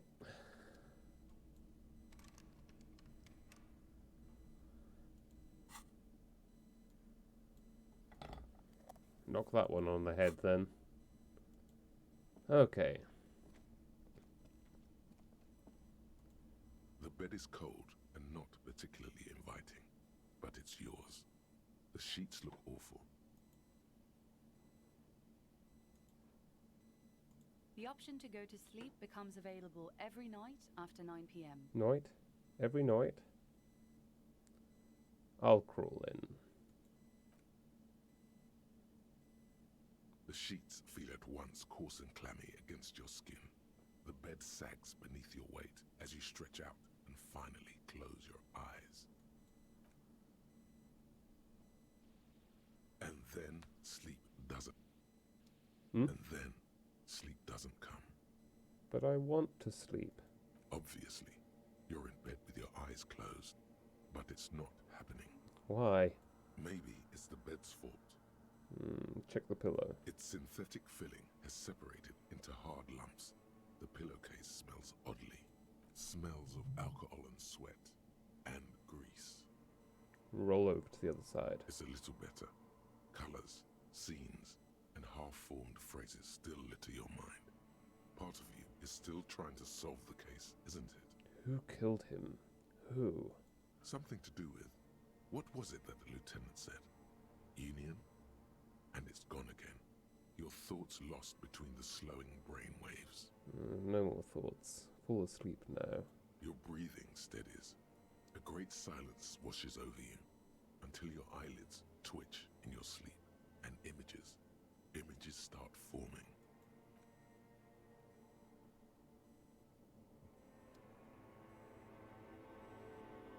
Oh no.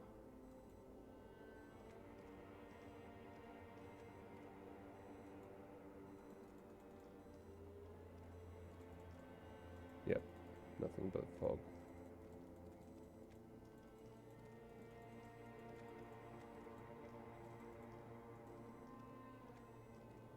Oh, wow. Oh.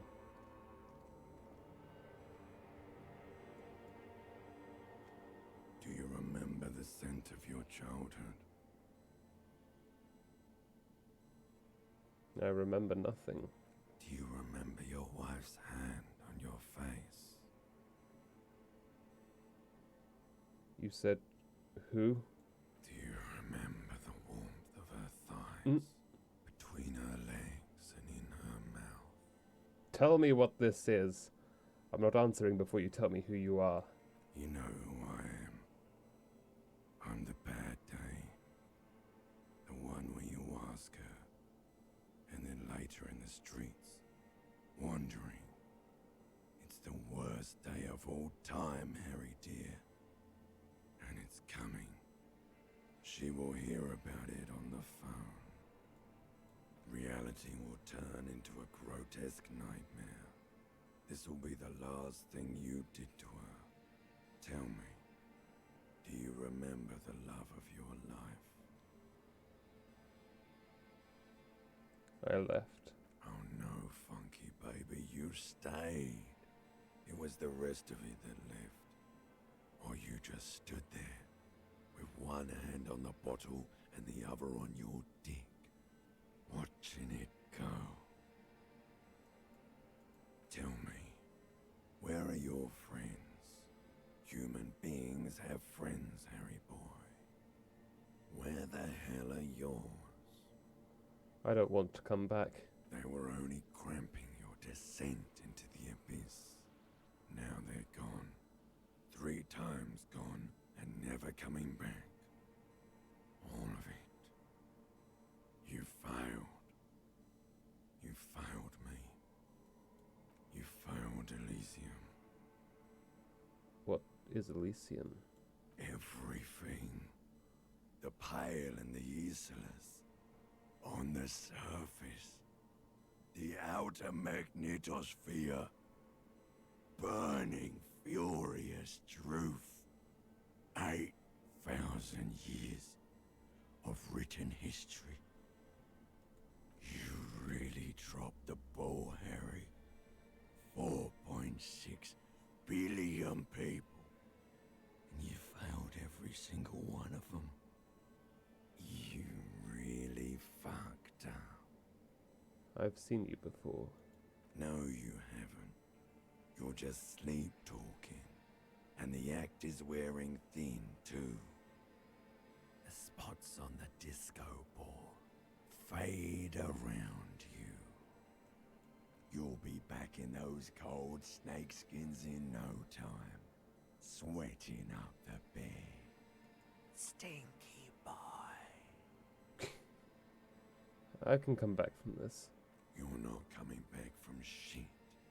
Thrashing around in that high conductivity state of yours, bumping into things and acting like a clown.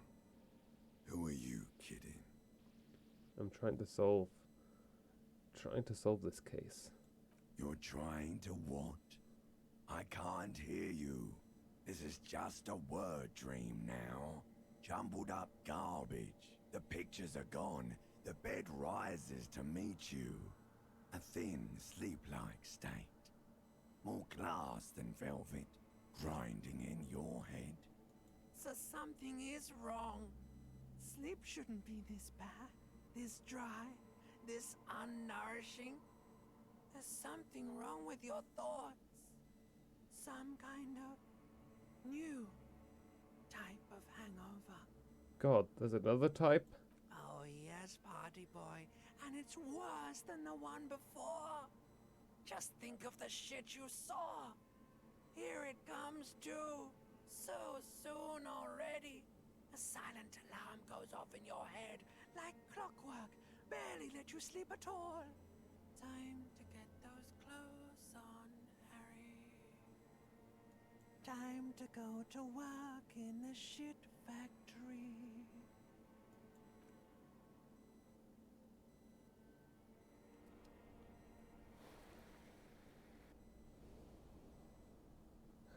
I don't know how my morale healed, but I'll take it.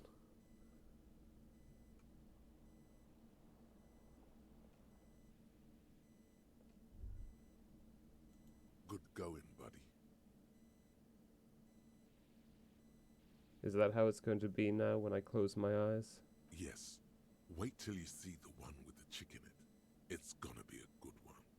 You feel even worse this morning than you did last night. What chick? You don't know? You don't know? Some broad that messed you up. It'll come to you. It always does. What the hell is going on with me? You mean, why are you so tired? Too tired and down to even think? It is worrying, isn't it? You can't be a detective like this. Detectives need to be able to think. No, that's not it. Really, I feel super good. That's not really true. Your heart has finally pumped all the speed out of your system, Buster. Time to get some more. Oh, I see. You're too weak to say no now. Waking up is the worst part. Maybe somewhere down the line you could decline. Wait, what is speed? Speed is a potent central nervous system stimulant. It kept you propped up all day yesterday, despite your debilitating hangover. How else did you think you even got up from this floor? It's power, man. It's professionalism. It makes you feel like you're young again and ready to detect. Ready to go to war against the world. No, I can take this. I am not going to go looking for speed. Are you sure? Ready to live as this pathetic shell of yourself for days? Basically, a week. Let's be honest, 2 weeks. Maybe 3. You won't make it. Half the town will be dead by then. You will be fired. That's a lie. I can do this without the speed. Half the town won't be dead. Suit yourself. Slow, sad shell man. See how you do without your spark. Okay, I think I'm going to, call it there for today. Hold on, I will save though. Save. And then main menu. In case you can't tell, my voice is kind of dying right now as well. And I've been going for 4 hours, so it's really no surprise. But hey, I have made progress, although I will rue not being able to stuff the corpse into the bear fridge until, for the next week, until the next stream. I'll still be fucking kicking myself over that. Should have stuck that corpse in there. Wish I'd had the chance. Wish I'd found it soon enough, but oh well. Okay, I'm super tired. I need to make myself a cup of tea and rest my throat for a bit. So yeah, thanks for watching. Thanks for chatting, one soul miserable little bot. And I will see you next time. Bye.